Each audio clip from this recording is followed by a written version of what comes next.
What is up, friends? Greetings and welcome, everybody.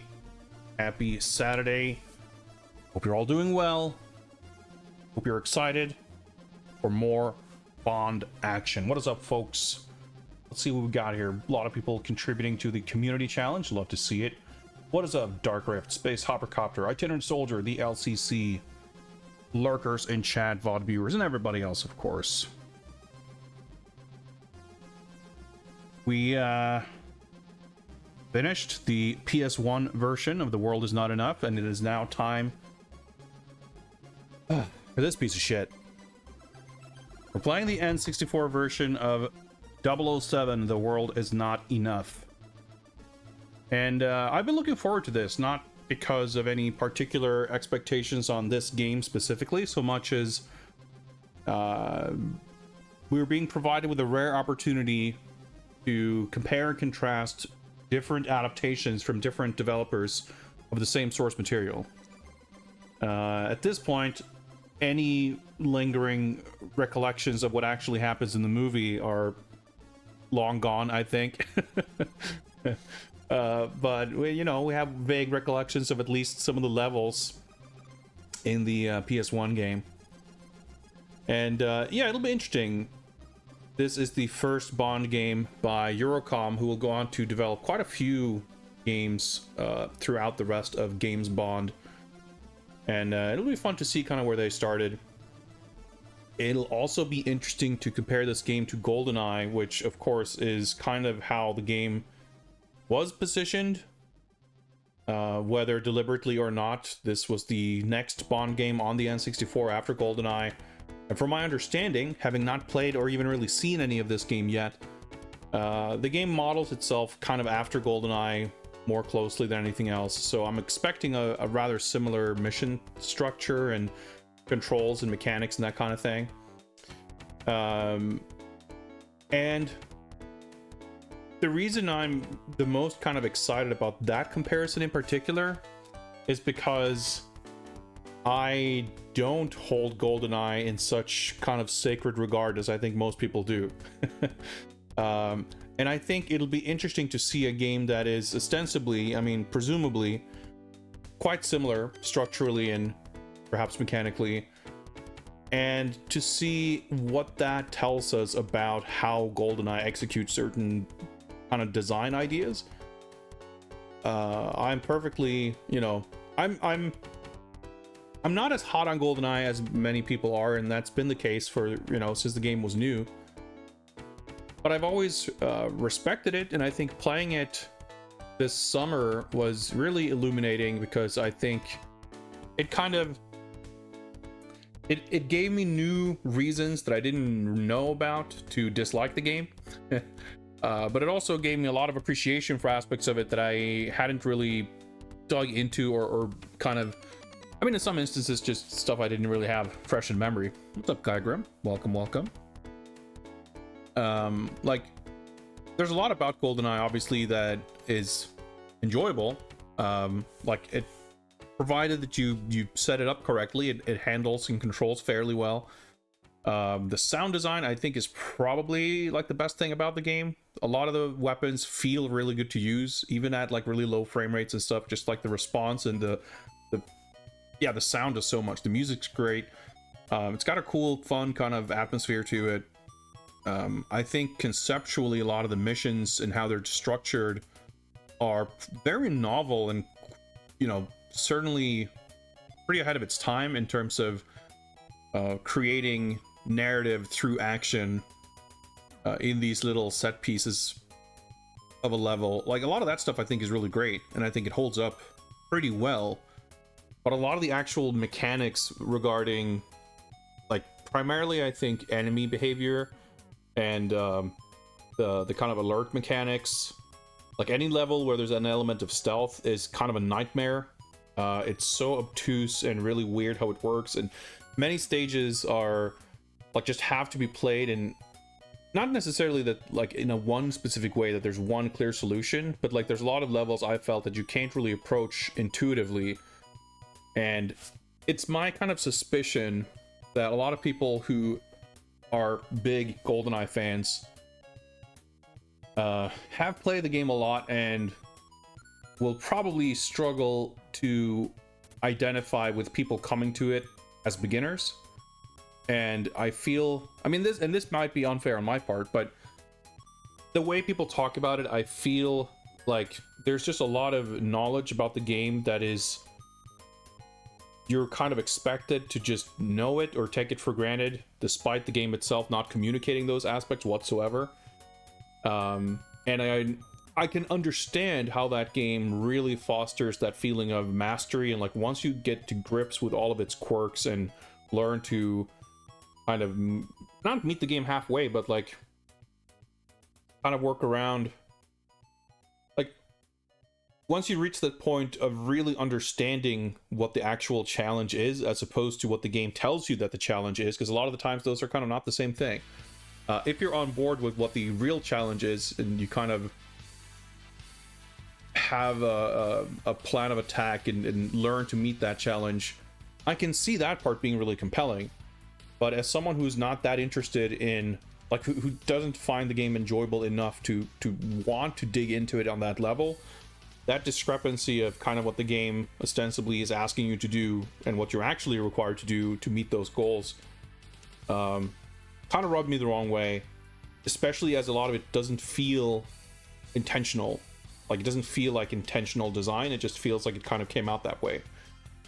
I don't think it's a bad game, but I think it has a lot of frustrations and annoyances that are probably, like, understandably, I think, difficult to identify if you are already very familiar with the game.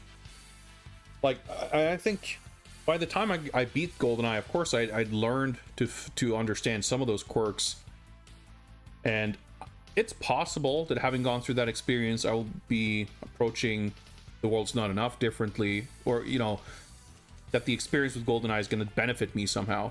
But I don't think any specific, like, I wouldn't expect this game to have specific quirks modeled that closely after GoldenEye in terms of how, like, the audio detection during stealth works or anything like that. But, you know, who knows? The point I'm trying to make, though, is that I think, I'm not saying that I expect this game to show me or you what GoldenEye should have been, or like that it's necessarily going to do everything GoldenEye did but better, but it'll be interesting to have some frame of reference for how presumably similar aspects might be done differently. So maybe we'll play this game and I will gain a whole new appreciation for GoldenEye.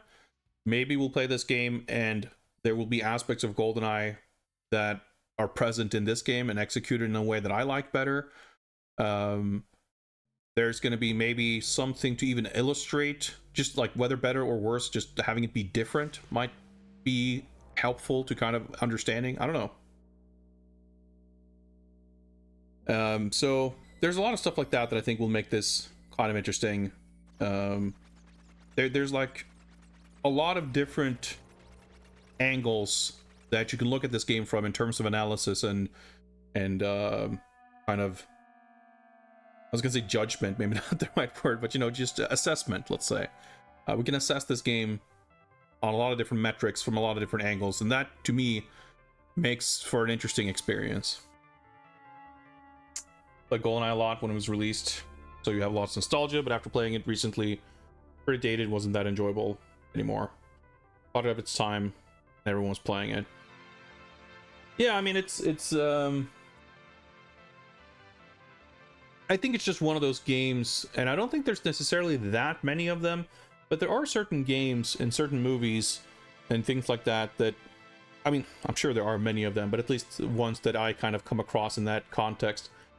But I think games that in this case, that earn that sort of canonized status to the point where people hold on to those memories and that perception of it literal decades later, and will quite confidently state, you know, their thoughts and feelings on the game, which are not necessarily incorrect or inaccurate, but they're, you know, they're people over time, I think, and it's not like I'm not guilty of this either, but people might conflate their personal experience with some kind of objective truth, or just put themselves in the kind of state that they were at that time. Like what they will conflate, I guess, is their memories of something with the actual objective kind of facts of it. And that could come in the form of people just being nostalgic for something and keep saying that it's great despite not ever kind of reassessing if they still actually feel that way. And that's that's fine. It's not something to get upset over, but I think it's worth acknowledging that certain pieces of media, let's say, can garner that kind of response and reputation. What's up, Greffery? Which login 89, welcome. No, I mean, it'll be interesting to see, and that's the thing. Like, I think for some, like, to be clear, like, obviously the world's not enough. It's from a different developer. Everything, like, there's no reason to suspect that it's going to be a one-to-one direct sort of GoldenEye sequel. But my expectation going in, based on everything I hear about it, is that the game is very much positioned as if, or not as if, but like just as a follow-up to GoldenEye, and that the developers, from my understanding, deliberately kind of tried to mimic or kind of base the structure and design of it on GoldenEye. But even if they had wanted to mimic it one-to-one, just by nature of how development works and what they would have had access to and everything, like, they would not have been able to.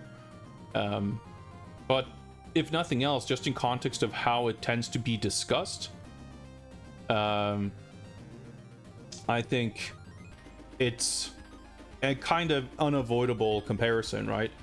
And that's another thing. Like, I think it'll be interesting not just to say, again, like, there's so many different angles to it. One angle could be like, all right, so how does it compare? Like, how is it to as a follow-up to GoldenEye, etc., etc. But we can also, we can kind of investigate this sort of offhand claim that gets made that it is meant to be GoldenEye 2, basically, which I think in a lot of ways is probably not, in a lot of instances, that based in fact, so much as it's just kind of an assumption and a perception. So maybe the conclusion we'll come to is that it's a completely unfair thing to say. Maybe it's as different to GoldenEye as some of the PlayStation games were, even if it's a different thing altogether. So, like, no matter how you look at it, I think it's going to be interesting to kind of investigate. But I think this game, that's the other thing too, right? I think people who bought GoldenEye and played it for 3 years straight, and then this game came out, they were very invested in that game, and I think it's a tough act to follow, regardless of how you feel about GoldenEye, like, and regardless how you feel about this game, I guess. Like, just, it's a game that meant a lot to a lot of people, so there are big shoes to fill, and anything that deviates from that is going to be, I mean, look at any sequel, right? Like, a lot of the time, it can be difficult to satisfy an audience who's very specific in at least what they think they want. But I'm confident that we will find plenty to enjoy about this game, so I'm not too worried about it. But I'm just curious, and I'm excited. But why don't we hop on over to the proper Games Bond scene, and we can get some introductory details out of the way. We're gonna do a little bit of research and orientation here before we actually start playing. Actually, first of all, I should hydrate. Got some Pong Strong ready to go. I'm actually really thirsty.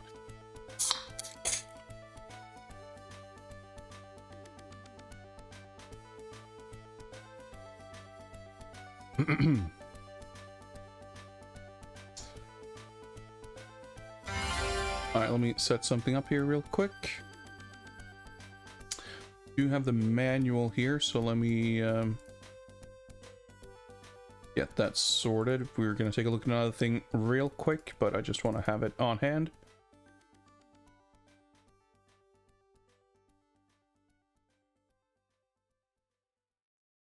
That'll do. All right, so what we are here to do is to play The World Is Not Enough for the Nintendo 64, released in 2000, mission number 21, which I just realized I had messed up here. Let's change this before I forget. Yeah. In contrast to the more streamlined shooting gameplay of the PlayStation incarnation of 007, The World Is Not Enough, this version is structured more like a successor to Rare's N64 game GoldenEye 007. There are 14 missions with 3 difficulty settings, and higher difficulty settings add increasingly complicated objectives to each mission. The game also features split-screen multiplayer for up to 4 players, similar to GoldenEye. Well, I think the multiplayer is going to be not much of a factor, but everything else I think sounds interesting. As I recall, the PlayStation game had 11 missions, and similar to Tomorrow Never Dies, I think some of them were extremely short. Most of them were really quite short. I mean, comparing it to GoldenEye, at least, the levels were significantly shorter. So if this has more GoldenEye length levels, and there's more of them, yeah, I'm really eager to see how long this game's going to actually just take to get through. One thing that I want to do for this game is, again, we're going to get to feel for things as we play it, but assuming, like, if we go into it expecting everything to be like GoldenEye until proven otherwise, I think what we're going to do this time is we're going to probably play each level on the lowest difficulty first before advancing to Secret Agent. In GoldenEye, we play the whole game on Secret Agent, and only at the very end, I think, for 1 or 2 levels, I decided to try to beat, I think maybe it was just Control. I don't know, there was one level at least, maybe 1 or 2 or 3, where I finished it on Agent first to get a feel for the flow of the level and understand all the kind of locations. And then I stepped up to Secret Agent, and I feel like, you know, that's probably how it was really intended to be played. Because, and again, that goes back to my kind of experience with it and whether it's an enjoyable or fun game or not. I think playing on Secret Agent right off the bat, the game's a bit of a dick quite frequently, and obviously I have no idea how the difficulty is balanced in this game, but assuming the structure is similar enough, I think we might have a slightly more comfortable time if we ease into things with the lower difficulty first. So I'm curious to try that and see how that works out. But yeah, it's going to be fun to see what the different kind of set pieces and moments from the film are that are translated to the game and how they compare to the PS1 game. PS1 had some interesting levels with the like, I'm getting Tomorrow Never Dies and The World's Not Enough kind of mixed up because they were pretty similar in a lot of ways, but World's Not Enough had a bit more, like, it was first person, and the lives mechanic and stuff like that were different, but it did a few similar things, but it was a little more expansive in terms of trying to get more creative in the mission structure with the objectives and stuff. Compared to something like GoldenEye, yes, it was more straightforward, you run and shoot, but it had a few other things that you needed to do. More levels where you didn't just go in guns blazing, but had some element of, not necessarily stealth, but different kinds of mechanics. But anyway, I digress. So for this game, we already watched these commercials because they're kind of they didn't really distinguish between advertising for the N64 and PS1 game, but I believe that they pretty much all actually showed footage from the N64 game and not the PS1 game. So I'm actually curious to take a look at them again and see what we can discern from the 4 seconds of gameplay footage after having completed the PS1 game. So let's take a look at some video clips right here. Fade out these jams.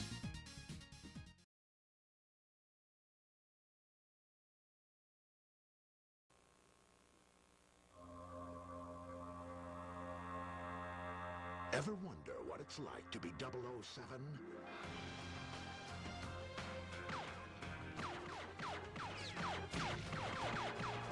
Now you know. Oh yeah, the HUD is totally different. Like, yeah. Okay. Yeah, just a few seconds, but still a lot of interesting stuff, actually. The actual, like, ski chase thing looking a lot more elaborate than the awkward little ski slope stage in the PS1 game. There was a bit where he like held up a guard at gunpoint and he like held his hands up and like the night vision stuff. That's not at all in the PlayStation game. I think this is a similar video that has some different gameplay snippets in it. Let's take a look. Ever wonder what it's like to be 007? I'm also pretty sure this bit at the beginning was used in a commercial for Tomorrow Never Dies. Now you know. Pretty sure we saw that before. Yeah, it's different.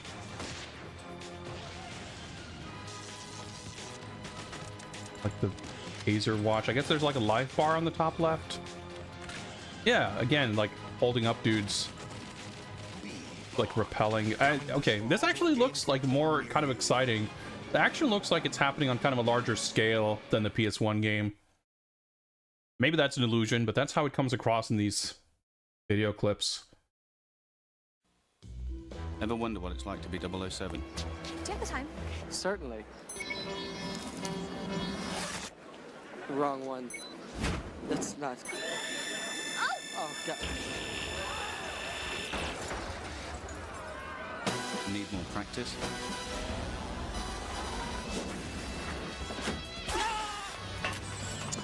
That little stunt where he flies out of the tunnel at the explosion stuff in the mines, that was actually kind of in the PS1 game. So I guess that's in here too, but it makes sense. It's like a key little stunt moment in the movie. So, but yeah, that's an exciting little teaser. Just a few seconds of gameplay here and there.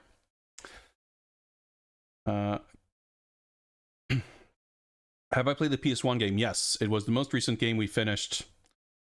So we did finish that the other week or so. You can of course see all the data and information on the spreadsheet. I didn't export it to YouTube yet. I don't think I highlighted it yet, but the Twitch VODs are there. So they're not linked on the spreadsheet yet because I didn't highlight them yet. But you can see the status of all the completed games and all the upcoming games and everything else on the spreadsheet.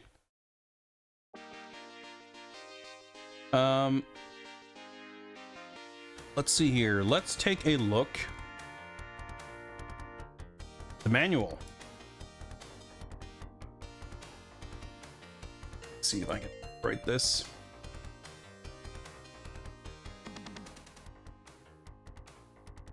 Sorry, the instruction booklet, which I guess is the official Nintendo nomenclature.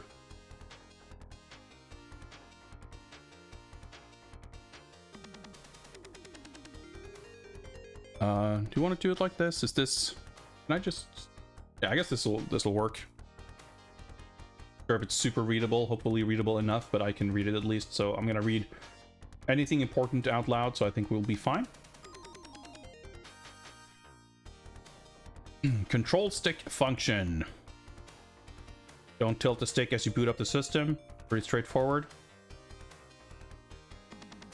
Huh. It's actually a command to reset the neutral position once the game has started. Press start while holding the L and R buttons. I'm actually curious to read that. I wonder if that's a universal thing. I'm not that familiar with N64 stuff, I guess. Starting the game, yeah, I think we can figure that out. Basic command summary. It's a universal thing. Yeah, that makes sense, like that it would be. I wasn't really familiar with it.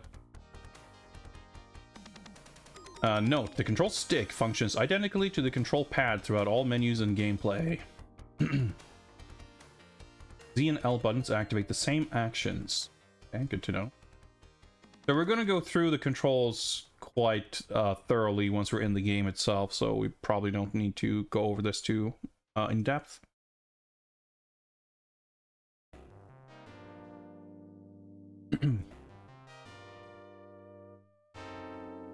Oh yeah. It says here, important, 007 The World's Not Enough is designed to save to controller pack 1. Do not attempt to insert controller packs into sockets 2, 3, or 4. So I'm pretty sure, if memory serves, GoldenEye saves to the cartridge, right? So I might need to do some emulator configuration to make sure that we can actually save the game. I didn't prepare or look at this ahead of time, but we can presumably figure this out relatively quickly. I did boot the game up to make sure that it would run, and I did look at the options menus and kind of realized that the controls are going to be a little bit of a challenge in a sense, but we'll get there when we get there. Introduction. Welcome back, 007. An MI6 agent has been murdered, and a classified report from the Russian Atomic Energy Department taken from his body. An old friend, Sir Robert King, accidentally purchased this stolen document, believing it to contain information about terrorists who attacked his pipeline in Kazakhstan.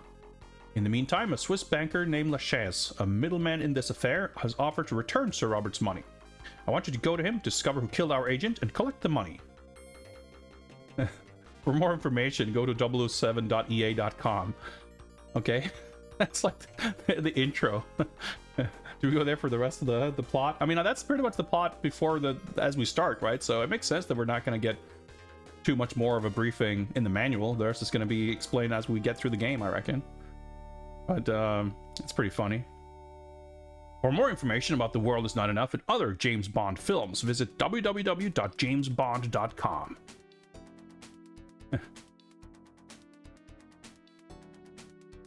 Expansion Pack notes. The World's Not Enough supports the expansion pack.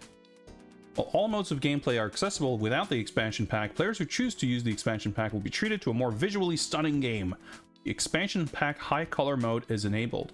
So I think in the options, the option to use high color mode was there, so I'm assuming on the emulator it's configured to use the expansion pack. We'll see if we can make sense of that. What's up, Trap? Getting baited to go to the EA website for more lore. Anyway,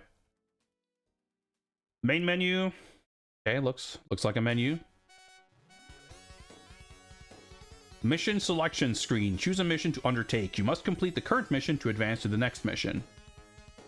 Looks fairly similar to I was gonna say to GoldenEye, but I guess it looks pretty similar to the PS1 game as well. PS1 World's Not Enough, that is. After selecting a mission, the difficulty menu appears. Difficulty menu. Select the skill level at which you want to compete. The higher the skill level, the more objectives you need to complete in each mission. Do you have what it takes to survive as a 00 agent? Agent, the easiest level and a great place for beginning agents to gain experience. Secret Agent, a moderate challenge for veteran agents. 00 Agent, the ultimate test for experienced agents. In this level, enemies are stronger, smarter, and more skillful. Oh, dude. In 00 Agent mode, the auto-aim feature is not available. You must rely totally on your skill to survive. But that's pretty similar to GoldenEye, isn't it? I don't know if it's fully disabled, but I remember the conversation, the topic came up when we were playing it, and I remember just swapping, I think, from Secret Agent to Agent. It was like really tangible how much more generous the auto-aiming and stuff was. Which kind of makes for a better feeling game in my opinion, but it would be interesting. I guess maybe there's I want to say that there's like a cheat in GoldenEye that lets you fine-tune the difficulty settings and stuff. But I remember even playing it, I was kind of upset that it feels the jump from each difficulty level to the next felt really large. And it's like they adjusted like 7 different things to make it easier, and as a result, like there's a lot of things that you could have wanted to do one way or the other, or you know, just having every mission objective but not everything else being 00 Agent, I think would make for a more fun game. So, but stuff like that, you know, you can't expect too much in a way with a game that is sort of, you know, breaking a little bit of new ground, right? But it's interesting. But we'll see, you know, aiming and everything else, like, who knows how it even is going to feel. Like, how much of a factor is it going to be? Mission briefing screen. This screen contains all pertinent information you will need to complete the upcoming mission. The more knowledge you have, the better equipped you will be to handle any unforeseen problems in the field. Alright, so we have different tabs there for mission objectives, a detailed mission overview, learn additional information about the mission location and the key personnel that will be involved, review information concerning any special equipment you will need to complete the mission. Alright, that's is that the John Cleese button? I guess so. It's pretty small on my end too, but it kind of looks like the first mission objective thing is, I don't know, looks abstract art. But I guess it's the M the Judi Dench button. After that, I don't know. Looks like maybe Bond, and then it's John Cleese. I don't know. Do we not get a Moneypenny? Maybe one of them is supposed to be Moneypenny. Who knows? Figure it out. Options. We can invert aim. That's good. We can make sure that it's set correctly, I should say.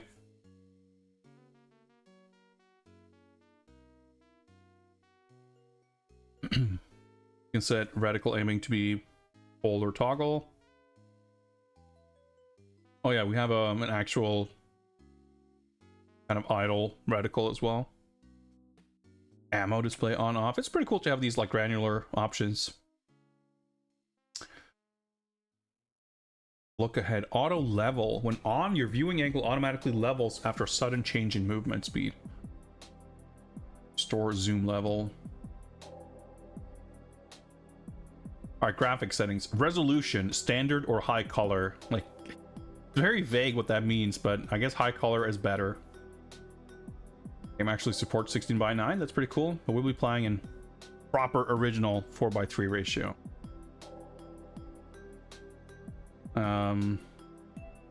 Alright.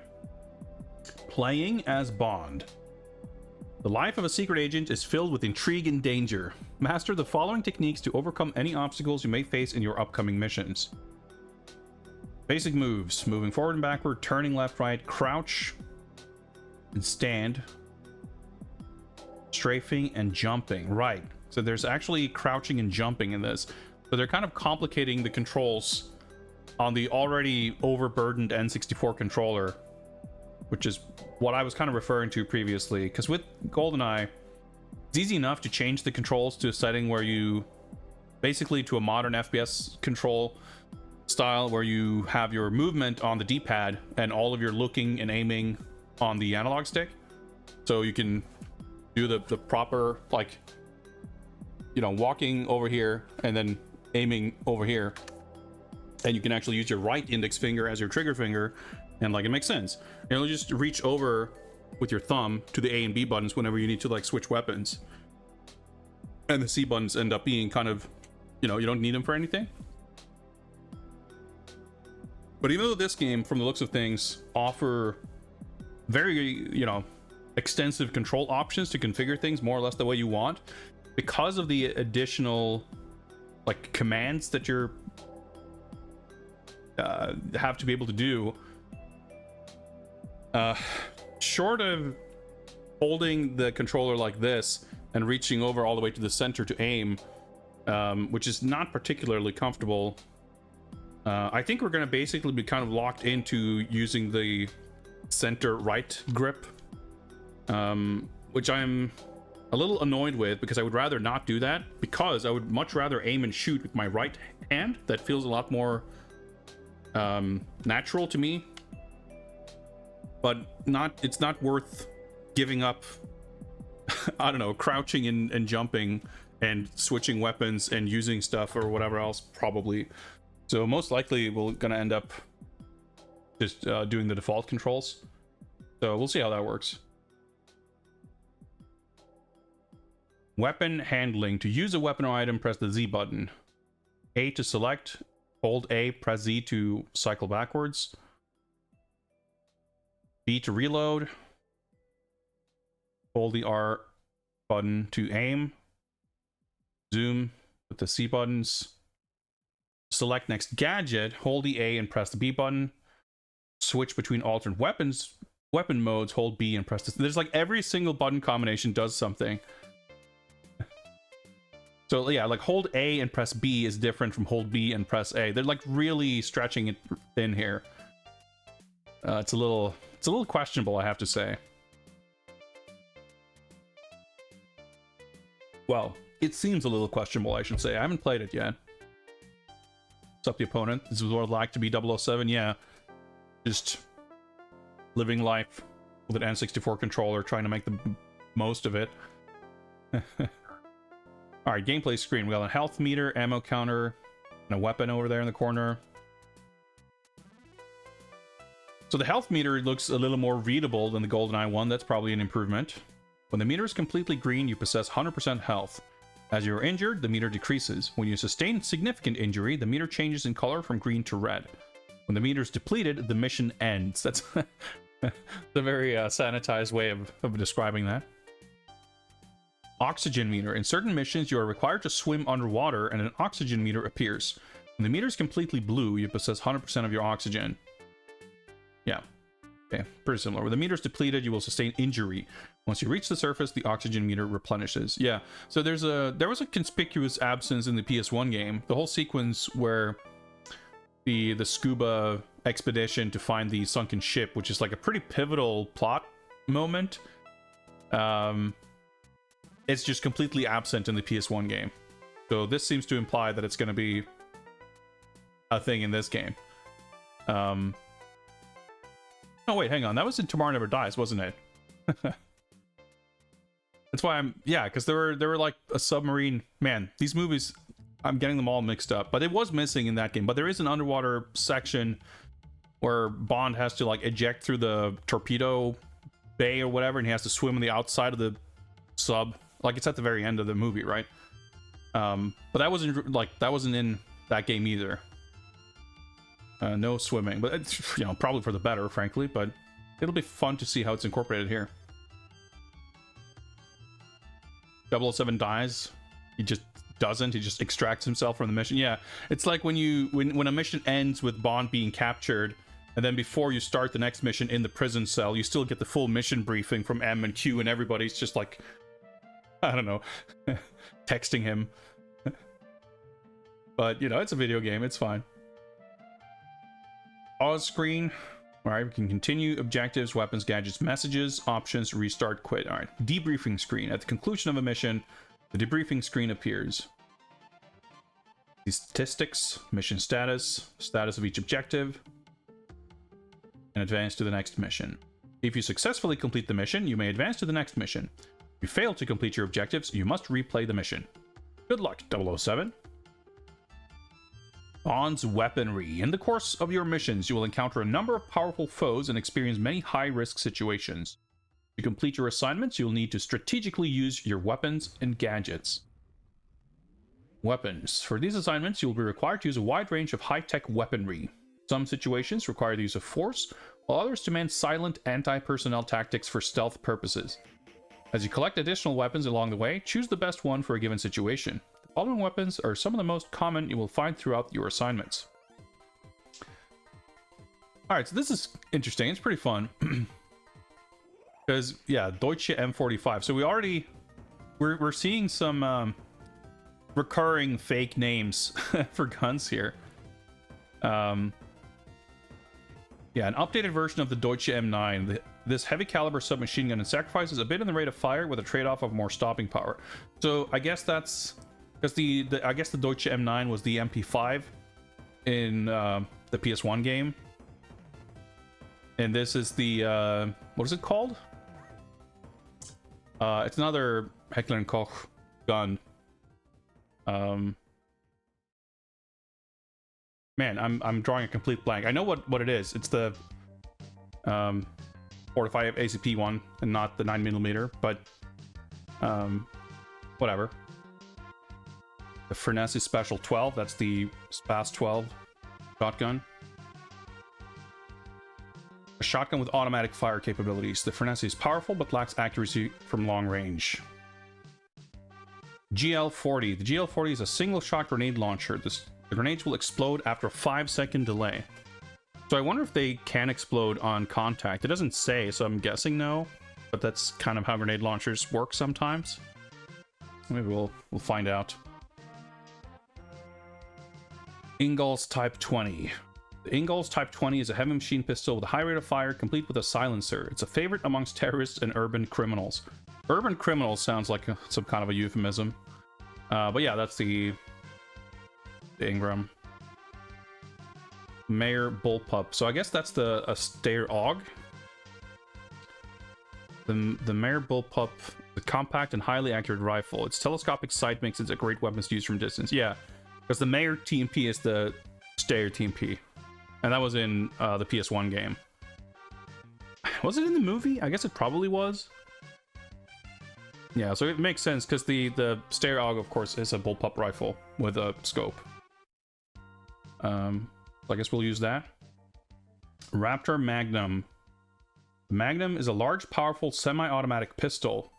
Oh yeah, that's the Desert Eagle, I guess. Because of the heavy caliber rounds, the Magnum holds less rounds than a standard firearm such as the P2K. Yeah, the P2K is the Walther P99, which interestingly is not even mentioned here.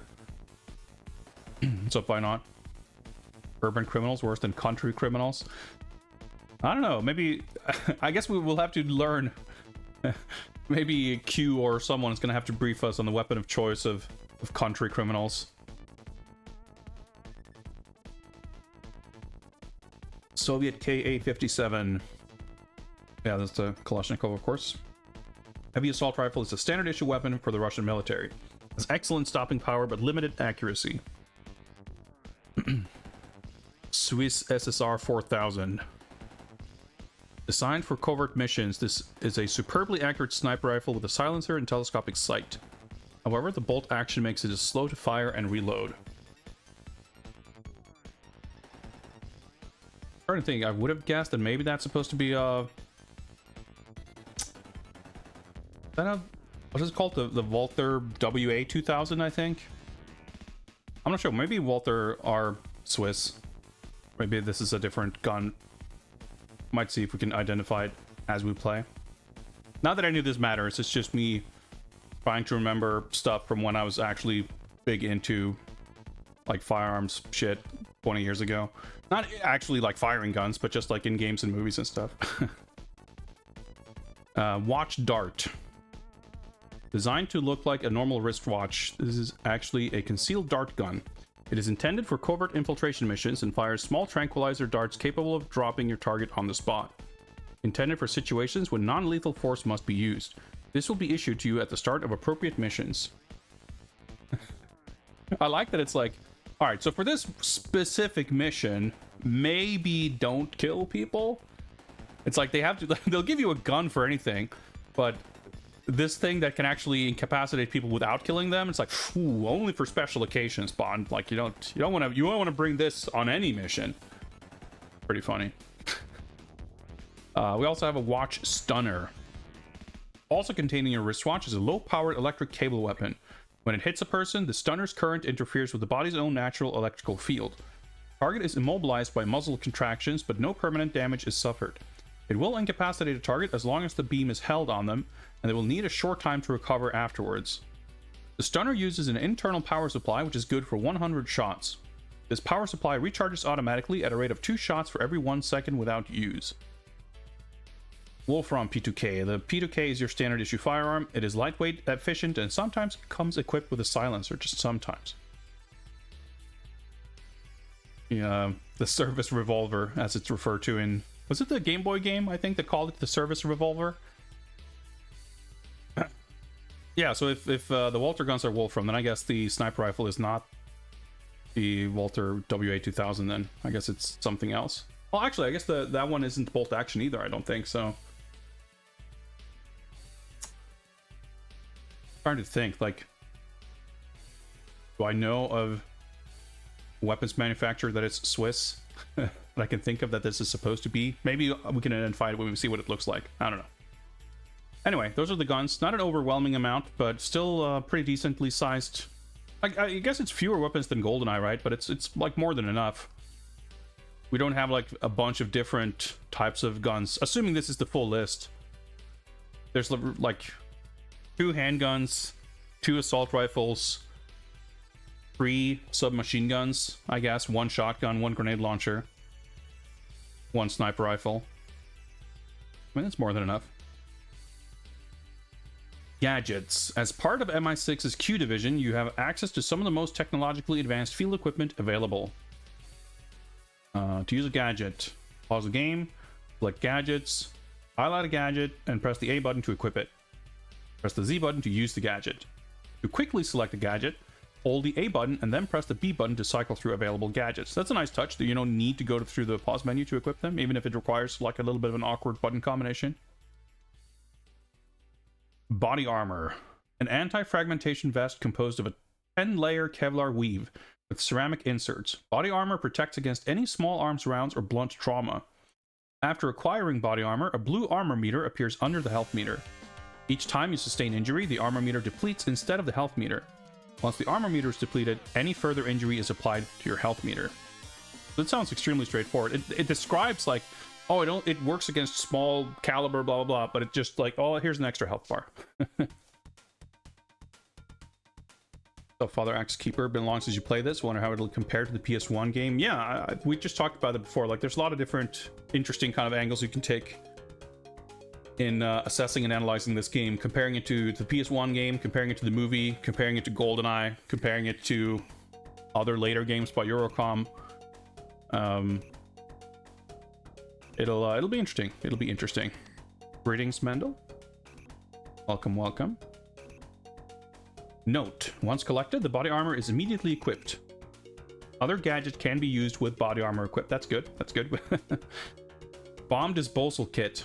Consisting of wire cutters, probes, and other tools, this handy kit allows you to defuse explosive devices. To use the bomb disposal kit, alright, we equip it first, that's straightforward enough. Aim the kit at the explosive device, then repeatedly press or hold the Z button until the bomb is defused. You can measure your progress on the blue gauge. Watch out for the red gauge, which is the anti-tampering device. If this reaches 100%, then the bomb will go off. Alright, this sounds pretty involved. I'm into it. Did people think the body armor in GoldenEye 007 wasn't passive? No, I don't think that's why they put the note. I think it's just because they immediately precede the section with an explanation on how gadgets work. And obviously body armor, I mean, mechanically speaking, it's not a gadget, but they just put it in here because logically, thematically, I guess it makes sense to put it here. It's not a weapon. But you don't need to equip the body armor, it's just there. It's not, I don't know, MSX Metal Gear or whatever. Anyway, moving on. We have a camera, a miniature digital camera with conventional and low light operating capability. Use the camera to copy secret documents, take surveillance shots, or gather incriminating evidence. You're only as good as your information. Covert modem. A small computer device that can be attached to a target computer and used to relay data back to the MI6 headquarters. Cutting laser watch. Your wristwatch also possesses a powerful short-range cutting laser. It can be used to sever wires and cables or to burn the locks off doors. I'm guessing these are all going to be very situational. Data scrambler, a miniature electronic bomb that when placed on a computer or electronic storage device irreparably scrambles any data within. Fingerprint scanner, a handy device used to copy an individual's fingerprints in order to open high security locks. Flashbang gun, a stun grenade disguised as a semi-automatic pistol with the detonator hidden in a pair of glasses. This sounds needlessly convoluted. These are used to disorient and subdue targets rather than to do permanent damage. So hang on, like, it's like a remote detonated flashbang grenade in the shape of a handgun. So am I supposed to, like, get arrested while wearing my remote detonator glasses and hand over my gun, and then when they're holding my gun, I activate my glasses? I mean, we'll find out, I guess, but it's a very funny sort of mental image to try to piece together.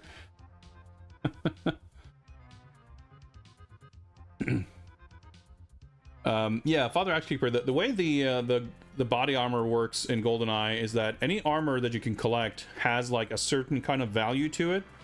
So the value of the armor is not how much extra armor it adds on top of your current armor, the way you would expect it to work from like Doom or Quake or something like that, but rather it's like this particular vest tops out at a certain percentage. So if there's like a 50% vest on the ground and you're at 60%, it wouldn't actually give you any more, so it won't let you pick it up. But once you're below 50, you can pick it up and it'll bring it up to 50. But it's pretty like, there is some logical sense behind it, but it's pretty unintuitive, and the game doesn't communicate that that's what's going on, so it's a little weird for sure. Like, even in Tomorrow Never Dies, and I think in The World's Not Enough as well on the PS1, the game has light armor and heavy armor, where heavy armor will always fill it up all the way, and light armor is like 25% or something. And those are visually distinctive. There are two types of vests, but I still think the way the game works, you can always pick up a light vest to like fill up the meter. I think that's how it works. So different ways of doing that, I guess. Anyway, let's read more about more gadgets. Grapple Hook Watch. A fashionable timepiece containing a miniature grappling hook with 50 feet high tensile microfilament, able to support up to 800 pounds. Keypad Decryptor. Computerized algorithm generator, which is capable of decoding any encoded keypad lock system within seconds. Night vision glasses. These glasses allow the wearer to see clearly in the darkest environments. They have a limited power supply, which automatically recharges when not in use. So, I'm trying to remember, were night vision glasses a thing in the movie? Because they're in the PS1 game also. Like, there's some... stuff like this is going to be so interesting, because these games presumably were developed concurrently, right? So I wonder how much stuff we can just deduce from playing the games likely came from kind of a shared game design document or the like. Because there might be some things that were just, like, on a design spec that didn't necessarily come from the film, but are in both games. No, this game was not developed by the same developer as the PS1 game. The Tomorrow Never Dies and The World Is Not Enough on the PS1 were both developed by Black Ops Entertainment. This game was developed by Eurocom. But obviously, they were both published by EA, and there would have been some shared... Like, they would not have been developed in, like, complete isolation, most likely. There's the Game Boy Color game also, which we'll play later on. So we'll get to compare that as well when we get there. But yeah, it'll be interesting to see if there's like particular details that stand out as like conspicuous enough to not be a coincidence, you know, for it to appear in both games or whatever. Yeah, and the night vision glasses just stood out to me because when we got them in the PS1 game, I thought it was goofy that they were called glasses and not goggles or whatever. But as it turns out, like, no, they're just a pair of like sunglasses that somehow have like night vision in them. But I don't remember that being a thing in the film. But clearly I don't remember anything about the film, so I don't know how much that means. But there's significantly more gadgets. I mean, the PS1 game kind of made an effort to put some kind of unique gadget in almost every level. But this one has more gadgets than levels, it looks like, so that's exciting. Phone tap. A tiny transceiver device used for bugging telephones. Will broadcast any received conversations. Yeah, so we used the phone tap in the mansion stealth level in the PS1 game. Ugh, that wasn't great. Let's hope we don't have to do that again, or at least not in the same kind of level. Safe cracker, an electronic gadget that automatically ascertains the combination of any safe and unlocks it. It sounds like a very useful gadget if you're in the safe cracking business. X-ray glasses. These glasses allow the wearer to see through walls or doors at close range. I'm trying to remember, were the X-ray glasses in this film, or did I just see them in like the trailer to Die Another Day? I think maybe they were in this film. I remember the scene of Bond like creeping on a bunch of girls in, I guess, in a casino or something. So I guess maybe that was in this movie when he goes to Valentine's casino or whatever, because he sees like everyone wearing concealed guns and stuff. Well, we'll see what relevance it has for the games anyway. Or the game, I guess. Mission briefings. The World's Not Enough contains 14 challenging missions. I think we'll refrain from reading these actually because yeah, it actually goes through every level. I think I've already seen the movie, and it would be kind of fun to get excited for what's coming up. I don't typically mind it, but in this case, I think I'd rather kind of piece together where we're going next as we get there throughout the game. Multiplayer stuff, I'm not going to be too concerned with, so we can just kind of skip past that. Loading and saving, however, is perhaps of interest here. The world's not enough allows you to save a game in progress with the use of a controller pack. Load a save game, blah blah blah, to save game data. All right, so there's we should probably be able to boot up the game and try to save right away to see if the emulator is configured, like, because I haven't looked into it to just figure out if I need to do any manual configuration of it or if it's just kind of taken care of. So I didn't intend to read through the credits or anything, but I just so happened to glean, just looking past it, that we have some interesting credits here right off the bat. Audio technical director Rob Hubbard and audio director David Whitaker. Rob Hubbard is you know, he's a legend, but I want to say David Whitaker has actually done some previous Bond game music. Actually, let me just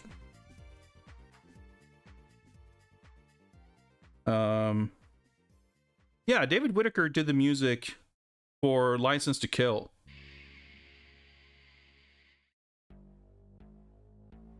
I.e. this music right here, among a few other tracks. But I'm pretty sure, I don't know off the top of my head any of his other work, but I think he's a fairly high-profile British game composer. Like, the name rings a bell beyond just seeing it in my playlist recently. That's interesting. Hopefully we can expect some good music then. Interesting, we got the voice cast here. We do once again have John Cleese. That's interesting. It looks like they're crediting like, what do you even call it? Like studios or agencies or what have you, because there's like different people's names, but it says like John Cleese, and then it says Hobson's International, and then parentheses Adam Blackwood, Andrew Burt, Aaron Pascoe, David Robb, Henrietta Bass, Miles Anderson, Simon Mattax, Tim Bentnick, Tim Whitnall, and then it says Stars Talent Agency, parentheses Sumali Montano. So we can tell right off the bat that we're gonna get some proper John Cleese. Actually, come to think of it, there's voices. that's like kind of elaborate to begin with, right? I mean, 2000 is a pretty late N64 game, but even so, that's like pretty impressive. I'm not expecting like hugely extensive voiceover, but I mean, some lunatics squeezed Resident Evil 2 onto a cartridge for the N64, so anything's possible, I guess. That's gonna be interesting.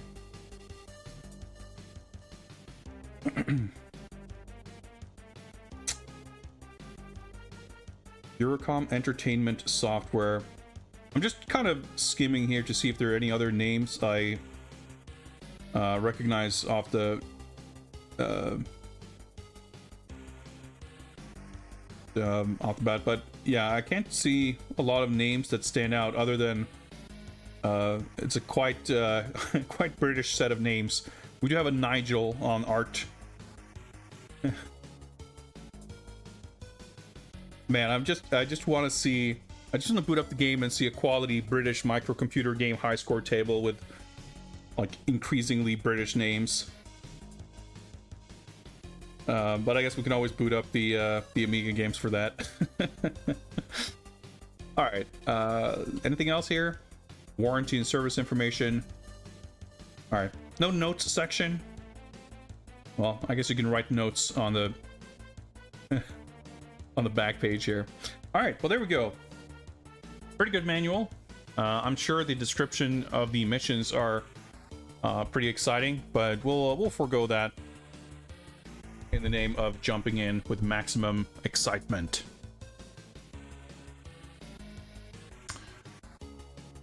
That down. Oh yeah, let's get the timer on there. I think we're pretty much prepared. Or at the very least, as prepared as we're gonna be. So with that, why don't we start up the game? I think, yeah, looks good.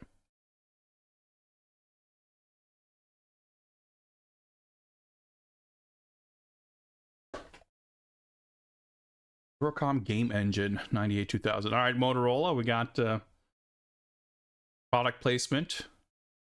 Expansion pack detected.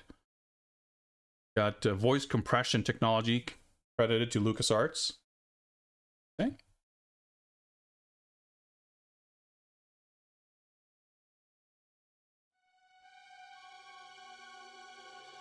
Oh yeah.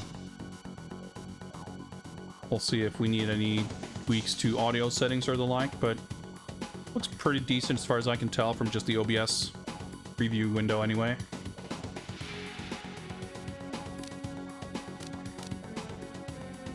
Pretty good quality audio in general. No movie theme or anything, but we'll see if they incorporate that somehow. So let's try this. Huh. Pages free. Okay, so it kind of looks like one note and 2 pages. Man, this is so foreign to me. I don't know that I've literally ever in my life saved a game to an N64 memory card. Game saved successfully, or so it claims. So, okay, this looks good. Guess this is all just configured. No need to worry about that. Hopefully, but we should probably... Actually, you know what? Let's do this.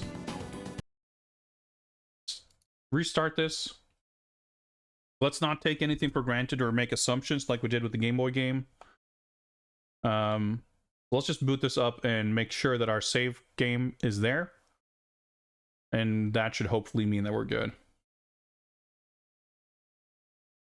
What's up, Fran Hardy? Eurocom are amazing working on the N64.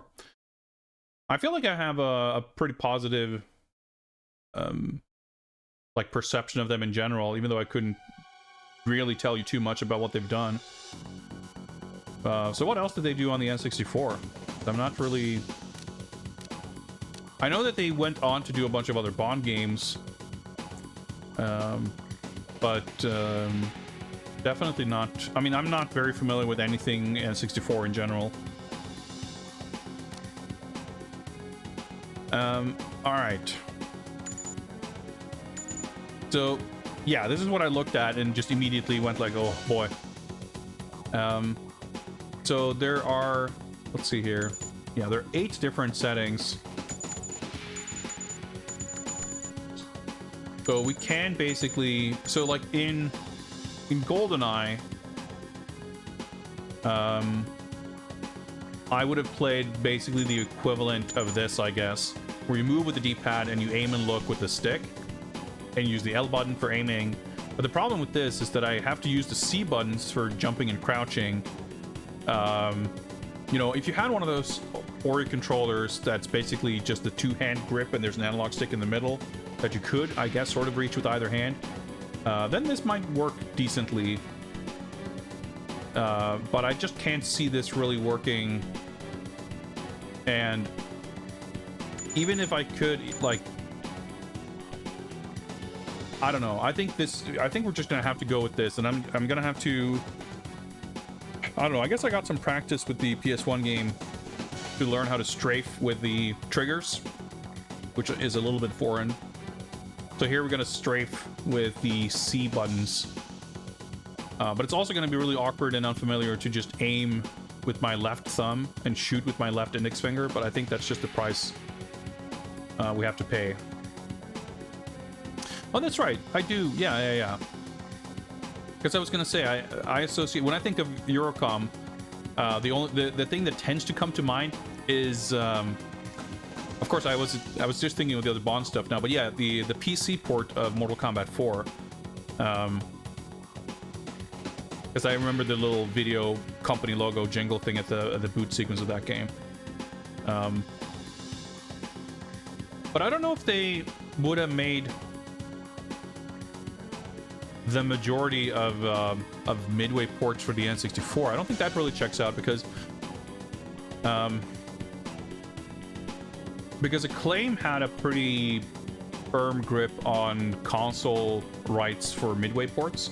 They would have done a lot of, like, I know like Iguana, I think, did like NBA Hang Time and stuff. I'm not saying Eurocom wouldn't have been involved necessarily, but I guess maybe the stuff that Midway published themselves, because I know that because like Acclaim did all the Midway porting stuff up until like Mortal Kombat 3 for the PS1, which was basically the start of Midway becoming a console developer. So I assume like Acclaim still had some kind of grandfathered in deals for some of the stuff. But actually, now that I think about it, I want to say that Iguana did NBA Hang Time, but I don't know if Acclaim really did, because like Mortal Kombat Trilogy and MK4 would have been Midway published, I would think, on the N64, and they were definitely like Midway published a lot of stuff on the N64 themselves. So, you know, they wouldn't have Acclaim Studios doing those ports. So I guess Eurocom might have been involved in a lot of those. So I'm probably, I guess I was wrong. So that actually does make sense. Anyway, I think we'll just have to concede that this is what we're gonna do for controls, and hopefully it'll work out fine. Advanced controls, not invert that. Aim control. This looks all fine. High color video mode. It's funny that it's called high color. Is that really like you get the expansion cartridge so you can have more colors? Is that is that what it does? I don't know. Let's enable it. Maybe it gives us better frame rates or something. Who knows? That's interesting. It's default to mono. Let it to stereo. Speech on.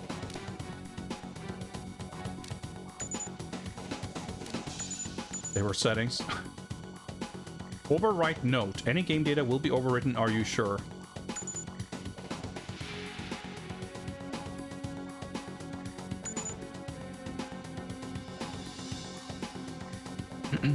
Cruising World, War Gods, MK4, NBA Showtime. Okay, yeah. I guess, yeah. So, I'm just surprised that Showtime was on there, because I thought that was when Acclaim, because Acclaim kind of sort of stole the NBA Jam license thing, or however that worked out, because Acclaim obviously published NBA Jam on consoles, but then after Hang Time, Midway didn't do any more of those games, but Acclaim kept making like NBA Showtime, NBA on NBC, whatever it's called, for the PS1.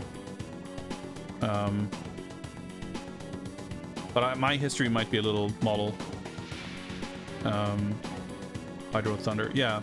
So I'm thinking, because they did like, there's the Gauntlet stuff, and I think were the Rampage games Acclaim ports, maybe? I forget. Anyway, that's still I mean, arguably a somewhat questionable selection of games. They're not all great games, but they might still be technically well executed. I wouldn't really know necessarily.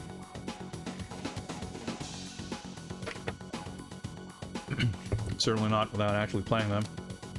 Speaking of playing, start game.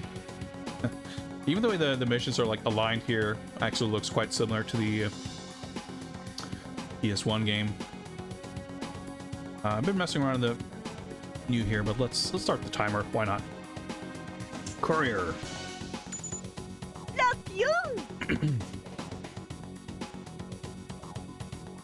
Deca Tarse, thank you for the follow. No. I mean, I get it. Good ports doesn't equal a good game. Maybe we did have some bangers around that time, but they were always, I don't know, they had some bangers and they had some really questionable games. All right, so let's start on Agent, and we can sort of confirm, I guess, that the mechanics of the difficulty and progression works the same as it does in GoldenEye.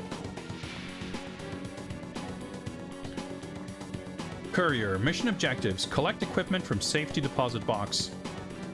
Avoid civilian casualties. Check MI6 surveillance footage for more details on key personnel. Man, is it just me, or is this music a little bit too intense for the mission briefing? What was I gonna say? Yeah, I guess I guess I wasn't all off base here. This is the M icon. Oh my god, is this is the Colin Salmon button? This looks like, why does every fake version of Colin Salmon look less and less like him? Holy crap. And there's the John Cleese. Like, fake M at least looks like a picture of Judi Dench. This looks like fucking, I don't even know, like Gary Oldman's stunt double or some shit. I'm perplexed. David Doak. Yeah, it does look like David Doak. It looks more like Dr. Doak than Colin Salmon, that's for sure. Still think the best game they made was Nightfire. Yeah, I'm excited to revisit Nightfire, because that's one of the few Bond games I actually played back then, and I really liked it. But they made a couple of games after that, too. Before that, also. I think Agent Under Fire was also them, I think. But one game at a time, I guess. Mission overview. Message from M, head of MI6. Terrible news, 007. An MI6 agent has been murdered, and a classified report from the Russian Atomic Energy Department was taken from his body.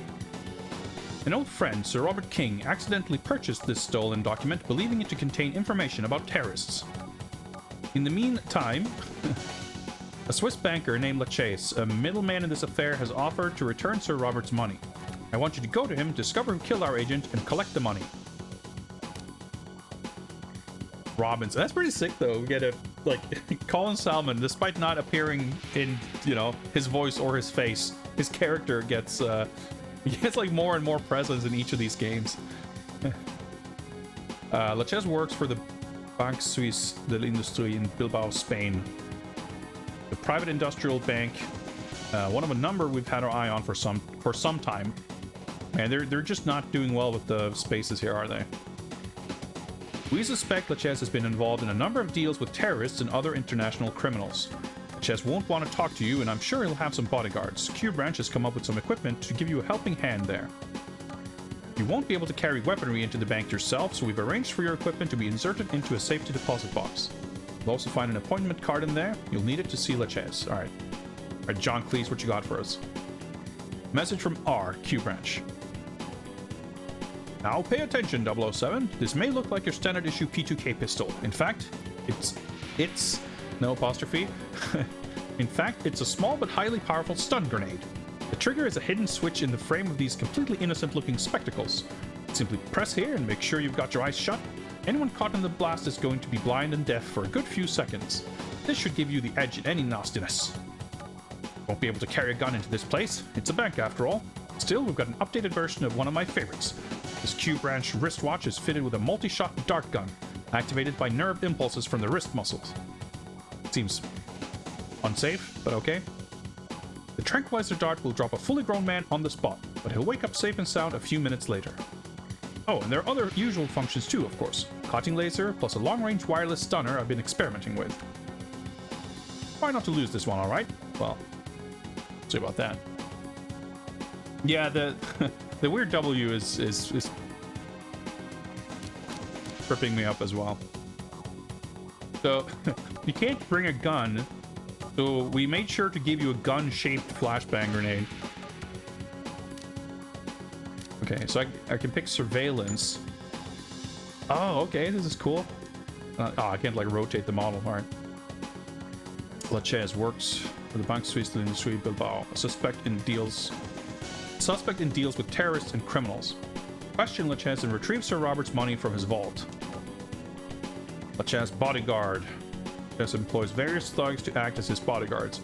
Typically armed with 9mm or 44 Magnum handguns, they also have access to light automatic weapons. Deal with the bodyguards by any means necessary. Dude, the extent of the briefing here is pretty sick. Bank security guard. I don't know what's going on with his face, but a private security guard employed by the bank. Do not harm the guards and do not give them any reason to raise the alarm. Bank staff. Employee of the bank. Make sure you cause no harm to these innocent civilians. So we got staff and clerk. And clerk. A businesswoman. A customer of the bank. You must not harm these innocent civilians. Spanish police. You should not need to deal with the police unless something goes wrong. If it does, take care to avoid conflict with these officers. This is sick. Like, it's actually quite practical, you know, getting to scope out, like, these are the characters that we're going to see during the mission. So anytime we see, like, we can immediately identify who these characters are and whether they're friend or foe, which has definitely been an issue in some of these previous games where there's like a couple of brown pixels and I'm supposed to tell if they're a security guard or a terrorist or a police officer or a civilian.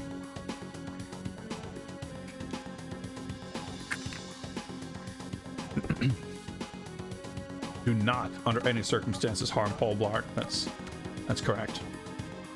And this guy, I guess this is Kane from Command and Conquer, just the leader of Nod. He might show up, but hopefully not. That's a cool feature. The extent of the briefing. I mean, it's a shame we don't get Moneypenny. But other than that, it's probably the most extensive and advanced briefing of any game so far. I was just about to say, but what were our objectives again? Okay, they do actually tell us here.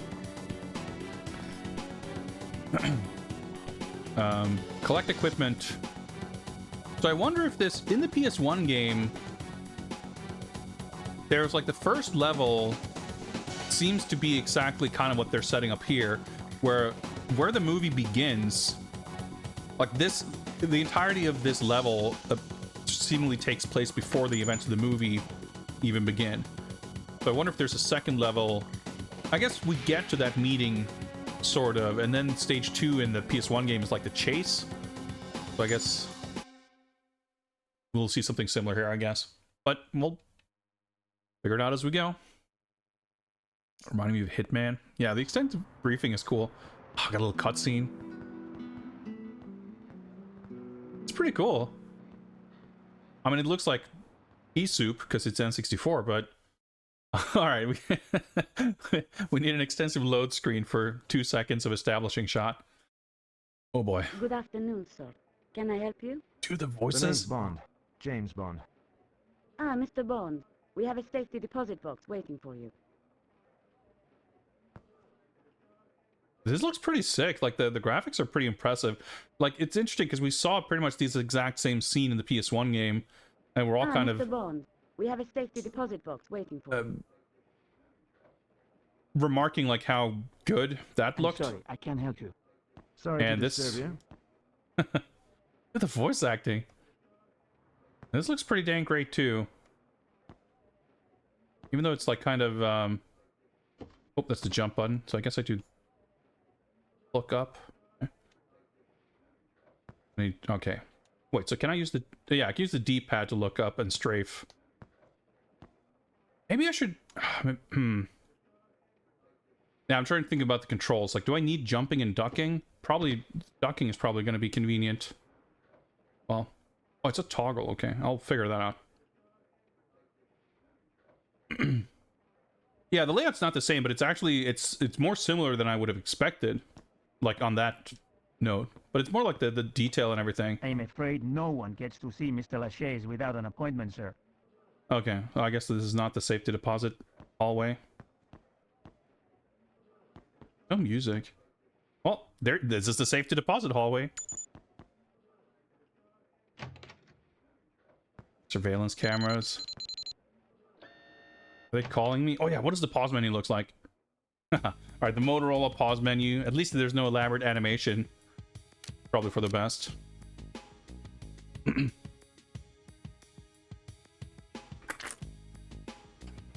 Yeah, like the level of elaborateness of the the environments and everything. I mean, I think it's not unfair to say that the N64 might be expected to be, especially with the expansion pack, I guess, like it should probably be expected to maybe be able to do larger or more elaborate scenes than PS1 games. But I think the PS1 game had, obviously the crispness of the display is never going to be matched by an N64 game.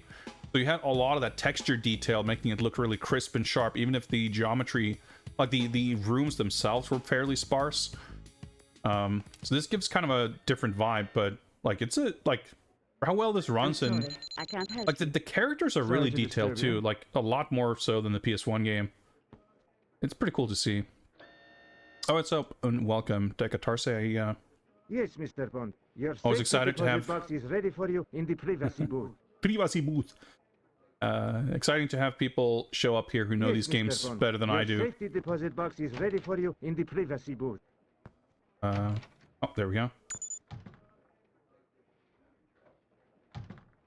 B button to open box. Nice little tutorial. Oh, it's like flashing and everything. What's up, Dino, please? Objective A complete. Collect equipment. All right, I can't just walk into a bank with a gun. But luckily, I only have a gun-shaped flashbang grenade.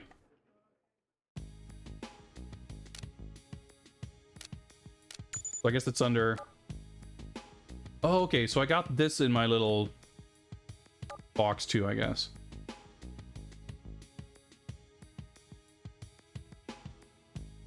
Turok 3, yeah. I mean, I think the N64, like any console, it people started getting some pretty fancy stuff out of it as the years went on, and they got more comfortable with the hardware. Bifraction, greetings. Yeah, we have the pen. Here we have the keypad decryptor, highly inconspicuous. All right, we're gonna crack some safes eventually, I guess. It's so fun. Like, why?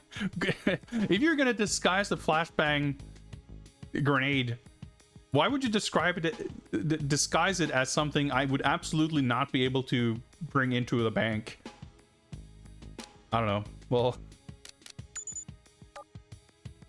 figure it out, I guess. Oh, we can grapple these specific grapple points, I guess. Look out for grapple points like the one shown here.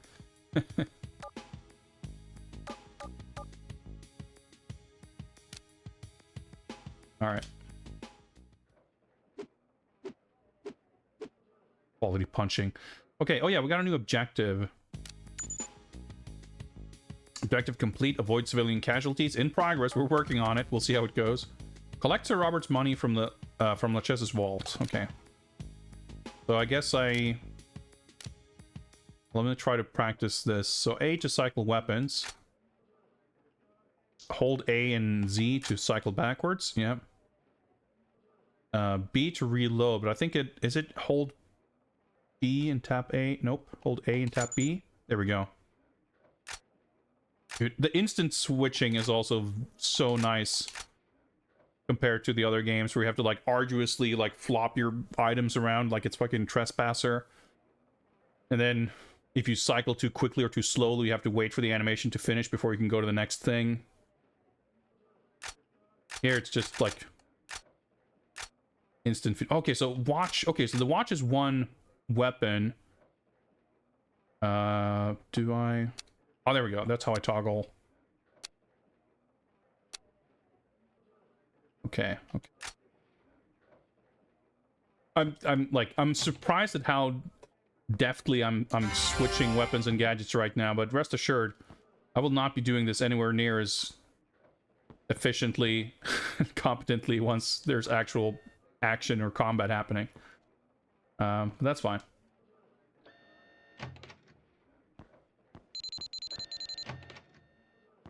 It's funny that the life bar, I have full health as indicated by the green color, but there's like quite a bit of space to the right of it. It looks a little, like the way the UI element's designed looks a little funny. All right, so, nope. There we go. Got my appointment card locked and loaded. Do you have an appointment, sir?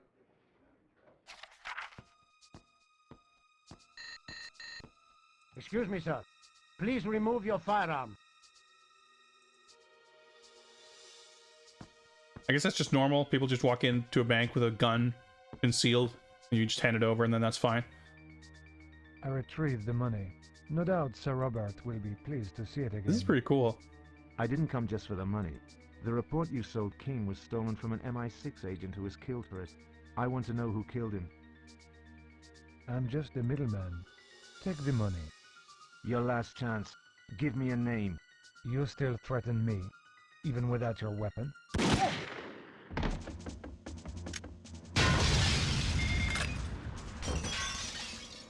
Crack safe, obtain swipe card. Oh, I'm already panicking. Where's the safe?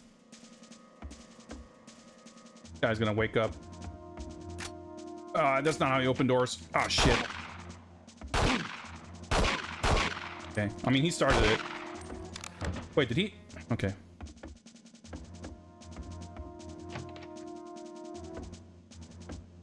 We're good.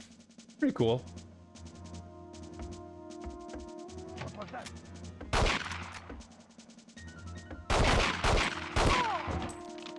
Pretty satisfying death animation. Whoa, did I just start looking up because I was stepping on the threshold? There's an elevator. I guess that's guard. It's like I can't see if they're a guard or not. Dude, the way they flop around the floor and kill them, it's so fucking good. Animation's pretty sick. Don't shoot. No, I won't. That's fine. But do you guys have a safe around here?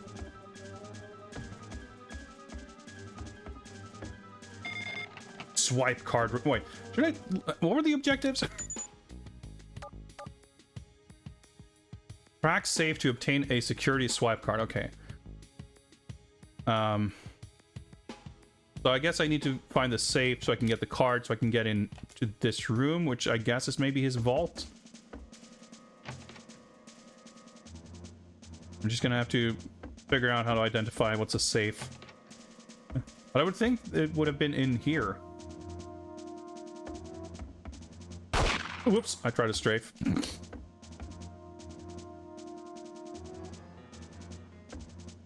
Like, the mission's already... Like, getting here was simple, but it's still more elaborate than the PS1 equivalent. Okay, so that takes us back here. I don't have a lot of ammo, actually. Well, we can go around here. Interesting lighting effect.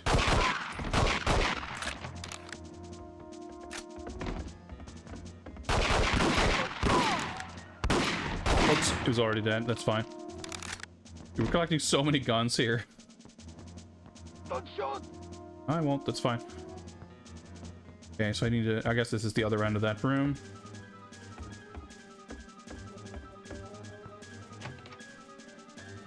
Okay, got a bathroom.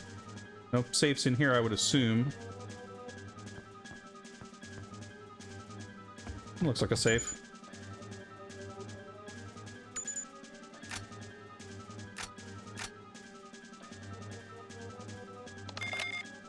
Ah, crack safe, obtain swipe card. Nice little tutorial level.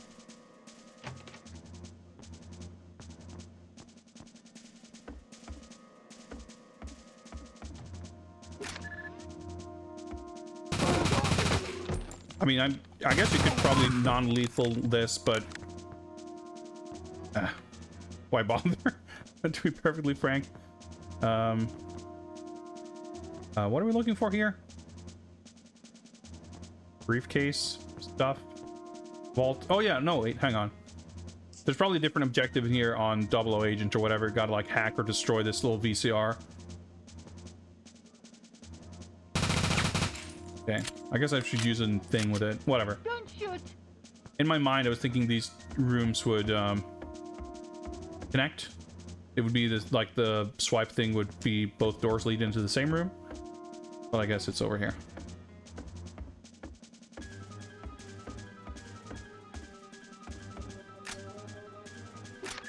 That's like so much smoother and more convenient. Than using gadgets in GoldenEye.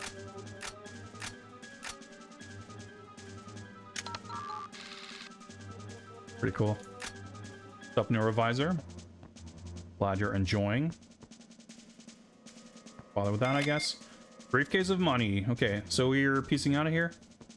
Do we get to do a daring escape through the window like in the movie? So, probably not risk it. Don't shoot! Wasn't going to. But what if we, just inconspicuous... Wait, hang on. Okay, I was gonna say, is there a button in this elevator?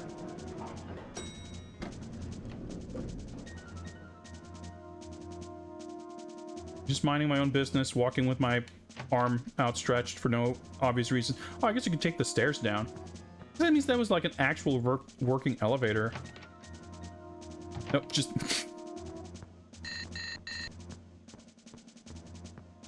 Okay, we're just leaving through the front door.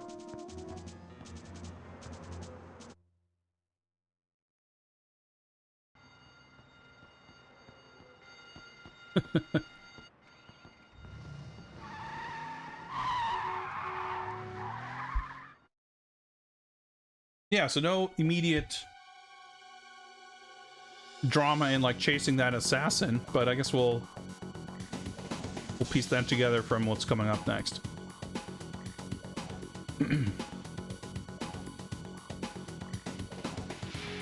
Not in a non-lethal mood. Well, I mean, look, I didn't become James Bond to not shoot a gun, okay? And they drew a gun on me first anyway. Maybe you can jump out the window, but I didn't want to try it only to find out you can't. It'd be pretty sick if there's like multiple exits though.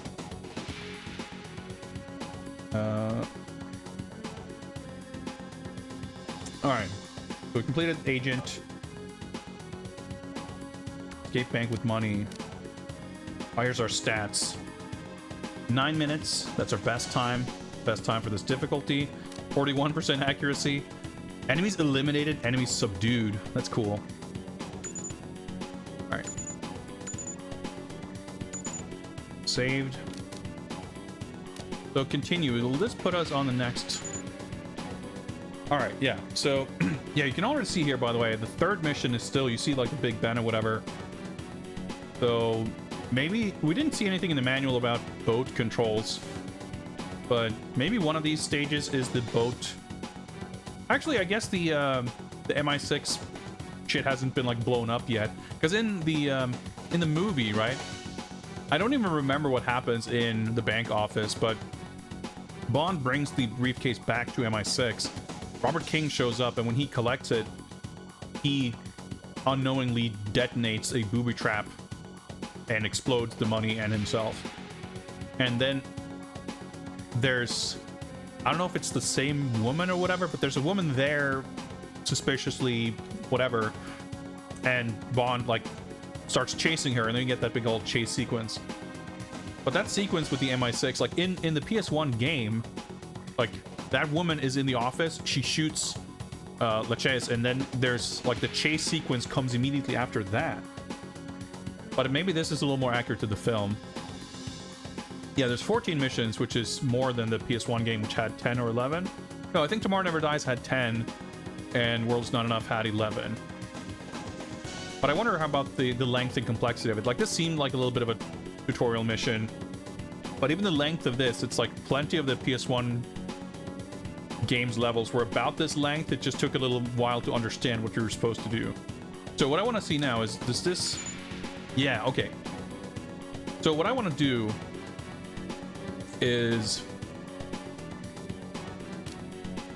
I want to replay this on Secret Agent, and I guess we can try doing Secret Agent like immediately, but once we start having a little bit of trouble, I'm gonna drop it down to Agent first. Like, that's gonna be the strat, to try Secret Agent first. My objective, because we did it for GoldenEye, for kind of a fair comparison, so to speak, I want to try to finish this game every level on Secret Agent as well. But with GoldenEye, I think I was a little bit needlessly stubborn, and never, until kind of it came to a head at the very end of the game, I dropped down to Agent only for like research and practice. I eventually did finish everything on Secret Agent, but to avoid frustration, I think it's better to finish. Like, if I can't finish it on Secret Agent, it's better to finish it on Agent first, to at least go through the whole level and see how the rest of the level plays out, and you know what the end of the level looks like, etc. But we don't necessarily need to do... We don't have to do every level twice for the sake of it. So, I wanted to see what this was like on Agent, but I'm going to replay it on Secret Agent, and from there we're going to use Secret Agents as the default, and then we'll drop it down as necessary. That's kind of the plan of attack.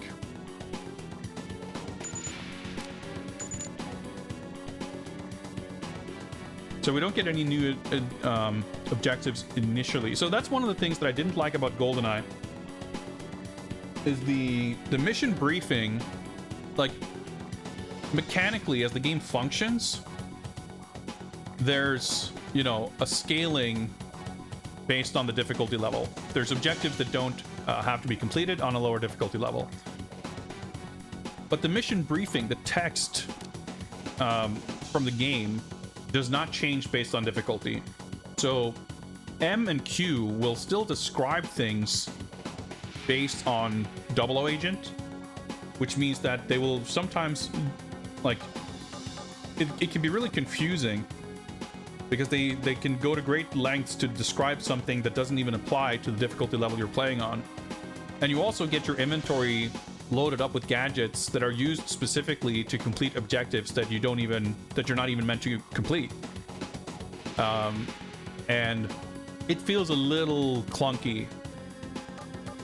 And I'm curious if this is going to do that any differently.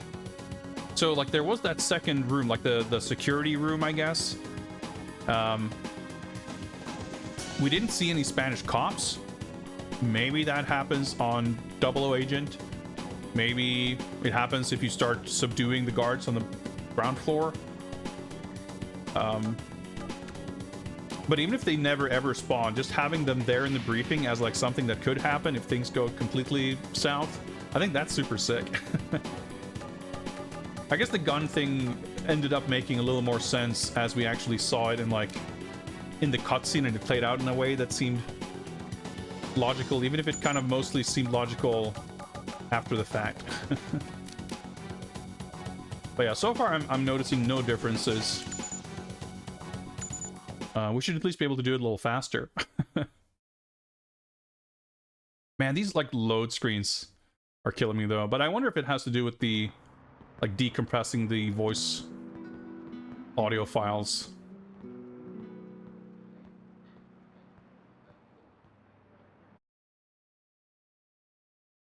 Pretty impressive still with the voice acting. Especially when it's not just like 1 or 2 key lines of dialogue. Like even just like... Good afternoon, sir. Can I help you? Random dudes... The name's Bond. James Bond. Talking. Mr. Like Bond, bumping into people for them to say... Like, oh, I can't help you. That's pretty interesting. Also, the models are like randomized, I guess, because that was a different lady this time. Oh, you probably have to like destroy the evidence. Yes, Mr. Bond. Your safety deposit box is ready that for you were in here, the I guess. privacy booth. Like, I guess that's the idea.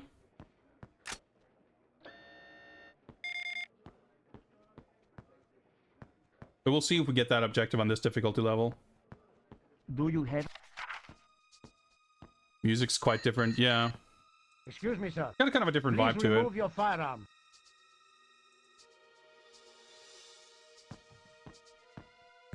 So at least now I don't have to worry about the safe being in this room, which kind of was what had me Retrieve the confused. money. No doubt Sir Robert will be pleased to see So I you go again. around to the other side I of didn't the come just hallway. for the money. The report you sold King was stolen from an MI6 agent who was killed for it. I want to know who killed him. I'm just a middleman. I don't know if Take this the is the money. same guy. Your last We've had a chance. few guys, I Give me a think, but I name. think this one is probably You the still best threaten me. Pierce Brosnan even without impression your so weapon. far. Like, sounds like Bond, basically. Crack safe, obtain swipe card. Destroy videotape backup.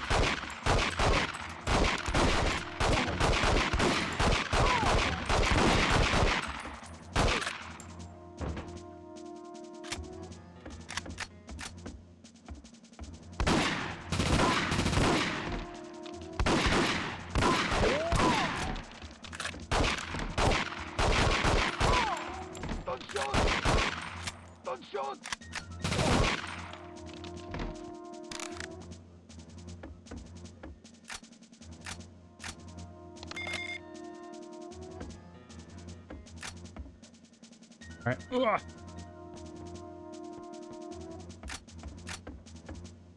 Oops.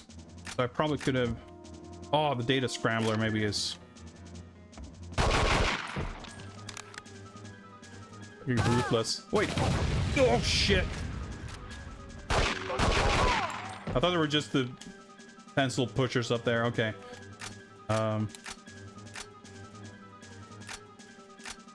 Yeah, we didn't even get the data scrambler last time, so that's good. Like, you're not given a bunch of shit that you can't or don't need to use.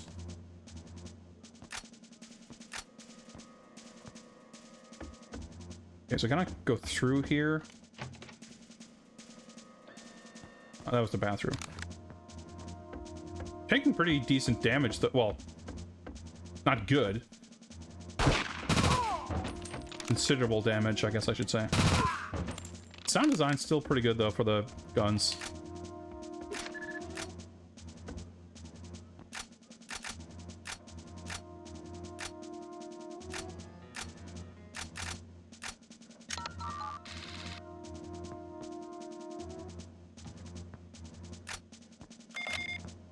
Okay, so are we done with everything? Let's double check. Avoid casualties. Escape bank with money. All right. I'll catch up with chat in a moment. Whoops.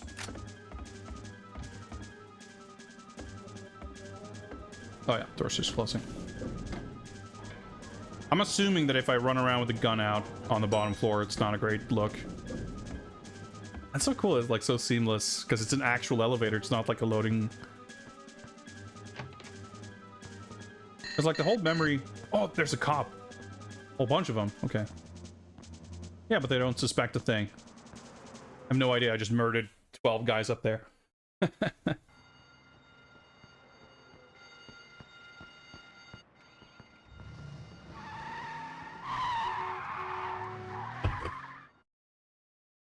was pretty smooth, but I still got hit quite a bit. Yeah, 3 minutes. Oh, 007 award time, 2 minutes. 72% accuracy, that's better. So I still probably fumbled around a little bit. I mean, I'm sure in the beginning, I like stopped to listen to the dialogue. I'm sure you could just run away straight into the safe deposit room. I'm sure you can repair the gadgets a little faster.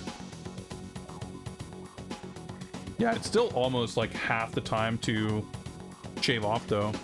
But it makes sense that the 007 awards, which I'm assuming is going to give you cheats or whatever, are going to be pretty tough. I don't care about those. I just want to play through the game, but it's still interesting. There we go. Let me catch up.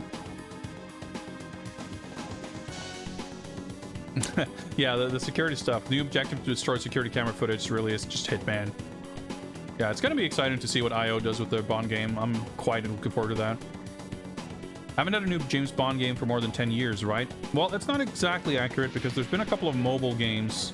There was apparently a new one that came out like the other week. So there's been at least one that I remember looking up, but I think probably more likely 2 or 3 like smartphone Bond or, you know, Bond adjacent games that have since been shut down. But as far as console games, I believe 007 Legends in 2012 was the most recent one. You'll have it in the spreadsheet. I may be misremembering off the top of my head, but I believe that's the case.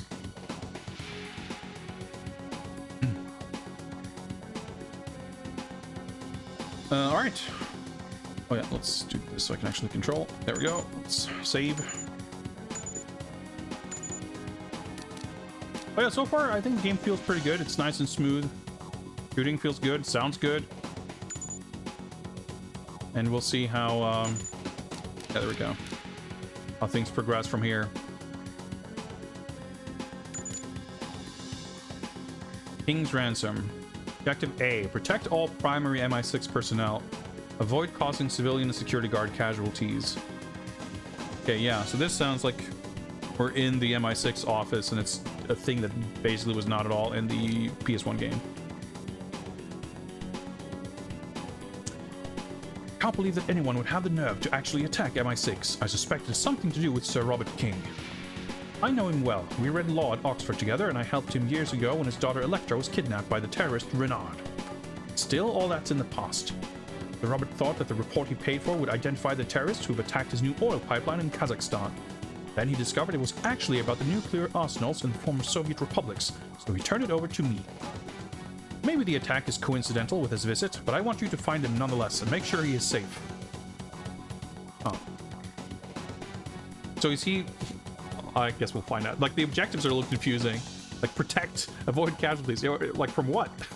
I don't even have an objective to meet Robert King or anything, but I'm suspecting the opening cutscene is gonna maybe contextualize some things.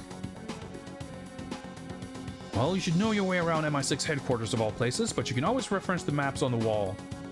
Seems a little dodgy, but alright. M security is our top priority, but we also need to protect the rest of the staff too. Message from R. I know you always carry your P2K with you, Bond, but this looks like a full-scale assault. It does? No one's told me about... I guess she said someone is attacked. Well, whatever. It doesn't really make sense that the briefing is before anything has actually happened yet. It's a little confusing. But this looks like a full-scale assault. If I were you, I'd get my hands on something a little more powerful, or you could be in trouble. MI6 security will back you up, but you'll need to be careful. Alright, surveillance. M, head of MI6, must be protected at all costs. Sir Robert King, an old friend of M. Sir Robert is here to retrieve his money. Find out what has happened to him. Has something happened to him yet? Moneypenny, M's secretary. Make sure no harm comes. Okay, so Moneypenny's in the game. No Moneypenny briefings, but I guess we'll get to see her in game. That's a rare treat.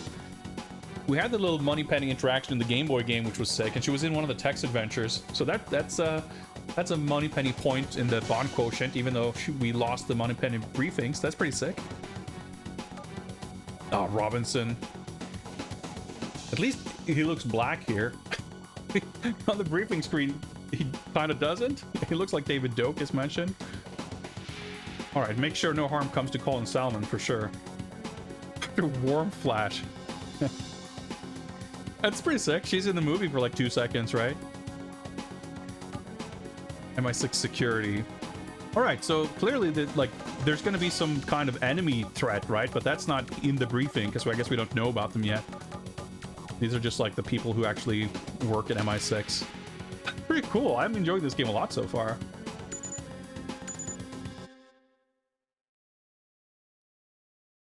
Controls, a little questionable, but I mean, obviously, if you wanted to, you could remap everything for a modern controller and have a much better experience. But that's not the kind of stuff we're doing here. Ah, the man who retrieved my money. Excellent job. Can't thank you enough. So cool. Oh, Jimmy Poopins. Sir Robert is an old friend. I helped him years ago when his daughter Electra was kidnapped by the terrorist Renard.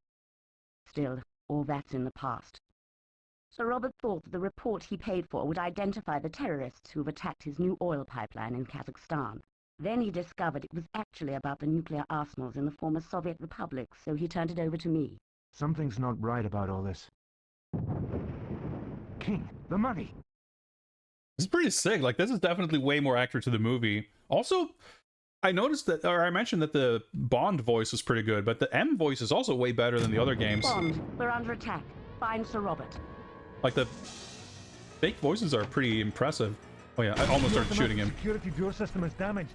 Can you reach the manual override, sir? Oh, dude, that's sick. Oh my god!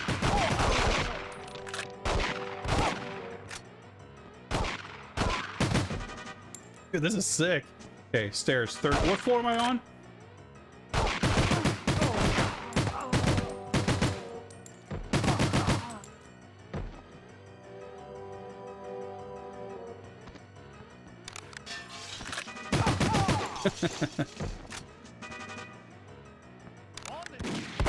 That's probably not the best weapon for this.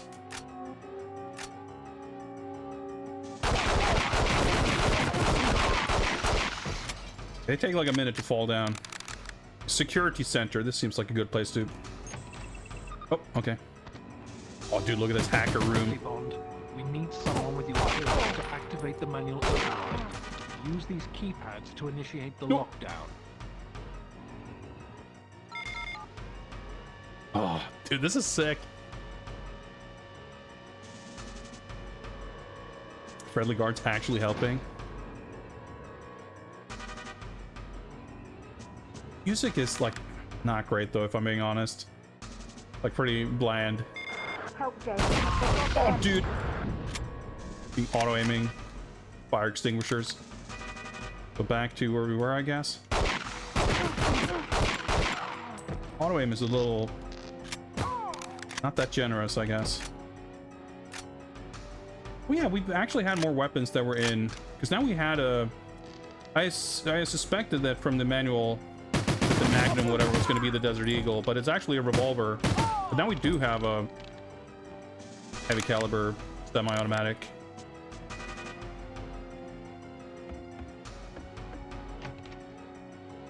I hope you know what you're doing. Thank you, Bond. It would be a good idea if you would take me to the security center now. Yep, okay. We escort. This is... Oops. I meant to reload, but that's fine. Up, Doom Noob. Didn't like be respawning a bunch of new guys.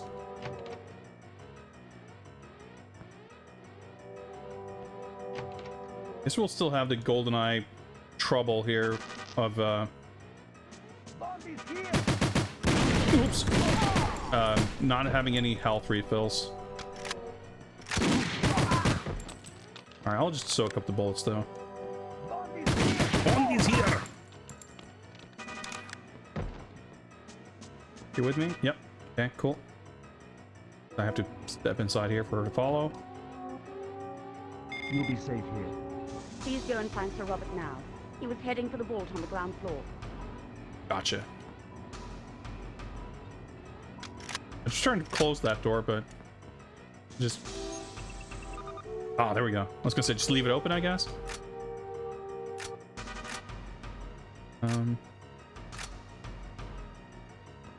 Yeah, I guess that's the Desert Eagle. Will work. Ground floor. I guess the elevators are locked down. Sorry, the lifts. Oh wait, I guess those weren't even lifts. They're just shutters. Are these freaking... Like, what's going on here? Okay. Are they... Okay, I guess I'm not meant to go inside there. Okay, stairs somewhere, maybe?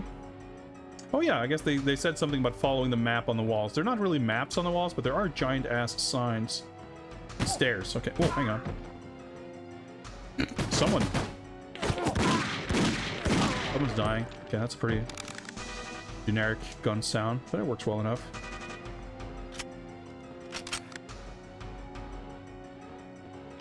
I wonder if any... I was just about to say, I wonder if any of these rooms have like stuff in them. Wouldn't you know? That worked out well. Oh shit! Oh, okay, the auto aiming actually like works vertically.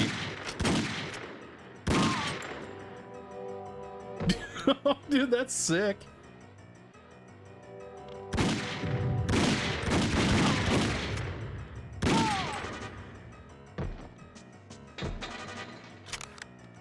Keep a low profile here. Camera's a little funny with the auto, like looking up and down. Oh, shit. Am I?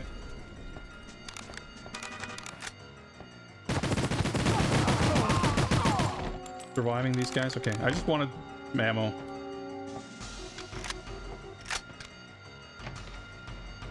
Just me? Reports of a fire in the lobby. The sprinklers need to be activated manually, sir. All right, we need to activate the sprinkles manually. Okay, cool. The voices are so good. I like the sort of simple and streamlined level design here. The automatic security door system is damaged. Can you reach the manual override, sir? Oh, we do have a map on the wall.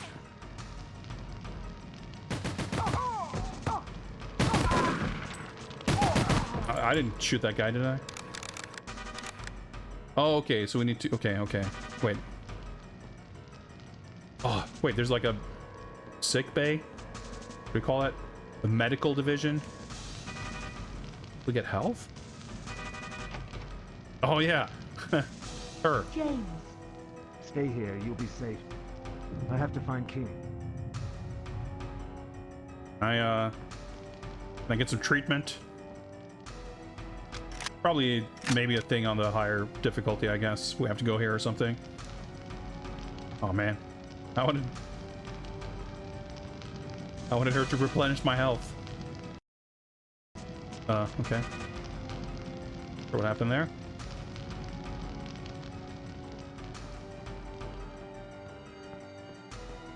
I guess go someplace where there isn't a fire. Okay, so red is security. Oh, Q labs. I'm gonna go to the Q lab. Aw, that's here. Blocked.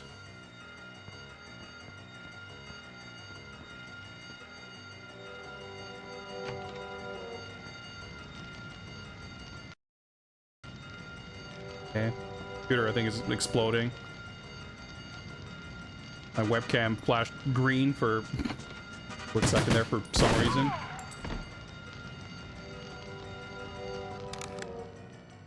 Oh, get rid of that.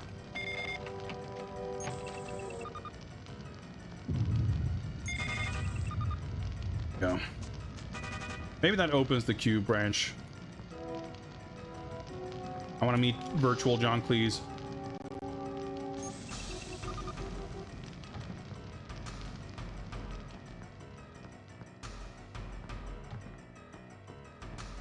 I mean, this is still open. Let me read the objectives.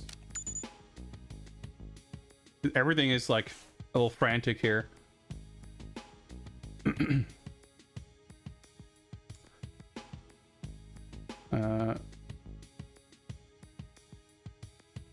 Catching up with chat here a little bit since we're paused.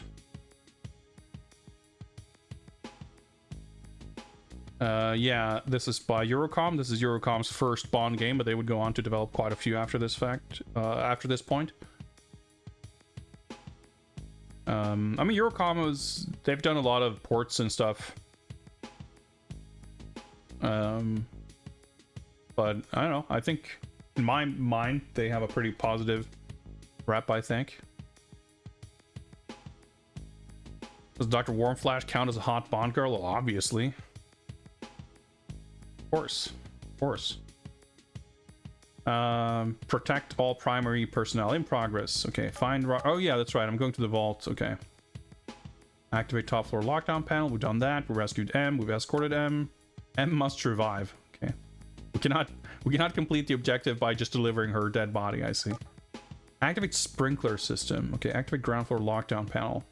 Right, because we need to activate the sprinkler to actually get past the burning parts. Ah, it's still locked. Door is locked. Okay.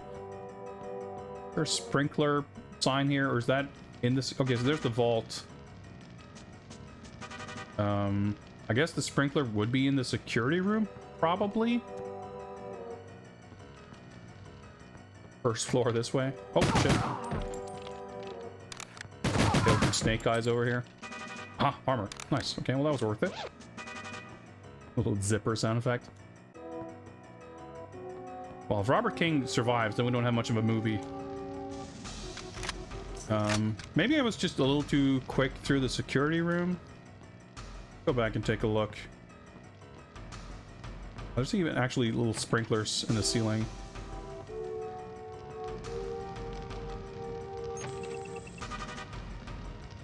The lockdown. That can't help us.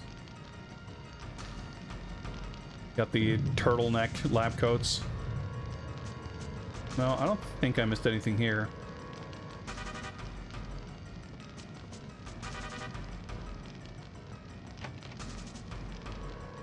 You would think there's just like a little fire alarm switch thing on the wall. Oh, I guess I didn't go here.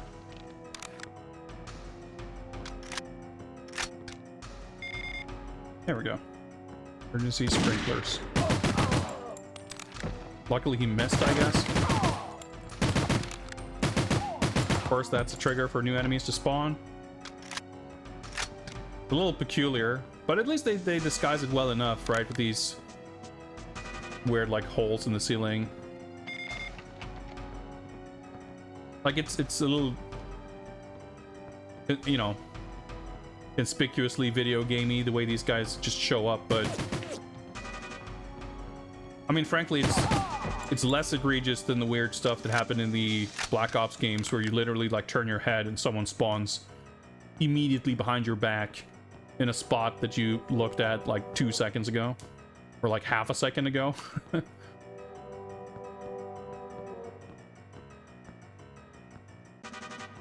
At least they don't spawn inside your like own personal space, basically. Dude, imagine working in this office. Some of the rooms are more like detailed and elaborate, but not all of them.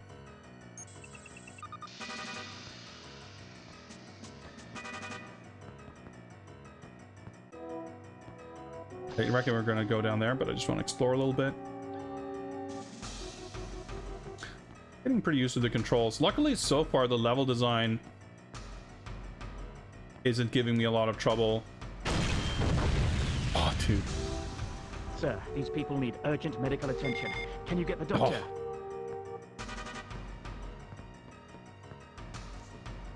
Like, I was a little bothered by some of the trickier levels.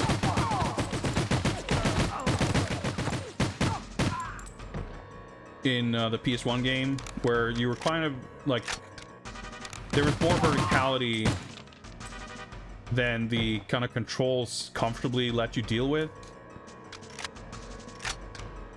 But here you actually can look up and down. James, You're needed. Follow me. we're under attack. Not to worry, you're in safe hands. Okay, is she following me now? Well, we'll see how that develops. Like, these are literally office hallways, so...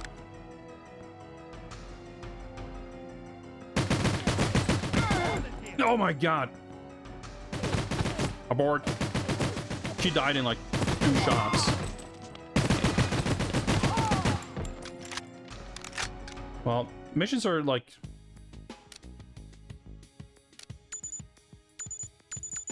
escalating. The music, you know, the music that's playing on this level fits well enough. Bond, we're under attack. Find Sir But Robert. it's pretty generic. Between Rob Hubbard and David Whittaker, I feel like I was probably expecting more. Automatic security door system is damaged. Can you reach the manual override, sir?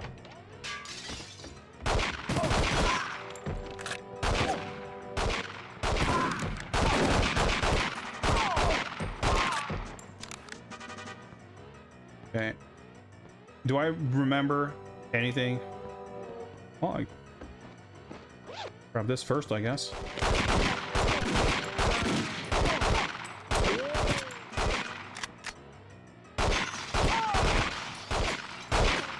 The auto aim is very generous in terms of the aiming it does for you, but you have to be pretty close for it to take effect.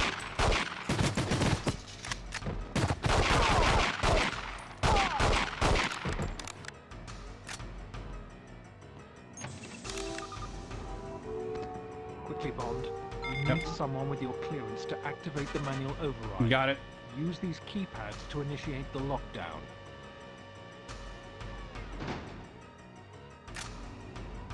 Is that Moneypenny outside of M's office? I guess it... where she should be, right? I guess I didn't pay attention. Help, James. They got them. Was that Moneypenny talking to me just now? Yeah, like fine-tuning your aim at distance like that, it's just like a little awkward.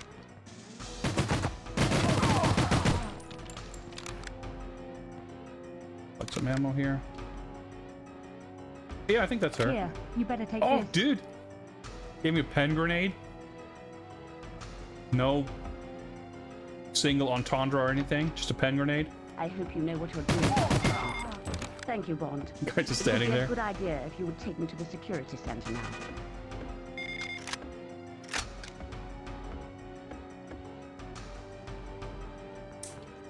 Apologies if I'm not keeping up with chat well. This is pretty intense. Oh yeah, bring her to the security room. Bond is here.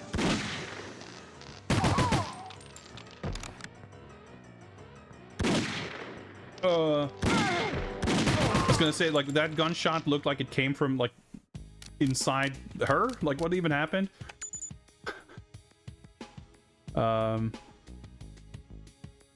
Like, I was looking down the hallway, and then I saw a bullet from, like, nowhere. I was like, turn over here. Okay, there's no one there. And I turned back to where I was looking, and then here was shooting. Like, okay, that was a little confusing.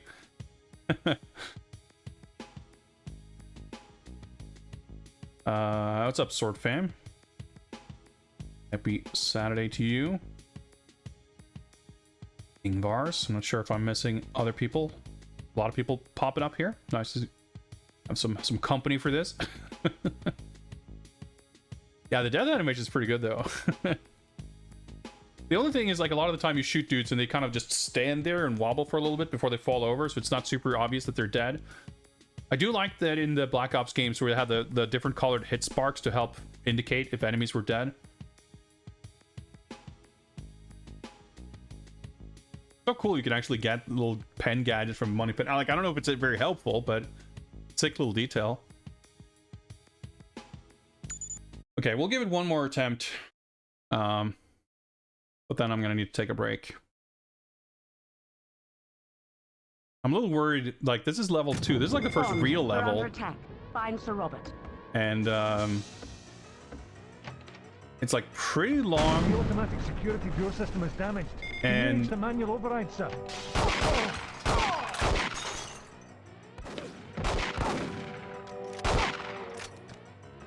I'm trying to... There we go.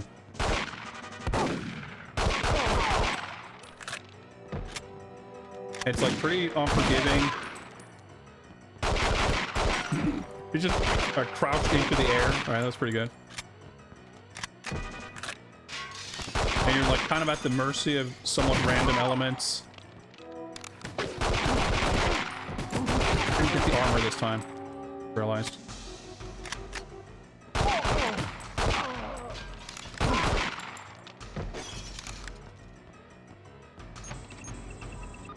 Quickly, Bond. We need someone with your clearance to All right. activate the manual override. Use these keypads. Well, I to wouldn't expect initiate the checkpoints. lockdown. I think all in all, like, the missions aren't going to be that long. Like, no other game so far of a similar kind of style, be it GoldenEye or the PS1 games, have had checkpoints, so that's not Help, James. surprising.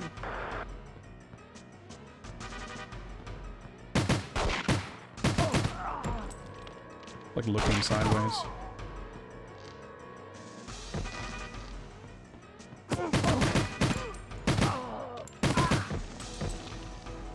Yeah, doing this on Double Agent with like no auto aim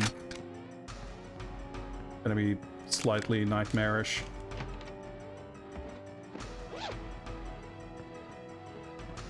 But yeah, it's funny, like the escorting M was super straightforward the first time. Here, you better take this. And then not so much the other time. I hope you know what you're Kind of like doing. invisible. Thank you, Bond. It would be a good idea. I'm assuming that if he you took can me to kill the her. Security center now.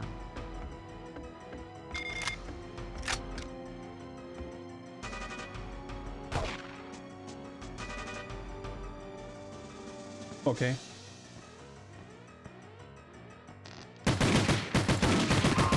Oh my god! Thank you, Judi Dench, for... I'm gonna take a break. Let me pause the timer right there. I mean, I guess that's how you become the head of an intelligence organization. Just fucking run immediately into the line of fire. Yeah, I need to hydrate. I need to get something to drink. Also, I need to stretch and just take a break. I was thinking we wouldn't have to go back to doing every level on Agent immediately. But again, it would actually be a good idea to just get a better sense of the level. If we're, I don't know, in GoldenEye, The first like 4 or 5 levels are pretty straightforward, and like the difficulty spike doesn't happen until a few levels in. But here it feels like it's pretty serious right off the bat. So maybe maybe it was overzealous to think that we can just hop into Secret Agent. We might save ourselves a little bit of stress and headaches if we actually do it on Agent first. I think we might as well at this point, because it's doesn't feel in any way guarantee that we're going to complete it on Secret Agent the next time I try either, right? In any case, I'm going to take a short break. And I'll be back shortly. See you guys in a little bit.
All right, I am back. All right, let's game back up on screen and quit. Such that we may restart this mission on the lower difficulty level. Turn the timer back on and try again. I guess we go quit here as well. If I, yeah, okay, that works. Let's pick agent and see how that goes.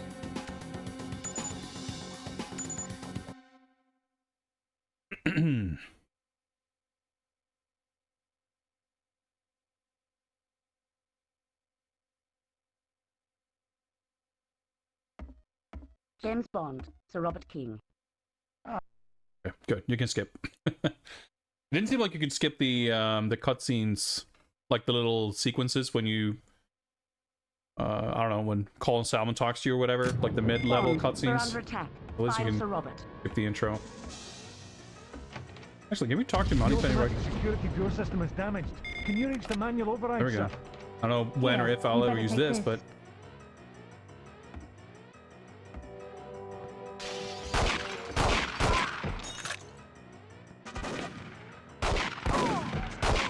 it's like kind of tricky to stop those guys from getting killed. They kind of stand between you and the enemy. Oh, nice. I still haven't quite learned the layout of this level, unfortunately, but get there. I also forgot to grab the armor, but have opportunities for that. Quickly, Bond. We need someone with your clearance to activate the manual override. Did I ever work at Use the Grin? keypad No. To initiate the lockdown.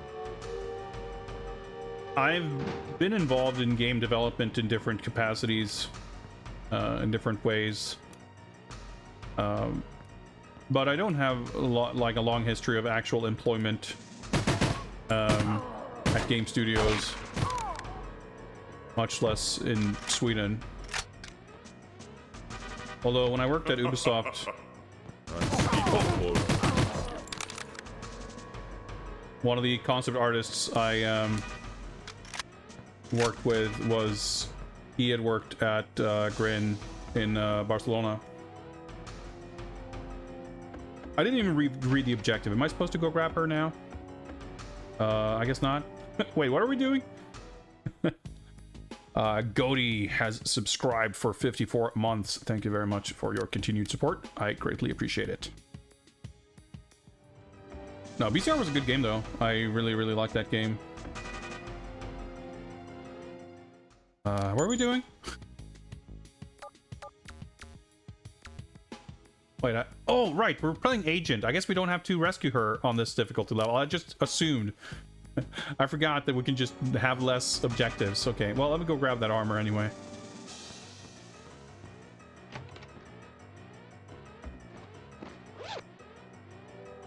I've worked, actually,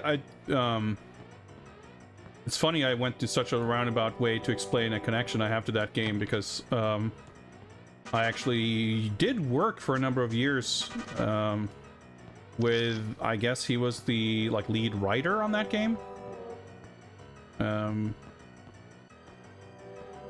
Or rather, he worked with me, I guess.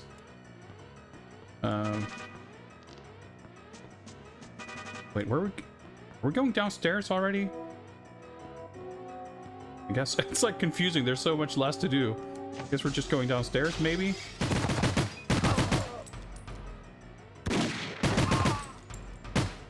Oh yeah. It's a shame that the auto looking can make it a little difficult to see all the cool shit that's happening here, but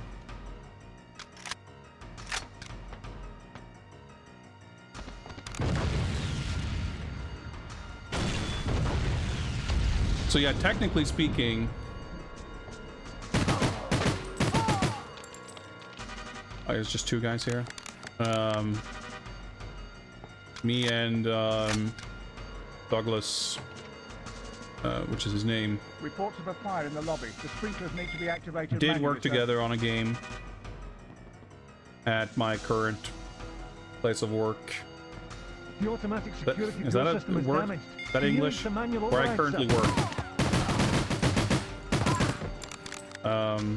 Because we were both supervising student groups, developing games, and one of the games that a group was working on got picked up by Sony for like further development and release on PSN for the PS4, and we basically they continued development. Yeah, the sprinklers were over here, right?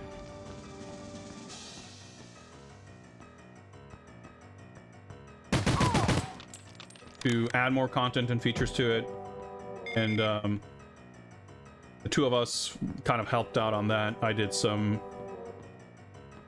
animation and VFX, a little bit of just helping out here and there with art stuff, and just design, I don't know, just helping out in general, I guess. Don't mind me, I'm just picking up some armor.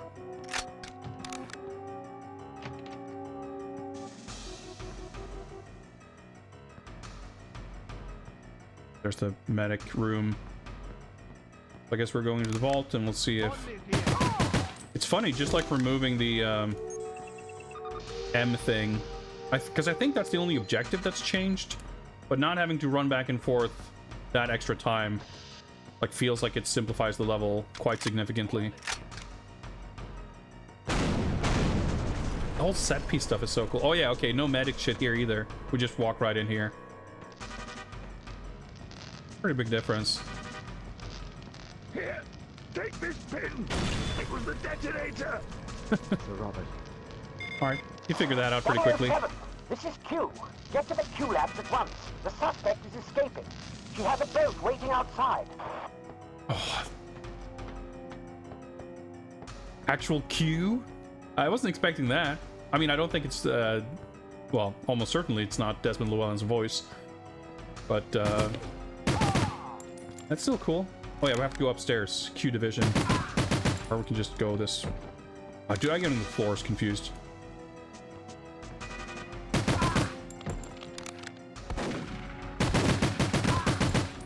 Running full speed, shooting at nothing in particular.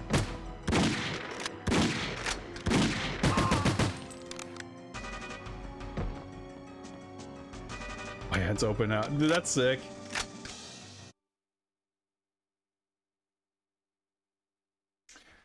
Maybe I just want to play this game on Agent, actually. But it's cool. Like, actually, the other objectives are cool anyway, so... Oh, dude, look at this. Stop! Stop! It isn't finished! Wait, who's that?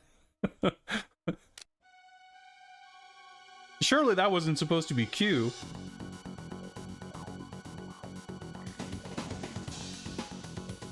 Although, I guess by the time this happens in the film, Q's already, like, left. He's taken his elevator through the floor and just retired.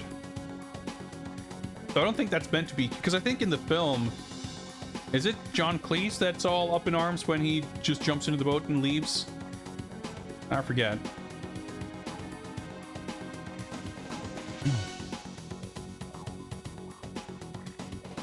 But yeah, that counts. We're being directed to go to the Q lab, and we go there, and you know, you see it, however briefly, and there's the boat like rendered in loving detail.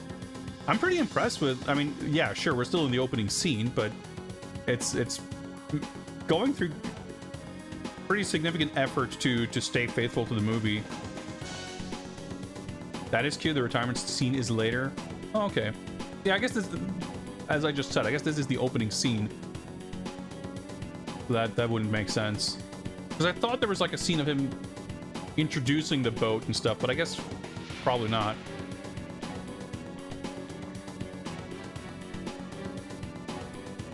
Anyway.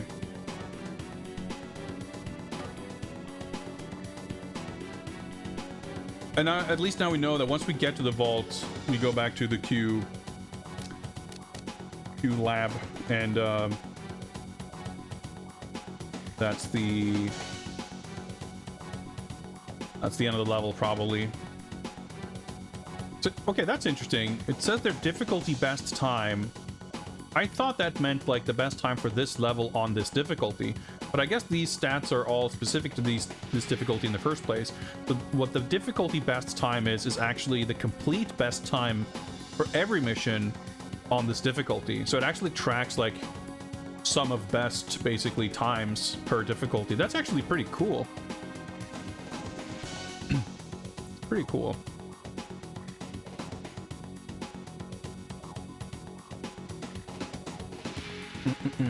Now, the boat chase is in the opening of this movie.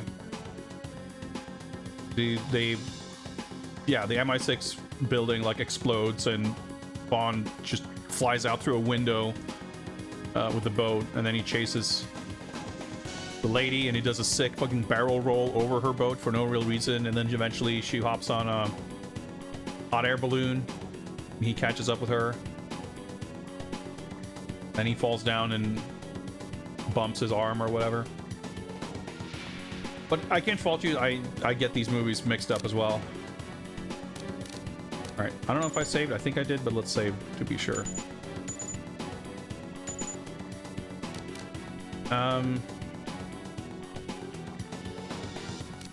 Let's try... Oh yeah, Thames Chase. Alright. Let's try this on Secret Agent again. And see if we can... Because I think both times we failed, it was a little bit of a... I guess I shouldn't call it a freak accident, but...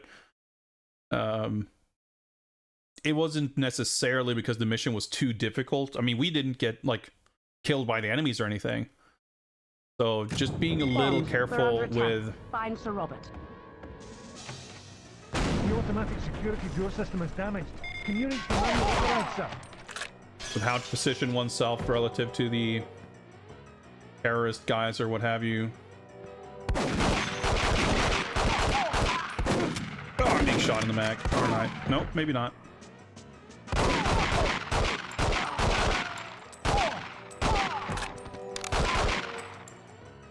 Headshot at him on the floor. Okay. Let me grab the armor first, I guess. Is it here? Yeah. I'm getting so confused by the layout of this level every time. Ugh. Yeah, the fact that the auto aim like doesn't kick in until you get close. Okay, so do I have... Back, yeah.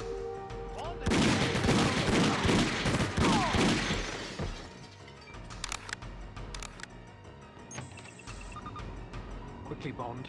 We need someone with your clearance to activate the manual override. Use these keypads to initiate the lockdown. Hugh yells upon. Yeah, that's right. Yeah, I was getting the scenes mixed up. That does make sense. Okay. I still can't quite understand what was up with the model for Hugh, though, if that's meant to be him then. I mean, maybe they just like really didn't want to get close to the look of Desmond Llewellyn for out of respect or something. I have no idea.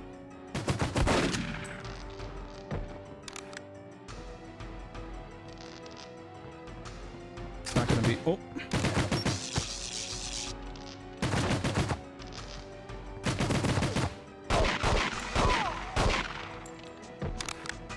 Oh, that's pretty sick. Oh, screw you.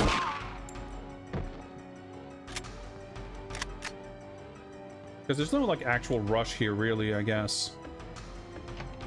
I hope you know what you're doing. Thank you, Bond. It would be a good idea if you would take me to the security center now. Yeah, okay. I think we have enough ammo. A little nervous about the shotgun.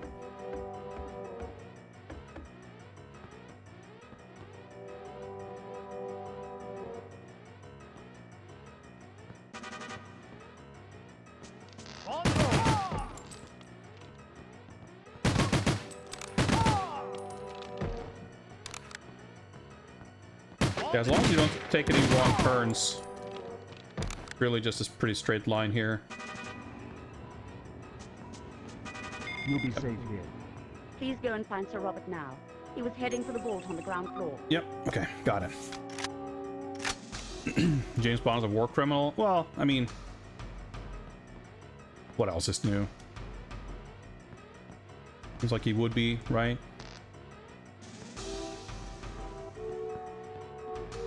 Blunt instrument of an imperial government. Seems pretty war crimey to me.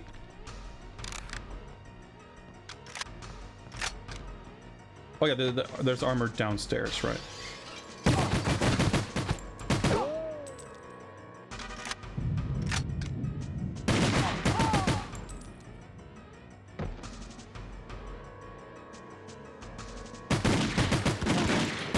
Yeah, I guess it's not a war crime if you're not at war.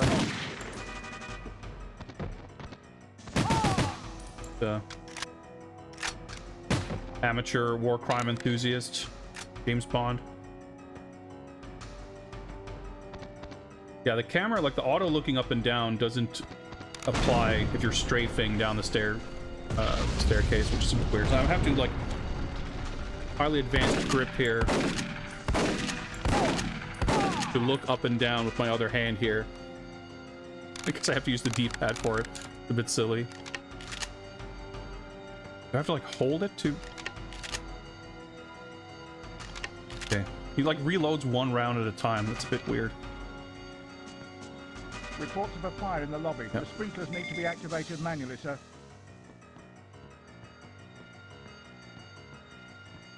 The automatic security door system is damaged. Can you reach the manual override, sir? Oh yeah, right, I have to go around. Way, and there's armor in here, if I recall. Not in here, but...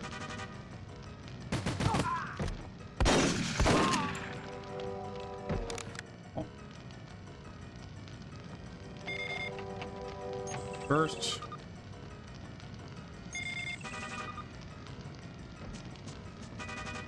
Like another office. Just hear people getting shot. Because I can't hold B. Do I like mash? It makes no sense. Why would he pump B every round? Oh my god.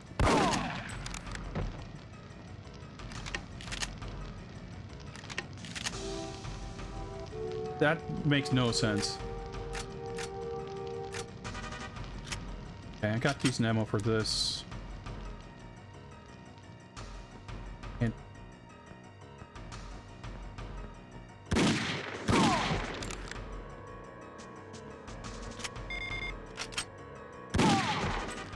shoot him in the butt. There's a guy there. I swear the arm, like everything just looks the same. What's up, Mike? Yeah, this actually runs really nice and smooth. I am playing, well, it's all emulated, but with the expansion packs, I don't know if that makes a big difference. Performance.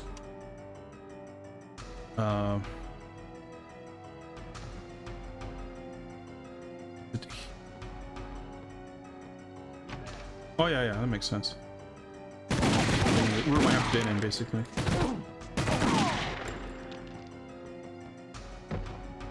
Like slowly doubling over, but okay. Okay, this should hopefully last us throughout the level. So let me just double check. So I have to go back here and around the corner. Oh god. You see this like big muscle flash in the corner of the screen, but I guess that's like a bullet trail. Ah, it's so confusing.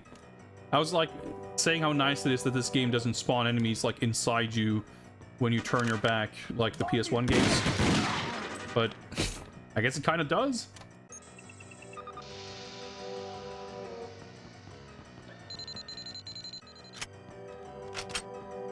And it's like weirdly even more confusing. Yeah, these guards aren't here on Agent. Sir, This guy's not here to tell you that we need to bring a doctor. Doctor.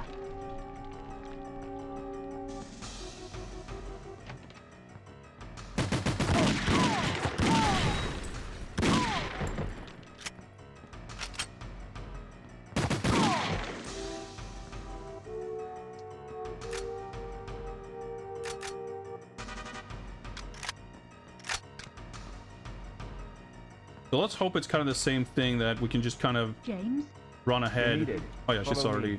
following. we're under attack. Not to I see worry, that you're guy in over there. Oh my! Guy fucking running around the corner full speed, firing his gun. I thought I'd be able to take out this guy before we run here so we don't get shot in the back, but guy's fucking fast.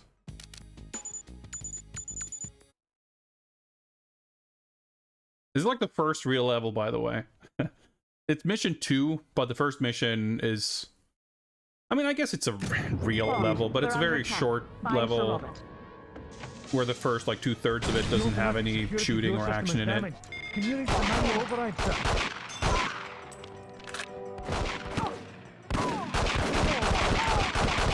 I don't know if you can keep these guys alive to the point where they can actually help you.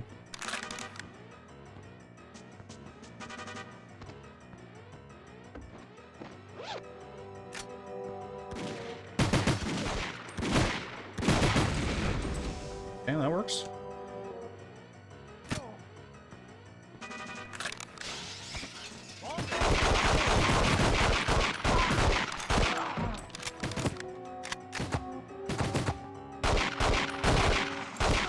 Where that guy came from, but whatever. Quickly, Bond. We need someone with your clearance to activate the manual override. Use these Getting a decent keypads sense to of initiate the lockdown. how this works and where to go and what to do, but I still get tripped up about which room is which.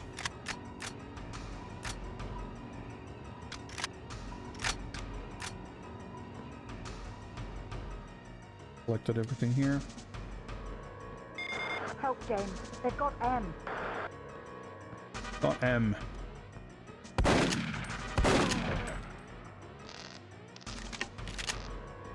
Extra ammo. Prize means... Oh wait, surely I can't...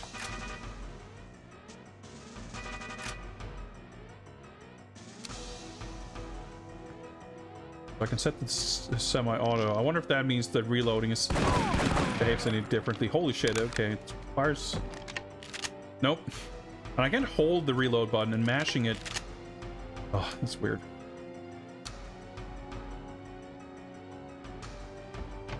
I hope you know what you're doing. Dude, how did that Thank you, not Bond. kill... Well, It whatever. would be a good idea if you would take me to the security center now. I'll save the Magnum for the Warm Flash escort, maybe.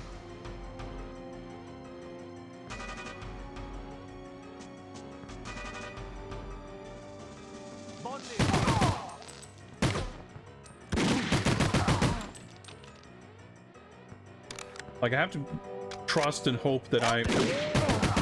Okay, that was a little lucky. That I will attract their fire, so they don't fire their first shot against the person I'm trying to protect. In which case, like... Please go and find Sir Robert Kind of now. fucked. He was heading for the vault on the ground I floor. mean, it's all like hit scan, right? It's so fast, there's no... Like, what do you do?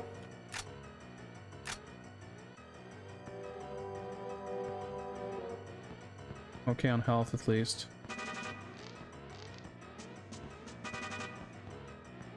Bond is here. I was just about to try to look around this corner, and then they popped into view.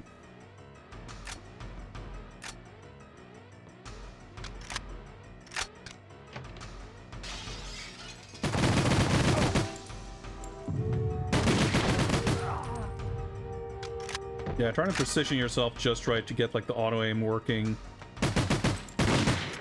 Oh, it's a little finicky. But it mostly works.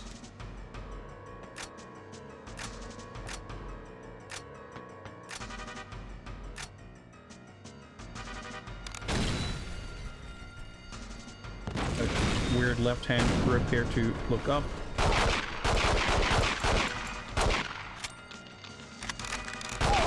Okay, there we go. I didn't actually hit any of that, but... Or not a lot of it anyway. Reports of a fire in the lobby. The sprinklers need to be Right, activated. fire in the lobby, manually. sprinklers. The automatic security door system is damaged. Can you reach the manual override, sir?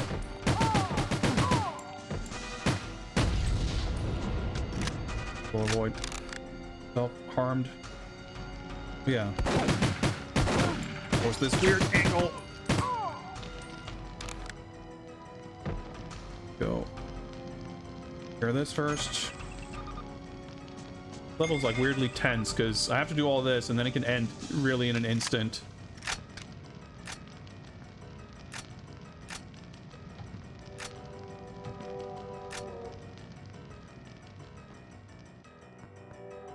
Art.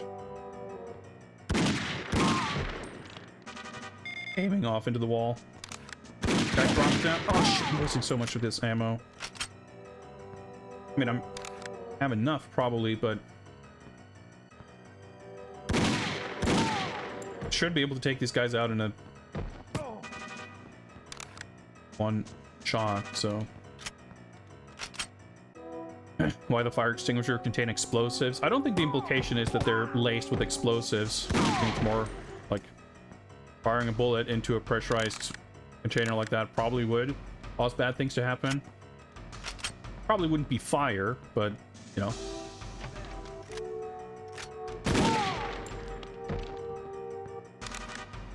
You communicate that best you can with graphic capabilities at hand, I suppose. And I wish I could give King Dr. Warmflash some body armor. Doing good on health though.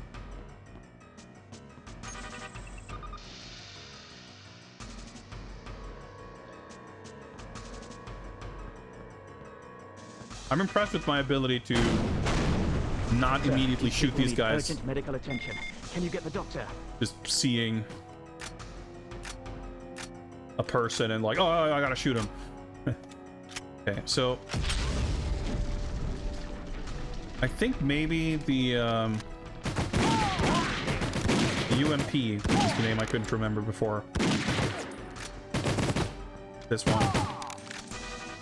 Maybe like the different weapons have like different sort of auto aim range. We'll have a slightly easier time. This, I didn't want to waste all that ammo, but it'd be enough for this. Maybe I can see if I was gonna say maybe this guy spawned. Yeah, I guess. Now, like maybe these guys are the ones that are gonna come after me and they won't now. Or like I've already killed them before getting her, maybe. James? You're needed. Follow me. Yeah, see, there's no one over there now.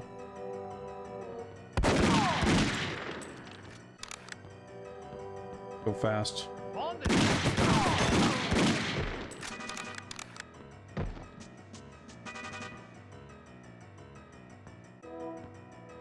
I was gonna say, surely there's no one here, at least.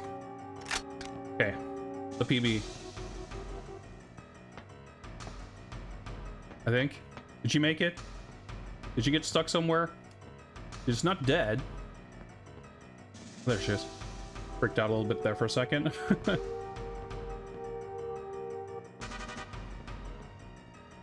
at this point, I just have to survive, so it should be fine.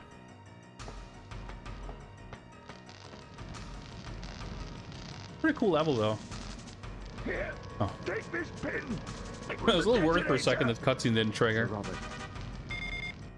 007, this is Q. Get to the Q labs at once. The suspect is escaping. She has a boat Even funnier with the weird outside. Q model when the voice is like surprisingly spot on. Like all the sound alikes are pretty good. They're like not distractingly weird sounding, which is I guess kind of all you need really. Like they can sound convincingly enough like the character.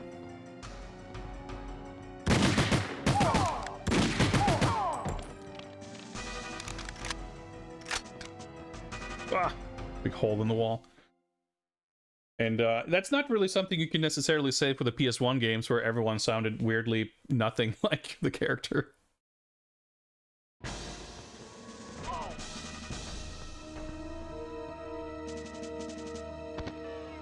Stop! Stop! It isn't finished! Like, why is he Rotund. So goofy. Anyway, complete secret agent. We did it. Whew. We did it. I only catch up with chat.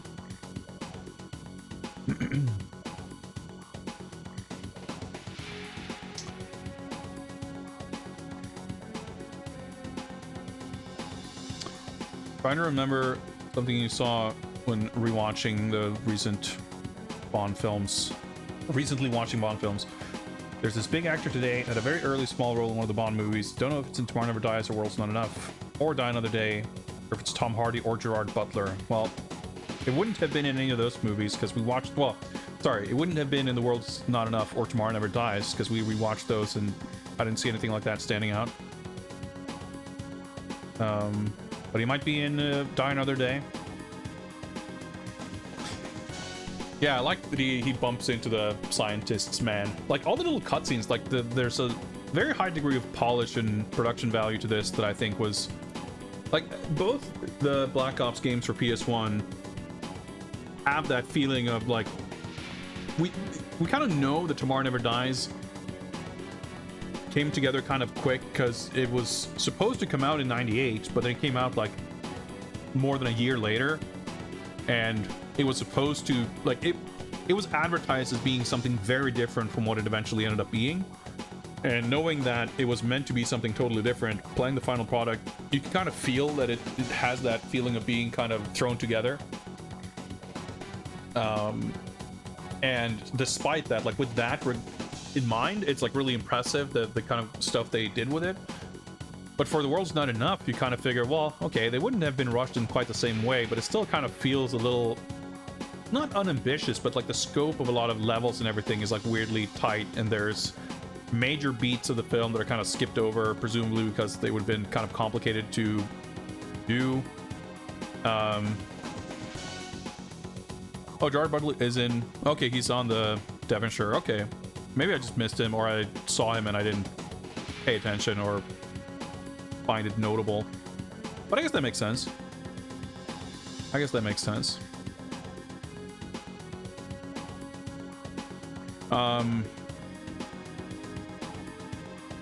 So I feel like I'm just sort of calibrated by those games, and compared to that, this feels like super elaborate with all these little cutscenes and the voice acting and the fidelity with which they're kind of recreating these scenes when the PS1 game, like, very broadly approximates the sort of general gist of the events, if that. It's a cool game and it's fun and I liked it, but it doesn't...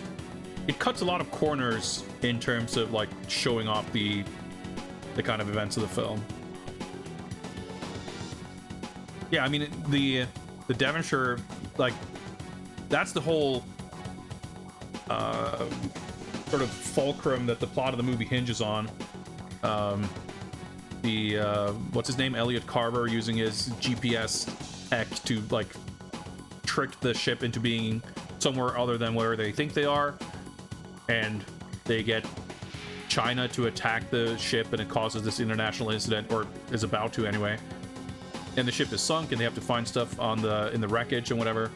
But, like, the ship is barely mentioned in the PS1 game, because, like, most of the pivotal scenes involving it are kind of not represented in the game, so it's a bit weird. Anyway, we did it. So I guess we'll keep doing. Yeah, 8:26. You have to do it in 3:45.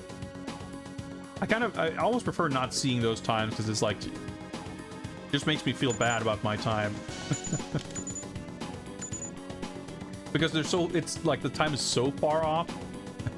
But I'm sure, again, like with the escorts and stuff, like you don't have to wait around for the people really, which is nice. But I'm assuming there's a lot of stuff that you can kind of do what I did with Warm Flash, probably, where you can sort of clear out the route, not take an extra lap ahead of time, because that's obviously going to be very wasteful time-wise, but to know exactly what enemies are going to be there and kind of know where to take them out and know what not to worry about. But I mean, that's kind of speedrunning 101, just knowing what's coming up ahead of time. So let's do the chase. Like, let's try this on secret agent at least once before we dial down the difficulty, just to see what it like, just on the off chance that we can complete it easily. Because I mean, if there's no escorting, the escorting was the only thing that held us back from the previous stage. So as far as the enemy combat goes, I think it would have been fine.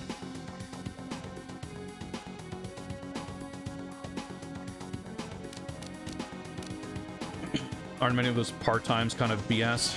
No, I mean, it's... I think they're reasonable for what they are. I'm just saying it has seeing the times. I'm not saying, like, it's upsetting to see the times because I feel like I'm doing a poor job, and because I'm failing to reach that time, I'm playing the game wrong.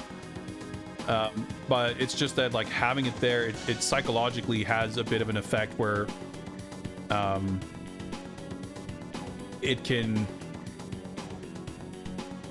not, it's not necessarily a matter of it feeling encouraging or discouraging. Obviously that's extremely subjective, but it's partially the fact that, like, obviously for the purposes of what we're doing here, it's irrelevant, but also I don't really want to, like, when I'm just playing through the game, familiarizing myself with the levels and everything, I'm not concerned with my times at all.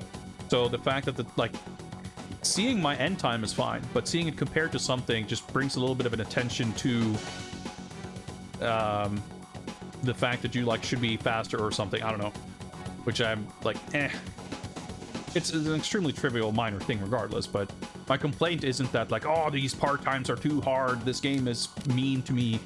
Like, it's not that, it's just like, I'd be comfortable, like, not even caring about that, or not even sort of having it presented or surfaced before I'm done with the game. But I don't think they should, having that be a thing, I don't think should be, like, locked away until you beat the game. It's good that it's this way, but it's just, it's funny how that thing can kind of have an effect beyond the immediately kind of literal that it does. It is interesting, though, in Nightfire, there's a similar kind of thing where you actually get score, which I thought was one of the sick things about that game. Instead of just, like, speedrunning, every stage has, like, score. And there's a lot of different categories of stuff that you get sort of scored on, and one of them is, like, collecting hidden 007 tokens. And I know that the tokens don't appear in the level until after you have completed the level and replay it, but I think even the score system entirely, like, I think you might not even be scored on the level when you complete it for the first time. It's only when you revisit levels that the scoring mechanic even comes into play. And I think that was a really, really elegant solution, because it kind of, and it's funny, I haven't really reflected on this, at least not in a very long time, but relative to something like this, like, it's I think it would be stupid to lock away the kind of you know, what do you want to call it, super play aspect until after completing the entire game, because the game is so sort of segmented into these individual little sections with each level anyway, so that makes perfect sense. But you wouldn't necessarily do it on your first playthrough of a level. Like, I mean, you might be some kind of insane superhuman and first try get the best required time or something. That seems unlikely. I mean, obviously there's a strong argument to be made that you know better than the game whether or not it's your first time playing. So, like, you should, if you are, you might have played the game before, but you have a fresh save file or whatever, and you don't want to have to play the game, play every level one extra time just to be able to do it. I think that's totally fair, but I remember liking kind of how it worked out in Nightfire. But it's, I mean, obviously not something that's a great, like, detriment to my enjoyment of the game or anything. Which car does Bond drive in this one? Well, he doesn't really drive a car. He uses some gadgets. I think he... Does he fire some weapons or something? I don't know. But I think it's gray and it's got 4 wheels. That's about all I can say about the car. That's about where my expertise begins and ends. All right, M's Chase. Pursue but do not eliminate the female assassin. Rescue the hostages. Huh. And briefing. It looks as if the woman who killed Lachez in Bilbao is behind this attack. What did you call her, Bon? The cigar girl? Whatever her name, make sure she doesn't get away. I won't tolerate this attack, 007, and I want you to find out who is behind it. Message from Colin Salmon, Chief of Staff. It looks as if this cigar girl is making her escape along the waterfront. We're getting reports from the police of terrorist attacks throughout the area, probably trying to cover her escape in the chaos. The police have tried to evacuate as many civilians as possible, but keep an eye out for any innocents who have been caught in the crossfire. Yeah, so in the... I don't remember this being a thing in the movie, but in the PS1 game, you have to go into, like, the train station and, like, blow up an old rusted shut door to find a bomb. It's a little goofy. Message from R. Just make sure you bring back that boat in one piece. Does he use the gadgets in the parking garage with a cell phone? No, that's in Tomorrow Never Dies. In this movie, the car only appears, like, in that weird... Like, it's like Valentin's caviar factory, so they're on these, like, rickety docks, and the car is parked, and the saw blade helicopters show up and cut the car in half or whatever. I remember someone mentioning that he does technically drive for about 10 meters, but there's no like car chase scene or anything. Cigar girl. Yeah, she's got the outfit and everything. Like, I feel like she looks more like in the movie than she did in the PS1 game, but maybe not. Or, I mean, she does look fairly accurate, if not maybe the face or whatever. But she might have in the PS1 game also, I don't really remember. Make sure she doesn't get away, but don't harm her. We need to find out what's going on. Okay, that's it. No other briefing here. So do we actually get to drive the boat? Or do we get to just see the cutscene? So obviously the one thing that the PS1 game had that this game does not are the video sequences from the film. And the game is, like, surprisingly liberal, showing a lot of the movie and having a little scene that leads into and out of every level of the game. And I thought that was really well done. So here we do get, like, more recreations of events in the real-time cutscenes than in the PS1 game, which is cool. But I wonder, like, some of the stuff that would be a little too elaborate to try to recreate that, like we get to see parts of the boat chase in the PS1 game, and then when the chase sort of ends, that's where the level starts. But I wonder what they do here. I guess we'll find out.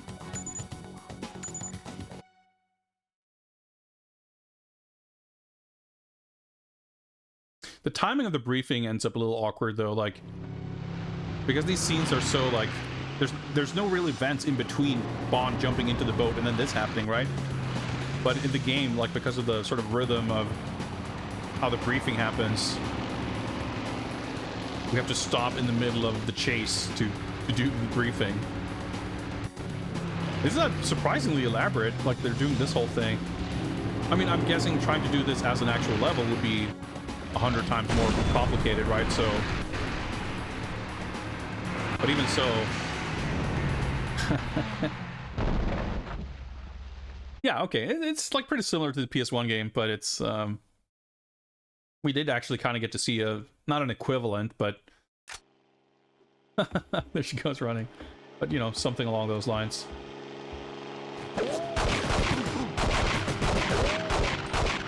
Auto aim. All right, whatever. I should probably just run.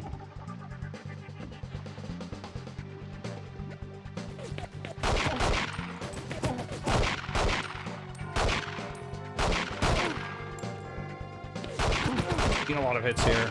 I can't tell. Dude, he had a lot of health. Bond is here. Bond is here. He sure is. Oh shit. Whole terrorist gang.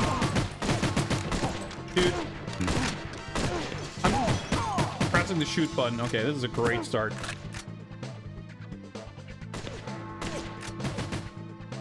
Like, there's gigantic open spaces here.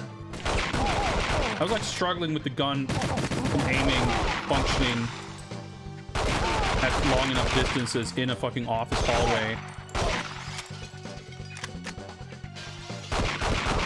Now we have the fucking epic vistas of... I was gonna say Bilbao, I guess we're in London. That's gonna be a problem. Oh, there's the sniper rifle. Deutsche S. Yeah, okay, so that's like the...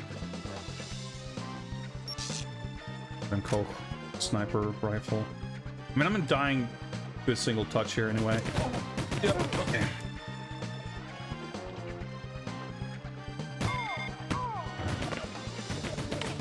The hostages, okay. So they just saw that I was coming and started shooting the hostage.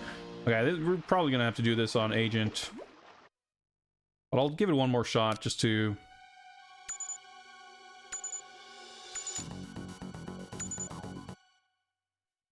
If we can do the opening just a tiny little bit better, we might have a little bit more survivability. This game's probably going to be pretty rough. The load screen before the well, not unskippable cutscene, but like we have to start watching it. We have it's the unskippable load screen, and then we skip the cutscene, and then we get another load screen.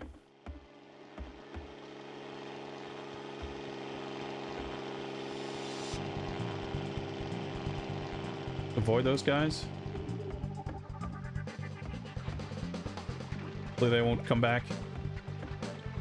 Oh, that's the other part there that we went to, I see.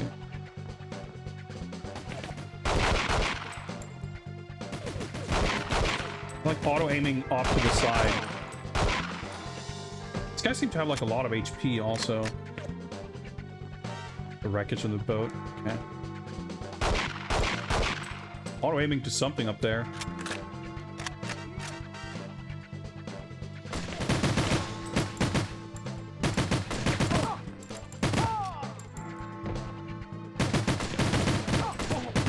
Auto-aim is highly mysterious.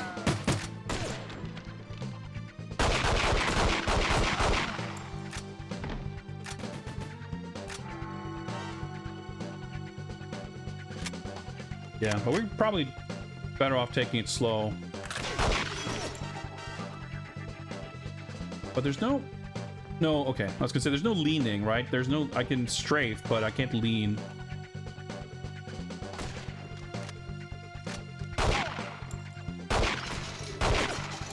Just as awkward as it is in GoldenEye.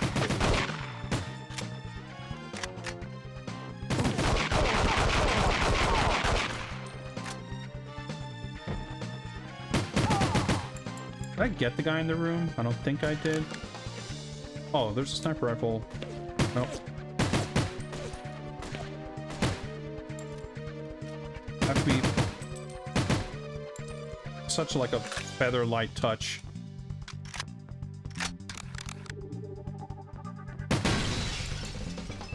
Risk.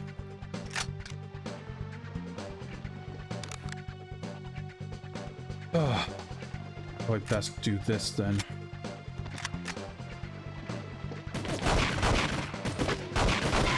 Oh my god!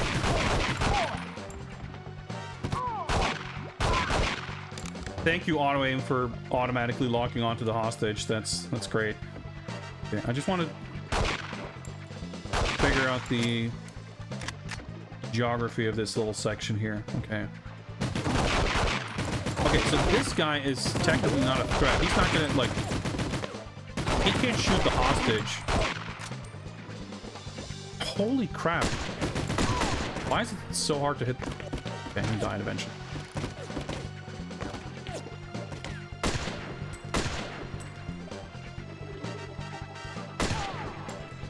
Alright. So I need to just take out this guy right here.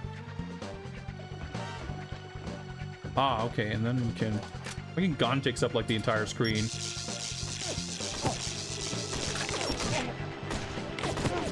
Huh. So you can stun him into dropping. Okay. We're like learning stuff here. Spear gun. It looks pretty slow there.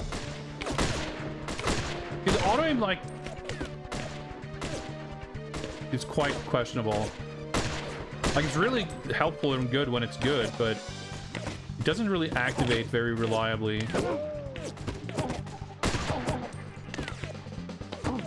And these guys seem capable of shooting me at pretty significantly greater distances than I can kind of reliably at least shoot them. Is he on his way to falling into the water? I guess he is. Okay, that's an extremely prolonged death animation. Ugh, alright, okay. Seem to do a live stream from the 007 museum. Well, doesn't strike me as the kind of thing I would typically do. Alright, let's hide here, I guess. Nothing in the boat that we can collect. Looks pretty cool.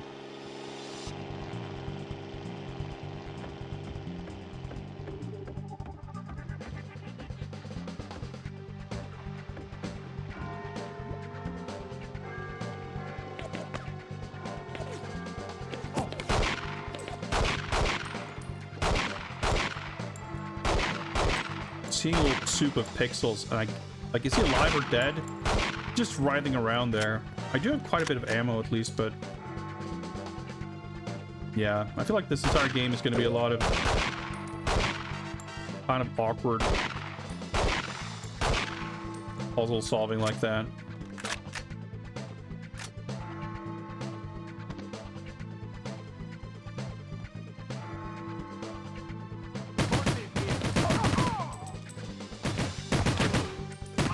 Where you have to, like, just approach stuff in kind of a weird way.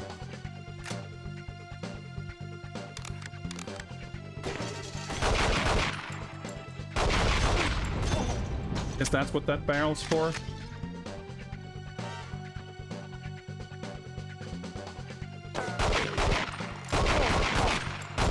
These guys take like 5 bullets too. Just about to say, like, oh, maybe he's dead. I heard him go, oh! Nope.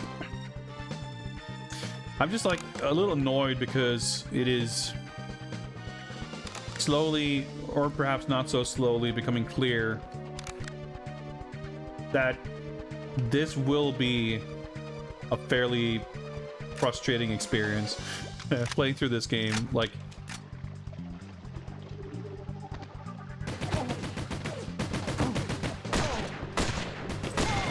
oh my god.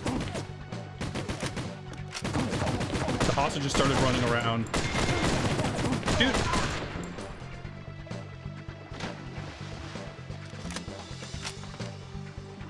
Like, every level is gonna have its own annoying, weird stuff.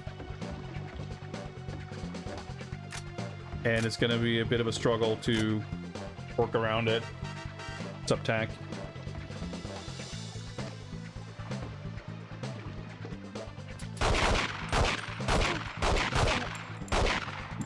Frogmen.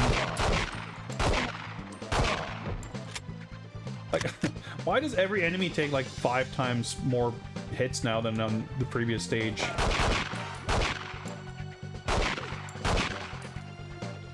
Am I hitting him? Like, I'm obviously auto-aiming up there, but I'm like, the auto-aim is working, like, not working great on the horizontal axis. I'm trying to lock in my aiming, but oh, I have like 5 bullets left.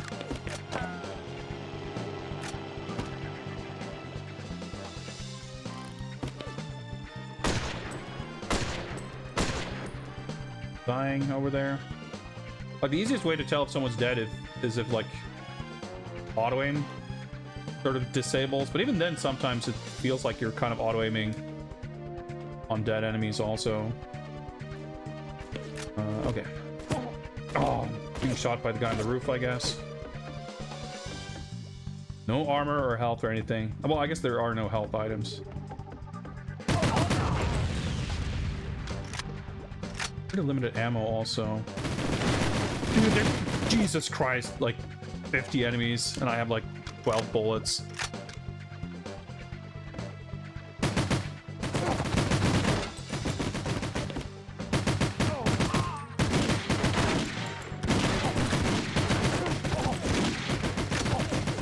This spear ammo, it's not going to be super helpful, is it? Oh, it's just like... Good at least.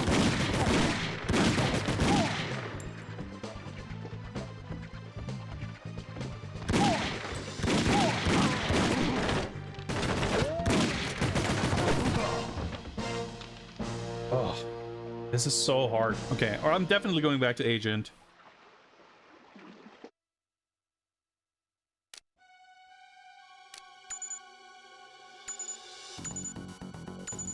This game is gonna be fucking... You know, I was thinking, like, there's no way this game's gonna be harder than GoldenEye. Because GoldenEye has some, like, really weird difficulty. And there were several missions in GoldenEye that felt kind of similar to this, except, like, the big difference I feel like here is the... at least on this level, like, the distances are really wide, and the enemies are shooting you from really far away, and you're kind of... That kind of screws you up a bit. It's less of a thing in that game.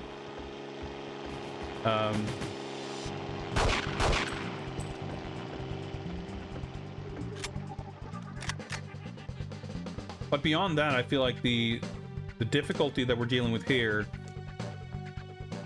doesn't, like... GoldenEye doesn't start being like this until, like, you're halfway through the game. And here, this is just, like, how it starts. Yeah, I guess the auto-aim is also... Okay, they just blew themselves up, that's fine. It's a little easier. I mean, I guess it's similar to GoldenEye in that sense, right? Where the jump in difficulty is pretty huge. So Agent feels like really trivial. You don't even really have to try.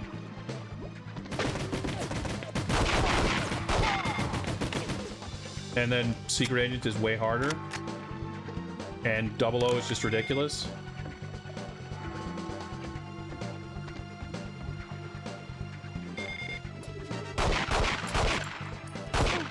But yeah, like the auto-aiming... I just don't really quite understand it, I guess. There's a lot of stuff that's... Yeah, I don't want. Yeah, there's no guy on the roof there.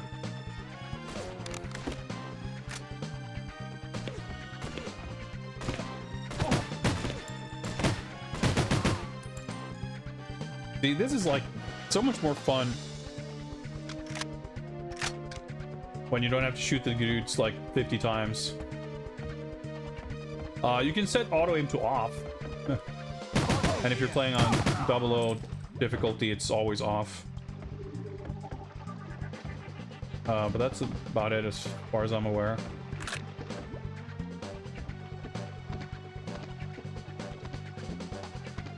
Can I have to jump up from this direction, I guess? There we go. But this is like, doesn't even feel like it's gonna be practice either. It's just like, have as many dudes, and they are completely incompetent, and I auto-aim better. Like, there's just a million things. Oh, I can... Those are grapple things, right? Try this.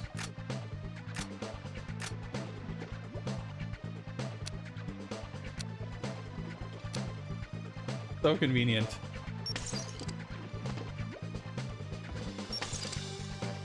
Wait. What? I just shoot a little piece of string down there, and then I can grab it. Oh, this is great. Extremely convenient. Okay, yeah, I don't think we're going to be using that much unless we have to.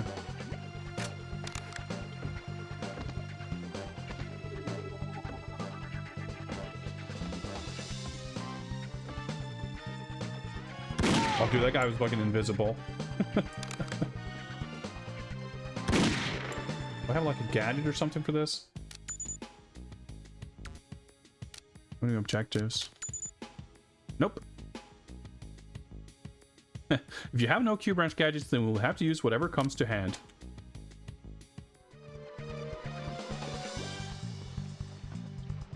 This is like the only way, right?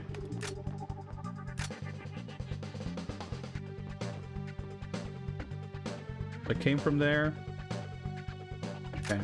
Like I mentioned in the other game, there was a thing where you blew up like some kind of broken down wall. I don't want to like waste all my ammo. Can I punch this?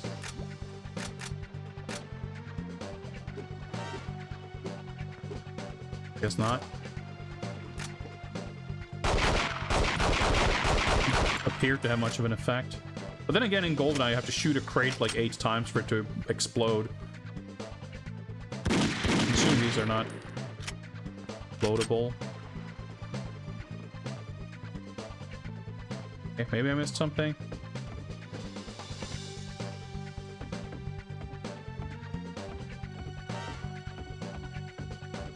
I'm confused.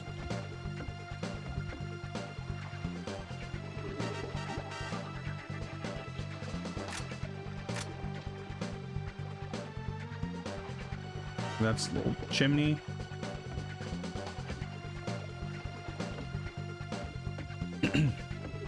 What's up, Taco?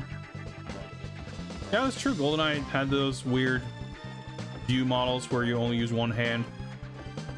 So, I mean, there's a lot of things, I think, graphically that you can consider a step up in this game. But also, you know, there were 3 years in between. And this is also, like...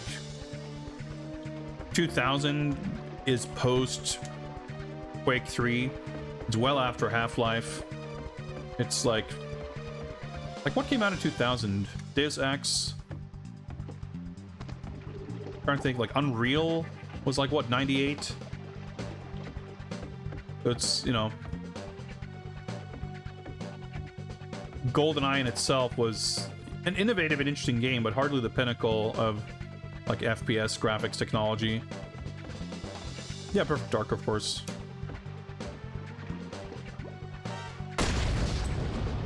Maybe that doesn't. Are we like stuck? Is there like a trigger that didn't happen? That like was something supposed to spawn or happen that didn't? It's kind of what it feels like to me, like a weird soft lock. Unless maybe I'm supposed to. It's just like stops here. But before I restart, I might as well try unloading every bullet I have on things and see if something happens. What? Gunner. Laser? Can I laser this? No.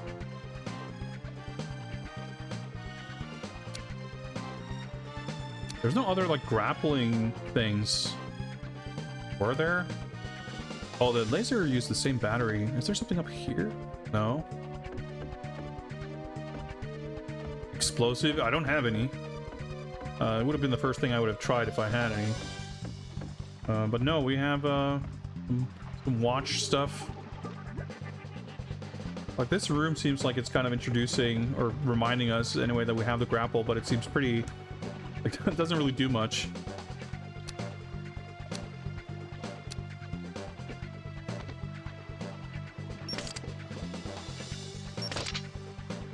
So weird, you just like fire. Oh, you can only have one. I see, that makes sense, I guess. I can backtrack and see if I missed anything.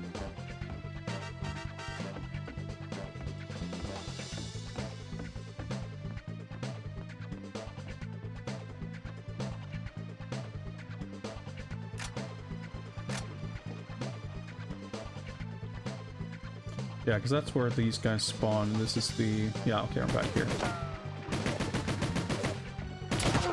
They didn't kill that guy? Maybe that's a trigger for something? I don't know. Wasted a bunch of ammo now, but...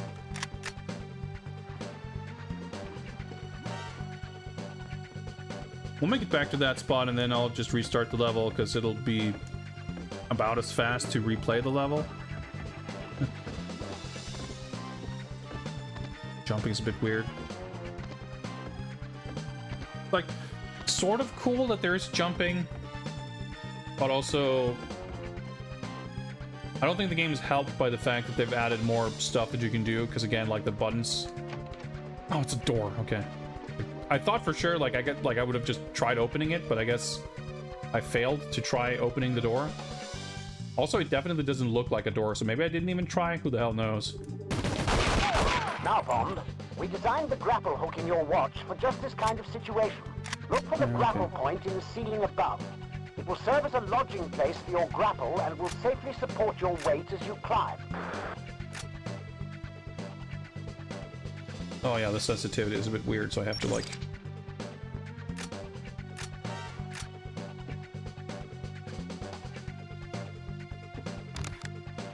I can't, like in aim mode, I can't scroll the screen because I've lowered the sensitivity of the analog stick.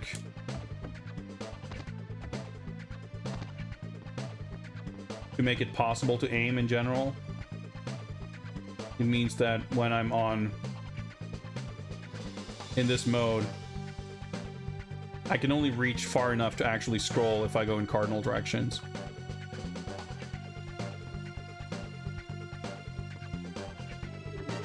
But I bet if you did configure the emulator to actually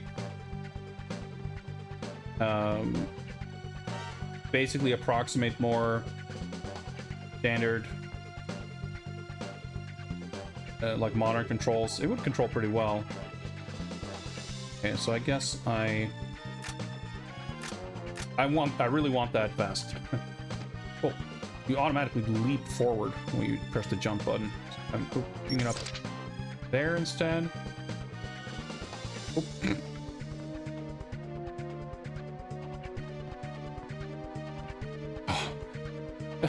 Try to find the goddamn... There we go. I was looking like... Oh.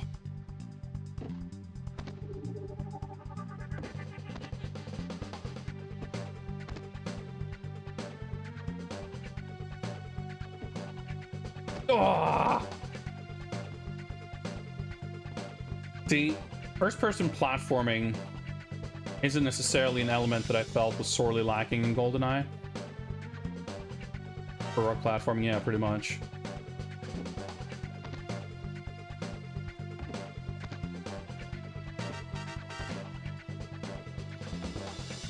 There we go.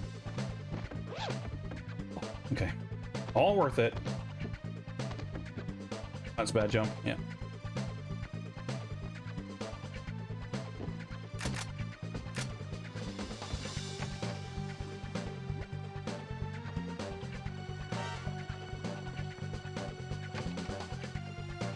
Target is moving away, Bond.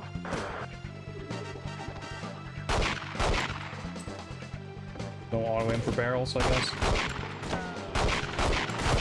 Also, I'm gonna assume / hope that we're not on any actual kind of time limit.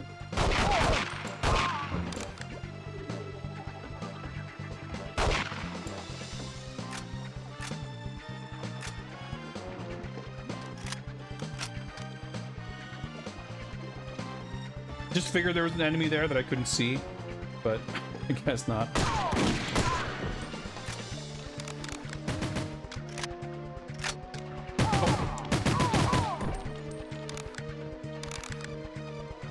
So like noisy graphics, like okay, well, there's like a lot of detail and stuff, but yeah, it's so hard to see stuff at a distance. Do they end up in a train station in the movie? I feel like they must, because there's a train station in both games here. I don't remember that at all, though. Because they go in the hot air balloon and shit, right? We just find ourselves in a... Hold on, sir. This area is sealed off. We have a hostage situation. I'm with MI6. Let me through. Yeah, this terrorist bomb hostage situation. Okay, so that was the end of the mission. Oh, okay. I thought for a second there was more to it. But like, dude, we got through the first like third, and the rest of the level had way more enemies. Also, my timer died. What actual time are we on? Can someone identify when or how long ago the timer... I mean, yeah, I know when. It died at 2 hours, 53 seconds.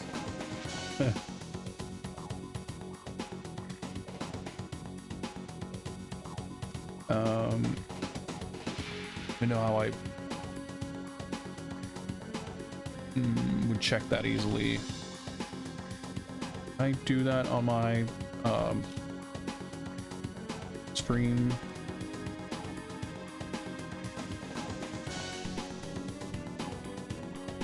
What is it called? Stream manager. Can try to can I highlight? Can I create highlights of a stream that's currently live? I guess so.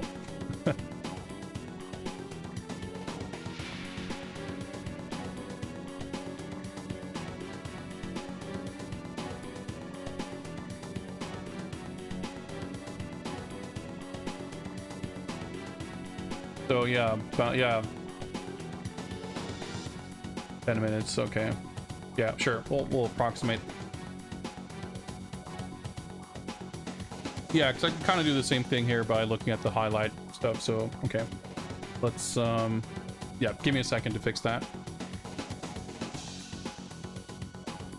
We'll do this.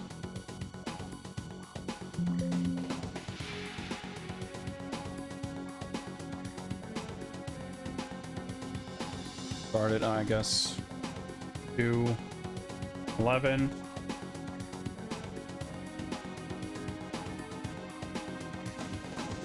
I'm like so frazzled right now.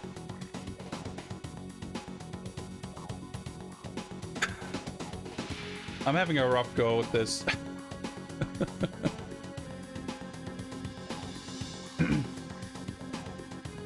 Isn't there an issue with the N64 and some other older analog controllers having a higher amount of steps possible for movement? I have no idea, but I don't think so.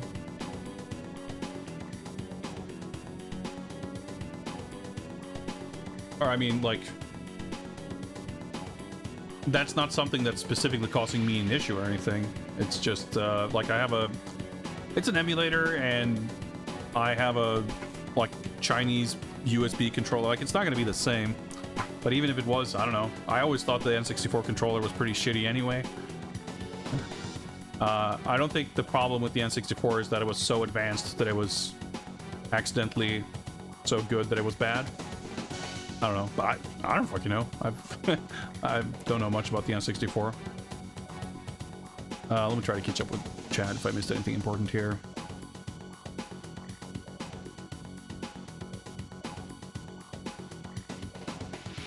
Yeah, I don't know. I think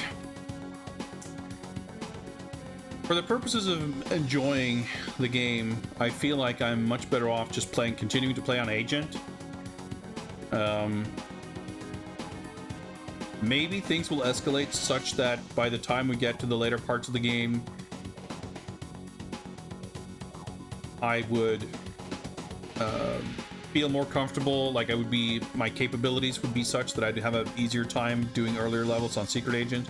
The thing is, though, I don't think that's the case, because I don't think Agent difficulty is ever capable of tasking me with trying to do the stuff that I have to do for Secret Agent, because the weapons operate differently, the enemies operate differently, like auto aim operates differently. It's just such a different game altogether. Like, I was hoping that GoldenEye's level of difficulty is so weird and rough around the edges that this would be a little more straightforward. That does not appear to be the case. And quite frankly, if I played this back in the day, I would be probably even more annoyed with Secret Agent difficulty than I am right now. But I would probably just play on Agent anyway. And if I had this game and if I wanted to squeeze more fun out of it, maybe after beating it, I would try to go Secret Agent. I don't know. I think for the purposes of experiencing the game in terms of me having a good time, in terms of making steady progress, like, going Agent is probably the better idea. Like, I just don't see what we have to gain by playing it in a way that makes it, like, for me, the idea of conquering the difficult challenge is like it's so far down the list of motivations for me to do this and for playing games in general that I don't think I'm getting more out of it by doing it that way. Like, technically there is something I'm getting out of it that I'm not getting on Agent, and that's more to do with the objectives. Like, if I could do all the objectives, but at a combat difficulty that feels engaging, like, Agent is probably too easy, but I'd rather have it be too easy than difficult and frustrating to the point where I get stuck on literally every level for like 2 hours. But it just kind of sucks because I think I would much rather have something in between. And like, I would like, you know, I would like to have more auto aim and stuff like that, because I feel, again, like the controls, the game is putting me up against an unfair challenge where enemies can shoot me from further away than I can shoot them, and there's like not much I can do to overcome or circumvent that. Hypothetically speaking, yes, I can like manually aim, but it's really fucking difficult to do that.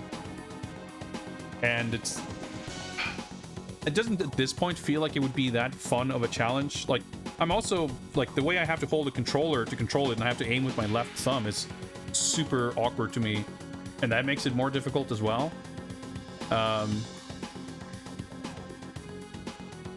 It's frustrating because there's a lot of cool shit happening in this game, but I feel like there are aspects to how the game is like configured and set up that is making it a less satisfying and engaging experience than it otherwise would be, like that it otherwise could be.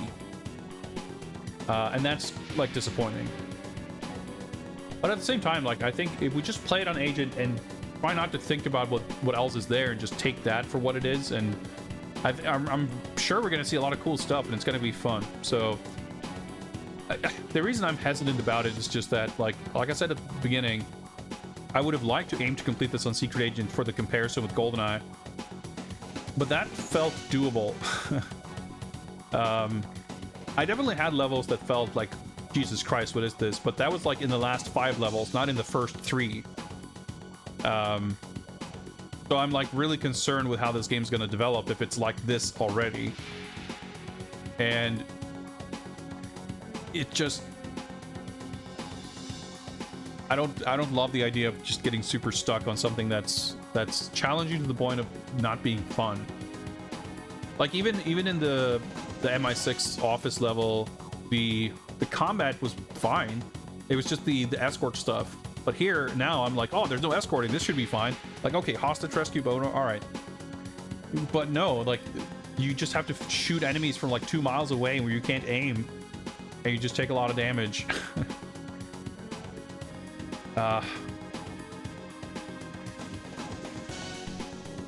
And you just get like accosted from weird angles. But yeah, the other thing, just a tiny little thing that keeps like gnawing at me, is the idea that like, if at some point, like, I don't like the idea of going through the entirety of the game and then like feeling some compulsion or need or whatever to do it in Secret Agent and then have to go back. Like, that part of me feels like I would rather have done that from the get-go. But I don't know, you know,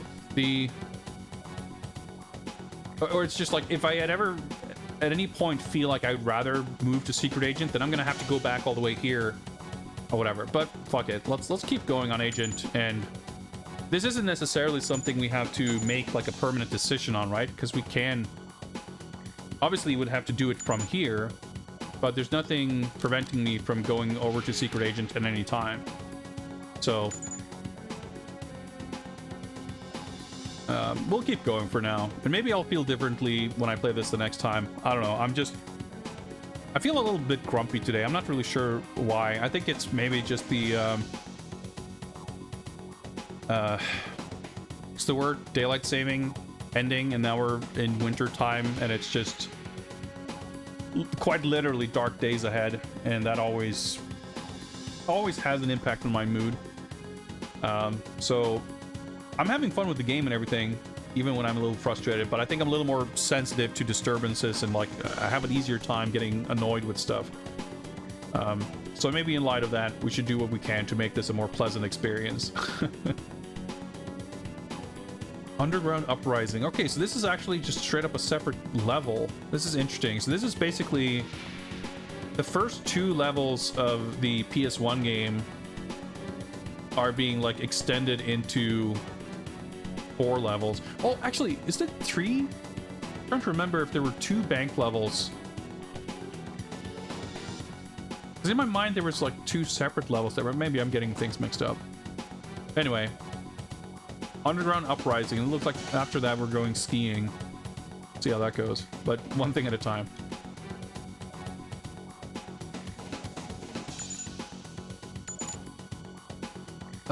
Rescue hostages, defuse bomb. Pursue but do not eliminate the female assassin. Avoid civilian casualties. We're still in the opening scene of the movie, by the way. 2 hours into the game.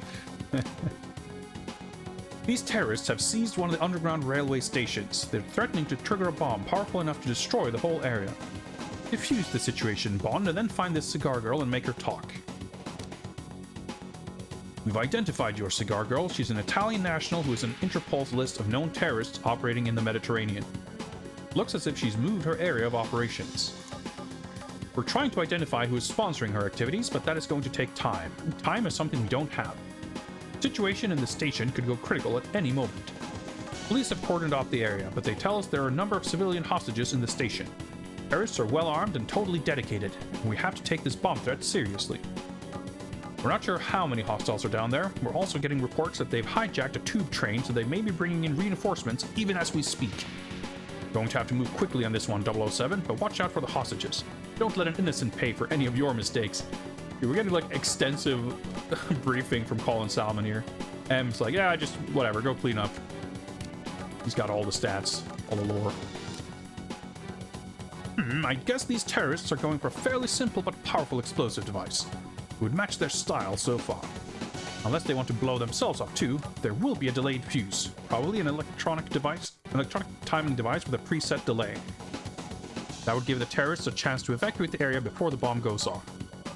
Your job is to get to the device and defuse it with a bomb disposal kit, either before they trigger it or before that countdown reaches 0. Just make sure your hands are steady when you find the blasted thing. I'll get the necessary equipment over to you as soon as possible. Now, as for the hostages, I'd recommend a little clever thinking here. Use your standard issue stunner or a flashbang grenade to stun the terrorists before they get a chance to do any harm. And just shoot them?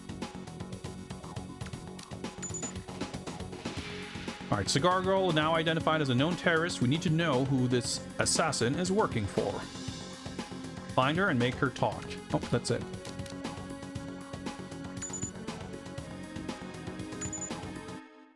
I'm like dreading. I'm not excited going into any of these levels. I'm just dreading it. Like the game is cool, but it's kind of frustrating. The woman you're chasing is in this station. Her gunmen have seized the whole area, and they've got civilians hostage in there. Even worse, we've reports of some kind of bomb. The whole situation is a mess. Keep your men at a safe distance. I'll handle this. Yes, sir. You might need this. What, courtesy of Q, or what's that? Just a little box? Is that my bomb disposal kit? And we'll figure it out. Oh, there's a time limit. That's like sort of cool, like, oh shit, okay. Fucking hostages.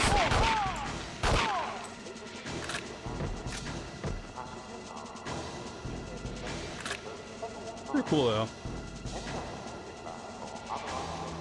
Not gonna lie.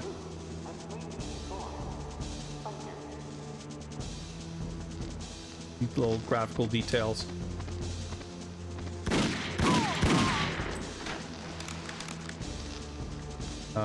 Oh, well, there's armor here.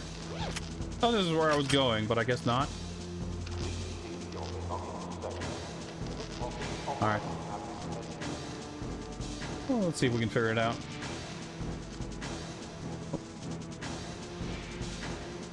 This didn't lead anywhere, did it? No. This whole... Was I supposed to go right here? Oh yeah, I guess it does. Her bold strategy there is just running past my gun range. I mean, I guess it kind of worked.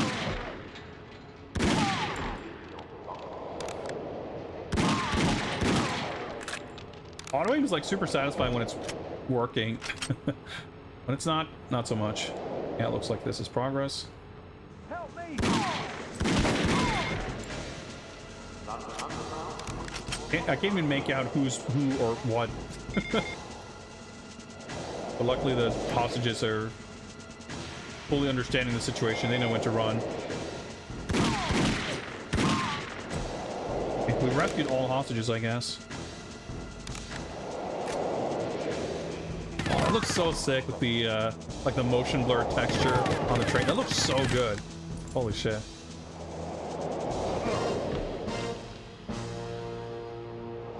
I guess I leaned too far to the edge of the platform. I didn't fall down onto the tracks or anything. I just bumped into the side of the train, I guess. Alright, whatever.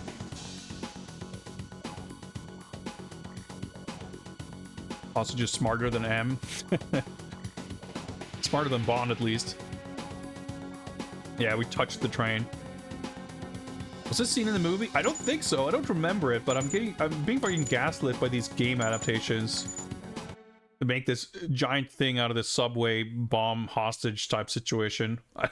Like in the movie, Bond jumps into the boat, chases the girl, she crashes into this little island with the hot air balloon, and Bond like jumps after her, and I think he use some kind of grapple thing to grapple onto the hot air balloon, or is that just from the game?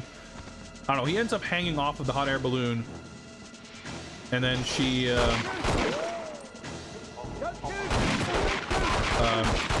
blows it up because she's scared of Renard or whatever.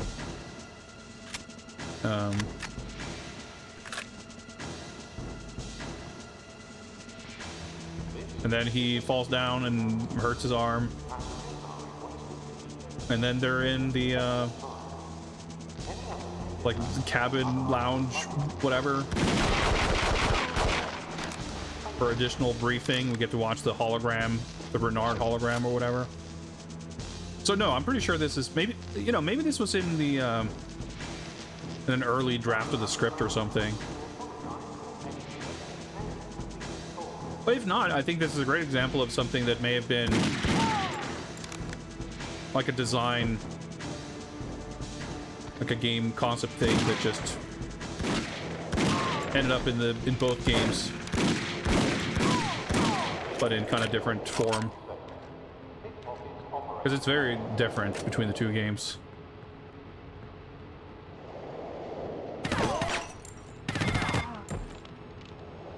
Pretty satisfying gun. Hostage rescue that just walked over there.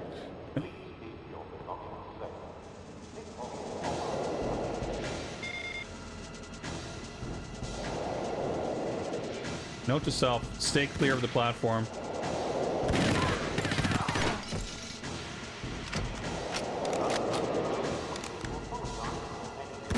Too mesmerized by the motion blur train texture. Just like hogging the opposite wall. So, okay. Guess I'm probably meant to... Yeah, access staff only.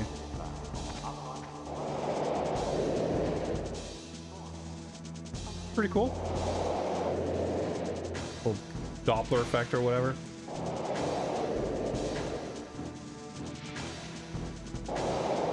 This is pretty sick. Okay. I was like, is there gonna be another train here crashing into us? But something here is gonna open, I guess. No? What? Oh, yeah. Okay. There we go. Oh my god.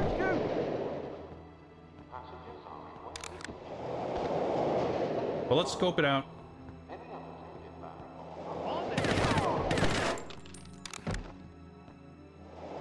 Bathroom. Fourth mission. You're not the boss of me. I mean, I guess maybe you are, but... Bond is here. Sure am. Who else is? What was that? That's pretty good. What else we got?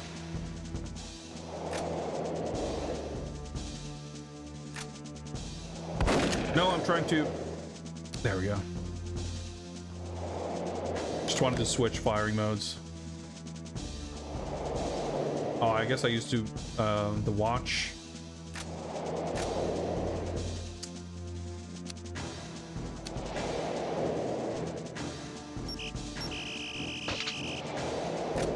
Yeah, that's pretty cool. No smoking.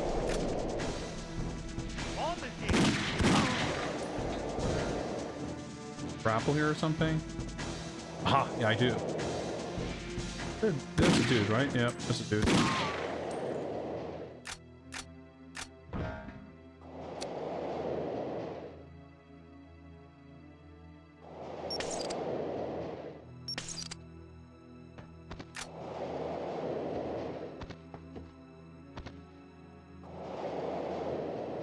Sort of cool. Yep.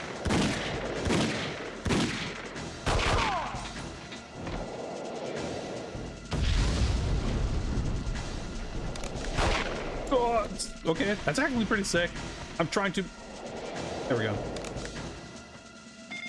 Door's locked. Okay, can I shoot this? Do I have to use the laser for this? Nope. Oh, there's a hot air balloon. Wait. Is there a bomb somewhere?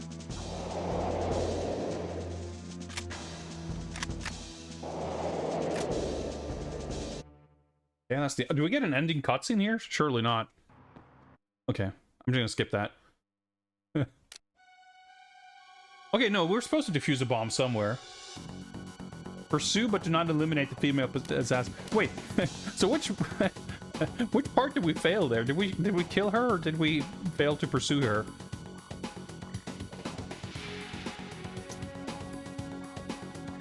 I feel like this version is a bit harder than the PS1. This game is like 10 times harder. There were like 1 or 2 levels that were confusing and difficult to the point where I had to try them multiple times. But most of the levels, I think we cleared like first try. Or like any levels that required multiple attempts had some kind of obtuse and non-obvious fail states, which I guess is kind of true for this also. But here, like, I feel like most of the fails are like innocent people just running into the line of fire. But the combat is more like punishing here also. Not as much on the easiest difficulty, but like Secret Agent for sure. Like the Black Ops games only have 2 difficulty levels: Agent and 007, I think is what they're called. So they don't like map 1-to-1 or anything. But even on the easiest here, like it's like easy enough, so to speak. But then, you know, there's always a, you know, a wrench in the works here with all the innocent people not making too great of an effort to avoid getting shot. Yeah, that's the other thing, Father Axekeeper. In GoldenEye, where it says minimize casualties, I think depending on difficulty, it'll give you a different number of people who can die, and you can still complete the mission.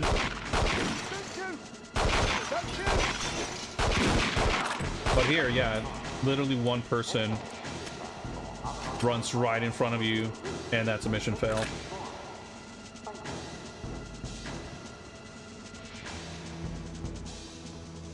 And when a lot of the time it doesn't feel like that's any fault of yours, that's like pretty rough.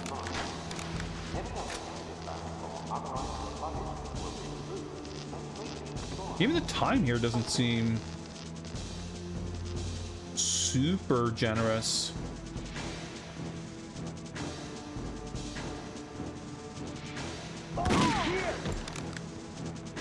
Yep, Bond is here. Bill. Bond's catchphrase.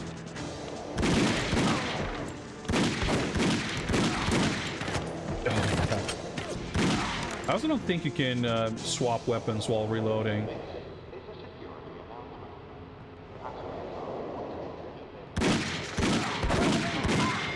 I'm like aiming 45 degrees away from them and hope that auto aim's gonna get me the rest of the way. I don't want to be shooting anywhere close to the hostages. Don't shoot. Oh, purple in here. Yeah, it's kind of rough when it's like the enemies, like you kind of have to take out the enemies quickly. Oh my god. That fucking jump scare started strafing towards the train.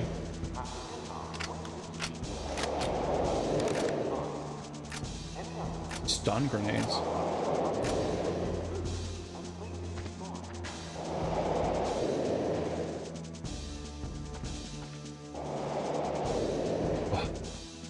Just because we took that first freak death, that's like spooking me like crazy. Over here? Nope. It's black. Whoops. Can I get in, please? There we go. Took 5 attempts. Okay. This is scary. Oh, that's pretty cool. Like shoot the posters. Nice. I stunned him while they ran past.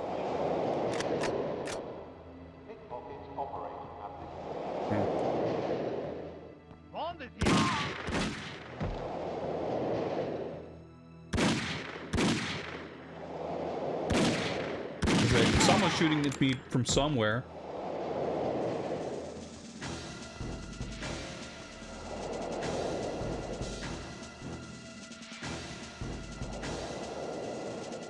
Gonna be armor or a bomb or an enemy or something.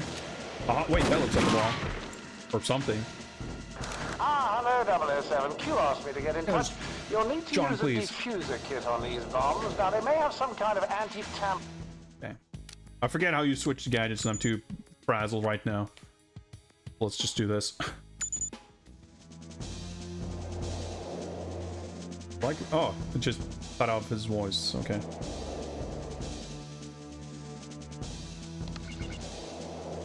Oh, okay. I see. Have to be careful not to let it overheat. The door just pushed me away. Okay, just tap. Careful. Okay, so knowing that I don't have to reach the end of the level in the time limit, I guess it's reasonably generous. But yeah, it's kind of funny. It's like when everything goes well, everything goes your way, you're playing along and doing things correctly, then it feels like fairly trivial. And then any little thing goes wrong and it feels impossible.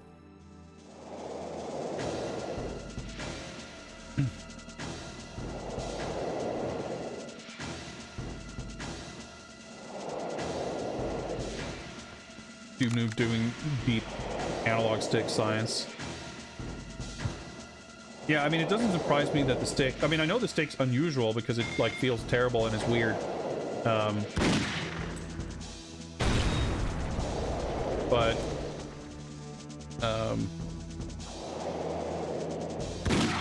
Go.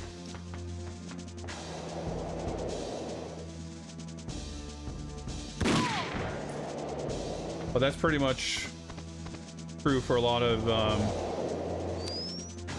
Oh, okay, I accidentally figured out how to activate a laser sight. That's cool. There's like early iterations on stuff, right? Not to say that they're always better with time. Like famously, of course, the Dreamcast has the Hall effect analog stick. Doesn't drift. Like the kind of sticks most modern systems use. Oh, that was a dangerous jump. I just realized I could have fallen to my death there, but we made it.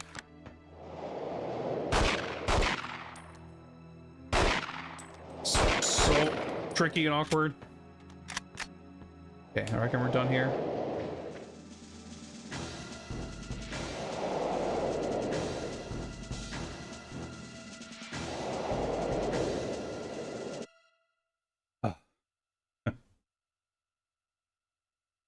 But yeah, like it's It's not the only, like, they did it on the GameCube too, and it might have done it on more recent ones as well, but the fact that you have this, like, Tell me who's behind this. octagonal shape on the well of the stick. Not from him!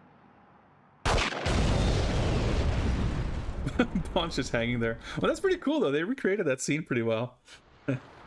This whole elaborate chase, though. The subway bomb is, like, just made up, I guess. Establishing shot. Man, these fucking load screens just kill the pacing, though. Turn it into an explosive, which was triggered by a signal via King's lapel pin. Obviously, someone close to King switched the original for this trigger device, but we don't know who. There's more.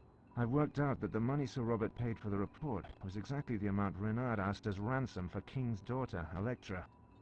The whole thing was a setup. Renard wanted me to bring that money back here. He wanted MI6 to deliver a bomb to King. It's a message. Renard is back. After King asked me for help, I sent 009 to kill Renard. Electra managed to escape before 009 caught up with the target in Syria. Oh, do we get the hologram from the movie? But Renard somehow survived. The bullet is still there, and it will eventually kill Like him. a pretty impressive amount of voice acting. Feel no pain and push himself Dude. harder than any normal man. Now King is dead and MI6 is humiliated. He's had his revenge. Not quite. Renard had 3 enemies in that kidnapping.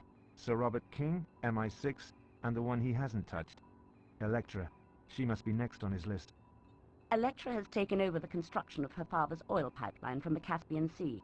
Find out who switched the lapel pin. If Renard returns, make sure Electra comes to no harm. I mean, I think the FMV is pretty sweet. Like, I have no problem with it. I think it's just in a way more impressive the lengths they went to kind of recreate the scenes here.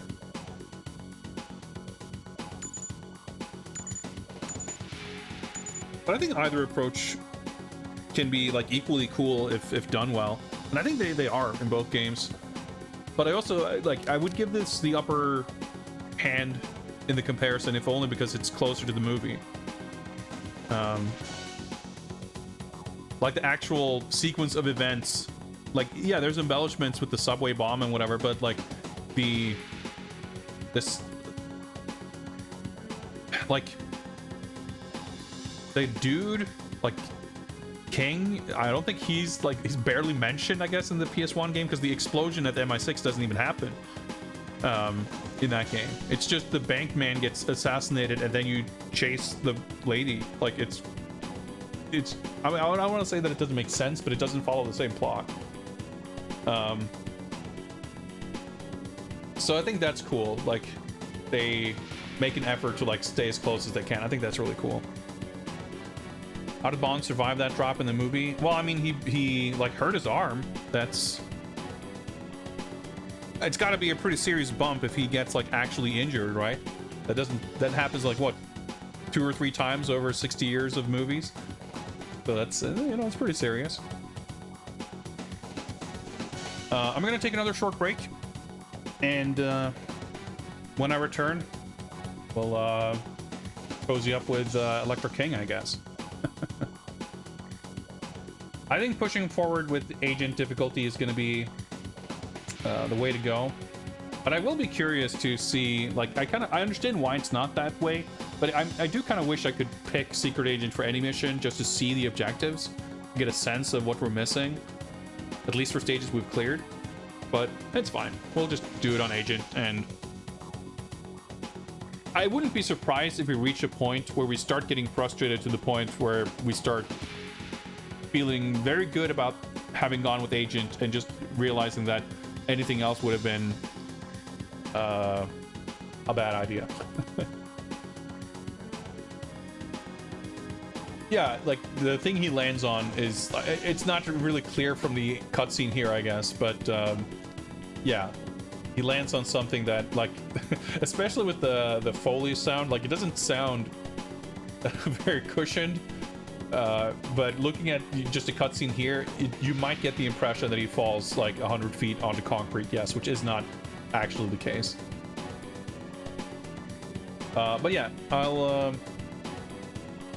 I'll take a short break, and I'll see you guys in a few minutes.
All right, I have returned. Get the game up and running here.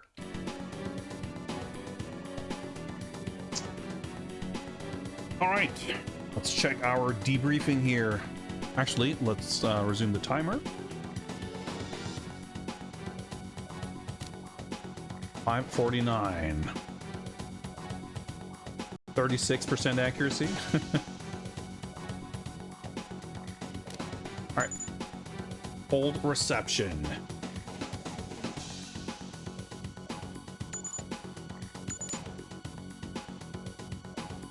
On terrace. Oh yes, this is gonna be like the. Wait, hang on. More freezing issues. All right, seems okay now. Yeah, this is like the ski chase bit.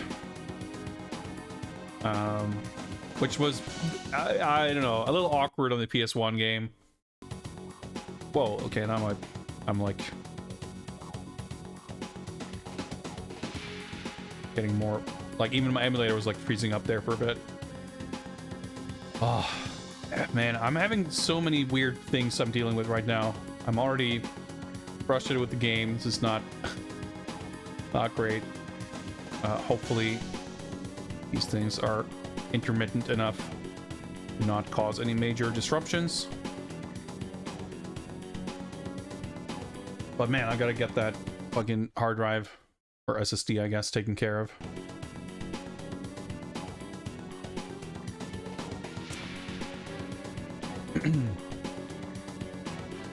Anyway, where was I? Yeah, this is where we have to, this is like the G.I. Joe toy commercial scene in the film with a weird little parachute hovercraft. What do you even call them? I was gonna call them snow speeder bikes. That's not what it's called in English. I forget. Whatever. I was gonna say jet ski. That's not what it's called. Whatever. They drive weird little G.I. Joe vehicles with parachutes on them. And I guess we're gonna go skiing. Well, I'm excited to see how this works out. Snowmobiles? That's probably the word. The terrorist Renard has returned. Years ago, he kidnapped Sir Robert King's daughter Electra, and Sir Robert asked for my help. We managed to escape from his grasp, and I sent 009 after Renard. It appears he has now returned to exact revenge on us all. He used us to retrieve King's money, leading to his death and the destruction of our headquarters. If Electra is Renard's next target, she needs protection. She's taken over the construction of her father's oil pipeline from the Caspian Sea. She doesn't need to know that Renard is after her. Don't frighten her. This is a shadow operation. Remember, Bond, shadows stay behind, or in front, but never on top. Like, they must have really loved that quote, because it's in the movie, and it's in the PS1 game also, but I think it's like Moneypenny that says it, it's not M. And they put it here, but it's like, I don't quite understand why they're so in love with that expression, because, like, does it make any sense? I don't know. Anyway. What you got for us, Colin Salmon? Renard's real name is Victor Zokas. He was operating in Moscow in 1996, Pyongyang, North Korea before that. He's been spotted in Afghanistan, Bosnia, Iraq, Iran, Beirut, and Cambodia. He's an anarchist. His only goal is chaos. He works as a freelancer, although he has ties with the Russian mafia. was the mastermind behind Electra King's kidnapping and the only one of the gang who survived. M sent 009 to Cyprus to eliminate Renard, but Electra managed to escape by herself before he arrived. 009 finally caught up with Renard in Syria and put a bullet in his head. Renard somehow survived. He's just repeating everything we just saw in the cutscene, that's fine. The bullet is still there and it will eventually kill him, but until then he can feel no pain. He pushes himself harder longer than any normal man. That's such a silly concept. Electra King is now completing her father's oil pipeline in the Caucasus Mountains in Turkey. An ambitious project, 800 miles of pipeline from the new oil fields in the Caspian Sea to the Mediterranean through some very inhospitable terrain. By all accounts, though, Electra is up to the challenge.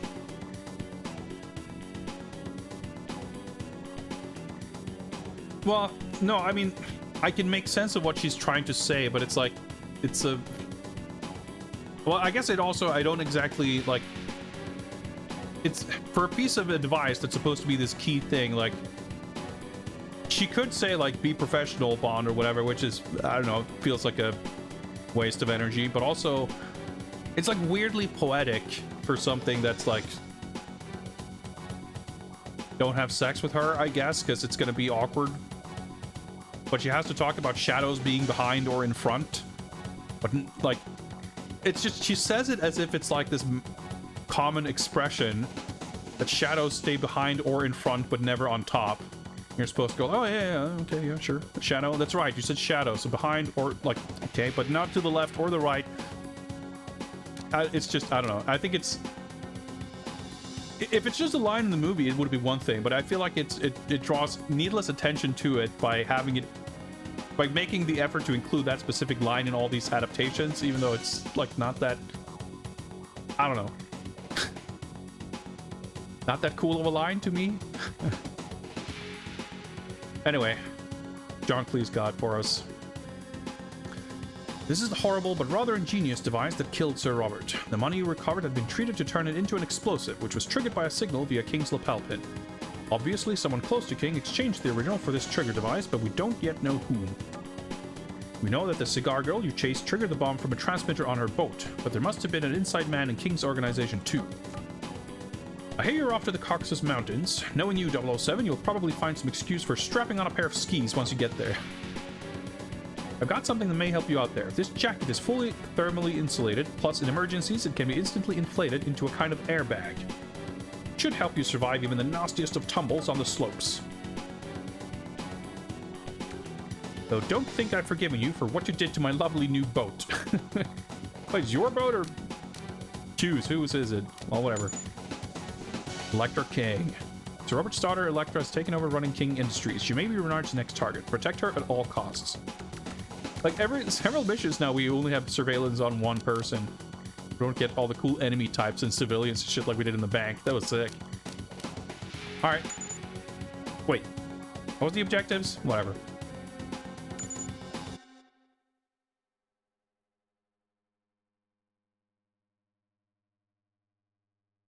That's the thing, too, in GoldenEye. You read the objectives first, and you don't have any context for what they mean, so you don't quite understand. And then after you read everything, you forget what the objectives were. In danger. Someone in your organization is involved. I'm here to protect you, and find out who is responsible. My family has relied on MI6 twice. I won't make the same mistake again. Now, if you'll excuse me, I have to check the upper survey site. There's snow and ice up there, so I have to do this on skis. I came prepared for a cold reception. It looks pretty good. Like, all the characters look good, and like, well, except like Q. But I think the likenesses appear to be like proper, right? That looked like the actress. It's too dangerous. Can't land. Wind's too strong. I'll jump. What's the point of living if you can't feel alive? I guess that might be, I don't know. Like, I guess that sounds like a good sound alike, because no one else was like credited in the credits in the manual, right? Go, go. Like, except John Cleese, I mean. It just listed like these talent agencies and a bunch of names who weren't the actors. If anyone actually famous from the movie was in it. This is actually kind of cool.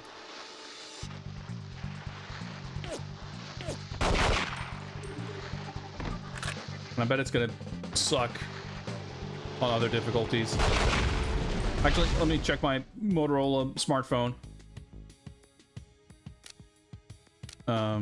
Objectives is what I wanted to check. Oh no, it's obviously enough that it was junk list, but we looked at the credits in the manual before we started playing. I mean, there are other names there, but I wouldn't, like, yeah, Cigar Girl has like 2 minutes of screen time, so I don't know the actor's name, so I wouldn't have recognized it in the credits, but it didn't feature anyone else's name who you would recognize, or who I would recognize anyway.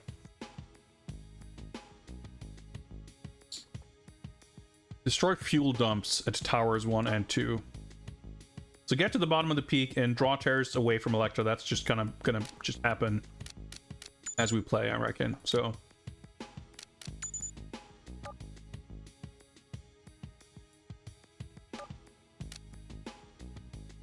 not go too much. Let's just keep going.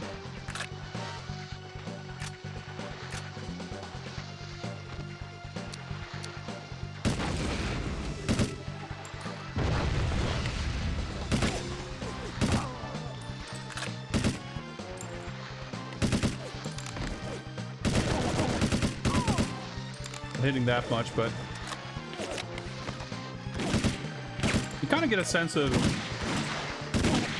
going on skis down a ski slope and shit. At least we didn't really get that very well in the PS1 game. The ski mechanics were really weird because it's still control like a regular level, and you just had a strange like inertia.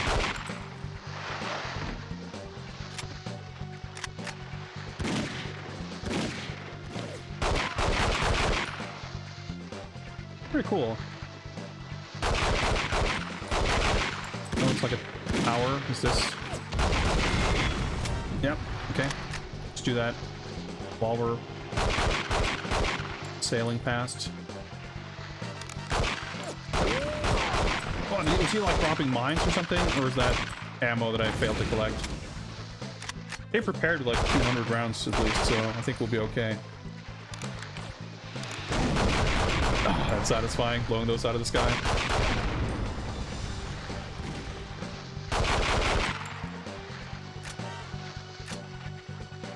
Oh, we got it's also okay.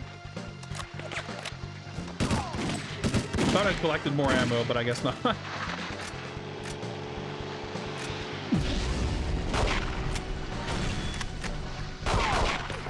Luckily, these guys are about as terrible at aiming as I am. For the most part.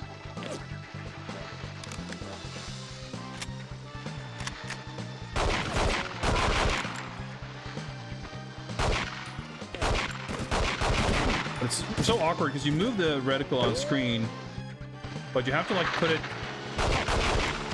armor. I got it, nice. Because the screen is essentially like scrolling and moving.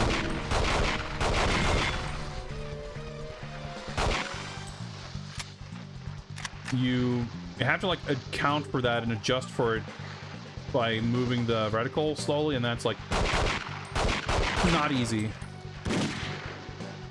Oh, okay, I was like snapping up there.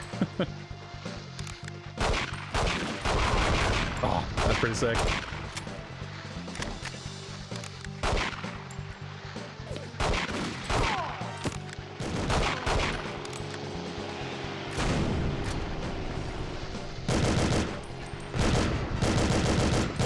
Okay, couldn't explode that one. Yeah, model looks pretty good actually. Pretty significant amount of texture detail. Whoop, okay, sure. I think the lack of sensitivity on the analog is kind of tripping me up a little bit here too. Like, I can't aim as close to the corner of the screen as I'm probably intended to be able to. I think we'll be fine. Unless we like fail the mission for not having drawn enough fire or something.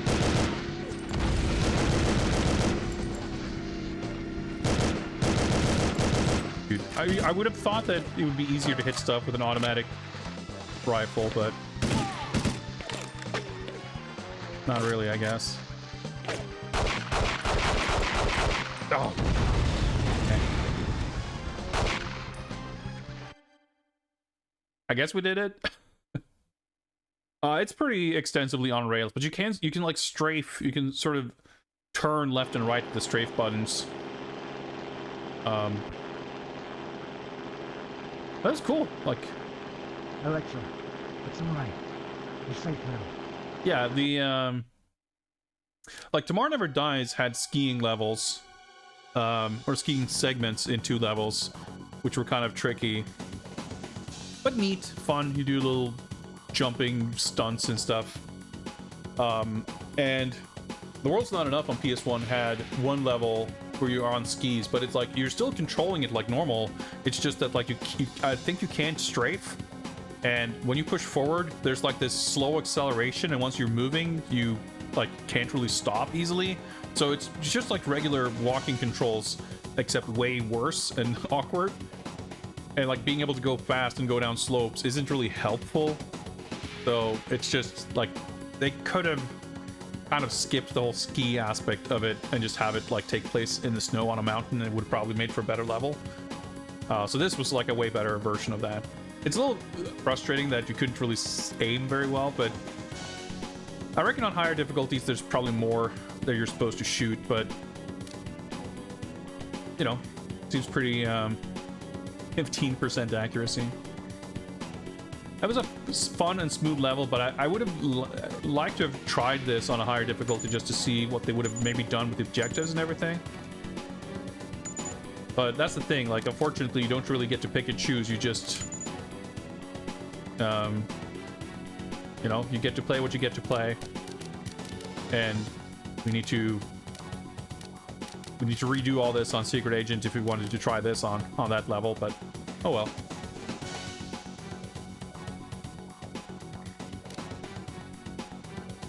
Well, we made it through about a third of the game. Having mixed feelings on it. I think it's very cool in a lot of ways. I think it mostly like handles well, but again, I think I'm so torn because on the one hand, I think the controls, like the game is just asking too much of the player. And I know for a fact that like I could configure the emulator such that I could play it on a modern controller and have access to better aiming with my right thumb as opposed to my left. Being able to like strafe and aim and just like I could probably tweak the sensitivity and stuff to make the aiming feel better, such that like auto aim wouldn't be a necessity. Because there's no looking up and down, there's no aiming up and down without using the reticle like aim mode, which is super awkward. And when you're in the aim mode, you can't move freely. So like you could hypothetically set it up so that you could move and walk and aim freely, like you would expect from a modern FPS. And now when I say modern, I guess from the last 20 years. And I mean, I could set up the N64 controls that way, but if I do it that way, I can't really jump or crouch, because you can set it up, right? So you walk on the D-pad and aim with the analog stick. That's how I played GoldenEye, and that makes it so much easier to aim and shoot. But you still have to use the C buttons for stuff, for like, I mean, I guess you could try to figure out whether you need, maybe you don't need jumping and crouching. I mean, jumping seems very very specific when you need it, but crouching, I feel like, I mean, I don't know, if you can aim better, maybe you're fine losing the ability to crouch on command. But swapping weapons and gadgets is also going to be more awkward. But I mean, I don't know, like when we looked at the controls, I pretty much dismissed the idea of playing that way, but now I'm having second thoughts on that. Maybe I should try those controls, because if I could aim better, because that's the thing, I'm talking about the ranges and how the enemies are attacking you from far away and you can't really attack them. You can if you aim manually, it's just that aiming manually is very difficult.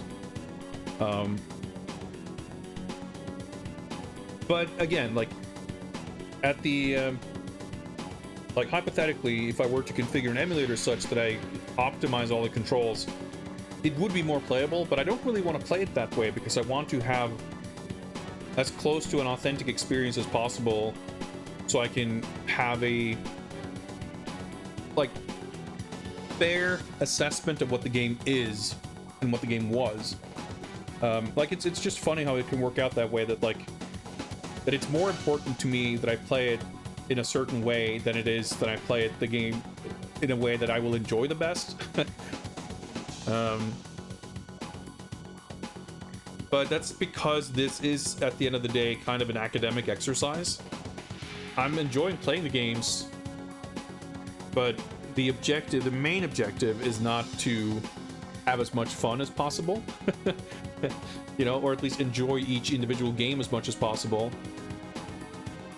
I mean, I want the original experience, but not because I'm a purist and I think that it's important for the sake of playing the game, but for the purposes of games bond. The closer I can get to the authentic experience, the better I am sort of chronicling the actual history, which is my main objective.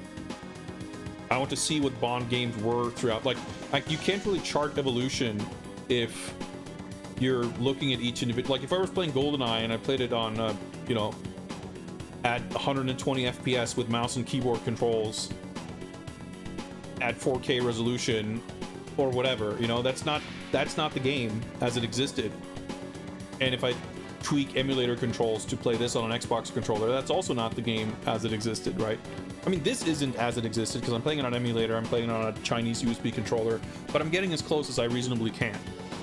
And I think if I were to make those changes, like if I was playing it for my own personal enjoyment, it would be a totally different story.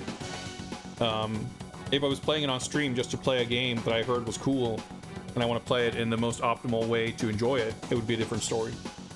But if I was playing this in some kind of, let's just as shorthand call it an emulator enhanced way, I'd find myself probably second guessing the experience, and I'd probably find it a bit distracting to just kind of wonder if such and such, like how it would be different, and I would want to kind of play it like this for comparison, I guess. So it's easier and more straightforward to just play it in the sort of authentic way in the first place. Even if, unfortunately, that may lead to a less enjoyable experience, but that's kind of how it is. But yeah, it's interesting. So far, this game has been like really impressive in a lot of ways, but also underwhelming isn't the right word, but certainly frustrating. And I think my general feelings on the game as relates to like a comparison with GoldenEye, it is kind of more negative than I would have expected, but in a completely, well, not more negative, like in terms of this game making a weaker impression than GoldenEye or seeming like an inferior game or whatever you want to say. The ways in which this game is different, the ways in which it compares favorably or unfavorably are not really what I was expected. I mean, obviously the biggest thing is like just the level of difficulty in general. Because I thought playing GoldenEye, like, man, this game is so hard and it's so weird and punishing and obtuse in its challenges that I feel like surely that's like the first thing. Like if you're trying to, you're making essentially a knockoff, you know, you're looking at that game and taking inspiration to make your game. I feel like, but maybe that's just me in the way I experienced the game 25 years later, that like that part is the part that needs kind of fixing.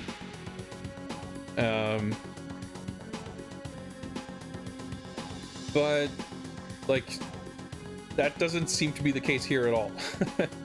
I mean, to be fair, I think I'm coming to the game inevitably with a very different set of expectations and values in 2023 than, let's say, the Eurocom developers. Surely, you know, they would have played, whether privately or for kind of work research reasons. I'm sure the people who made this game all played GoldenEye, and they would have probably come away from that experience with a different set of impressions than I did now. So it's unreasonable for me to assume that they would feel similarly to the way I feel about it now. But even so, like, they are streamlining and improving certain things. Like, again, the weapon and gadget switching is a lot smoother here. They have the voiced cutscenes, just the elaborate nature of the cutscenes in general. The graphics are really impressive. Like, there's a lot of stuff that, you know, it's legitimately good. But then they made it like more difficult and annoying than GoldenEye, which I think is almost a feat in itself.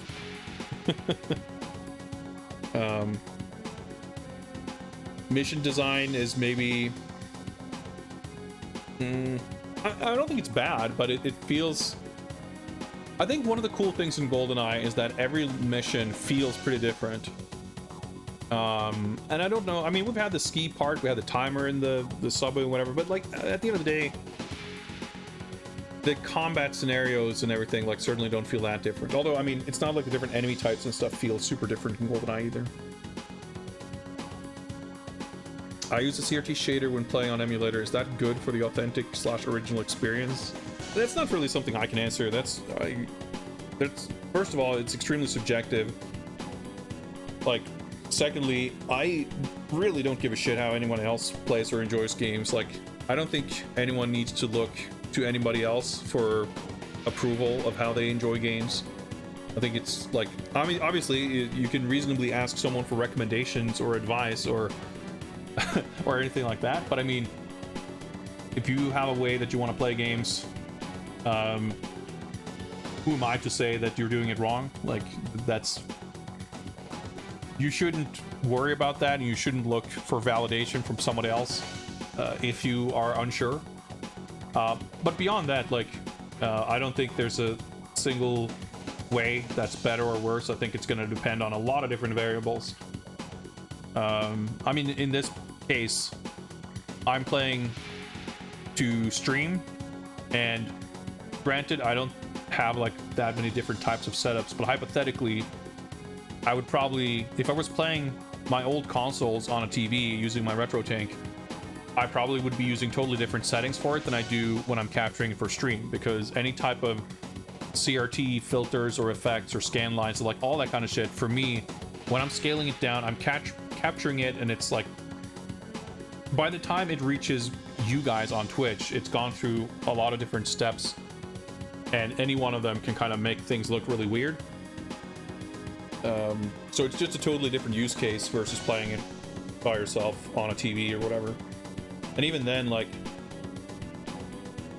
filters to try to replicate a CRT look can, I mean, there's about 8 billion different ways to do that, and the actual result of whether it's worth the effect you're, like, trying to go for, you know, do you have an HDR monitor? Is it 4K? Like, what resolution or frame rate, etc., etc.? Do you get black frame insertion? Like, there's just so many different ways to do just display options that it is a science you can get into and really get nerdy about if you really want to. But I think for most people, it's just like, you know, pick whatever option in the menu you're happy with and don't worry about it. That's kind of my... Like, that's not how I do it necessarily, but if someone were to ask me, that's probably what I would recommend. Certainly, I would recommend not worrying about what anybody else thinks. Unless you're deliberately playing things in the wrong aspect ratio, then you're a criminal and should be punished to the full extent of the jam. Anyway, guys, I think we're probably going to call it there. We did a good third of the way through the game, and I don't know, I'll be honest, I'm just not feeling super great, I guess. I don't know, I'm trying to find a good word for it. Just feeling a bit out of it. We've made good progress. It's been interesting. I look forward to playing more, but I'm just not super jazzed to keep going right now. I'll stream again on Monday. I'm not sure if we'll be continuing this. I might have received some stuff in the mail that we might want to take a look at. So we might do a little unboxing, but we might just keep going with this. I think we'll just have to wait and see. But I will be back on Monday regardless, and yeah, I'm looking forward to seeing more of this, but I hope next time, maybe just going into it and playing on Agent, not worrying so much about it, that'll make for a better time. I don't know. Like I said, the time adjustment always messes me up a little bit too, so I'm just not really, it's like completely unrelated to the game. I'm just not feeling 100% today. But I'm gonna have a nice relaxing weekend, and I hope you guys do too. As we wrap up here, let's see what is happening on Twitch and who can we raid.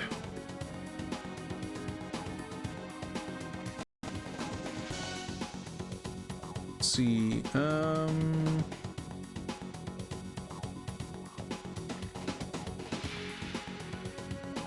Well, we might as well keep raiding Hazemaker.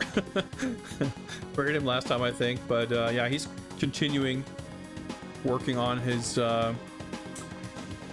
Gamer of the Year challenge that Goaty's putting on. It's an interesting kind of event. I might have to try to do a few challenges for that too. If you're curious about that, I'll let Hazemaker explain that. So let's go say hi to him, cheer him on in his pursuit of points in this challenge, and see how that goes. But thank you very much for hanging out. This was interesting. Hopefully I can be a little more enthusiastic about this game next time. But yeah, have a good one. I'll see you guys around. Peace.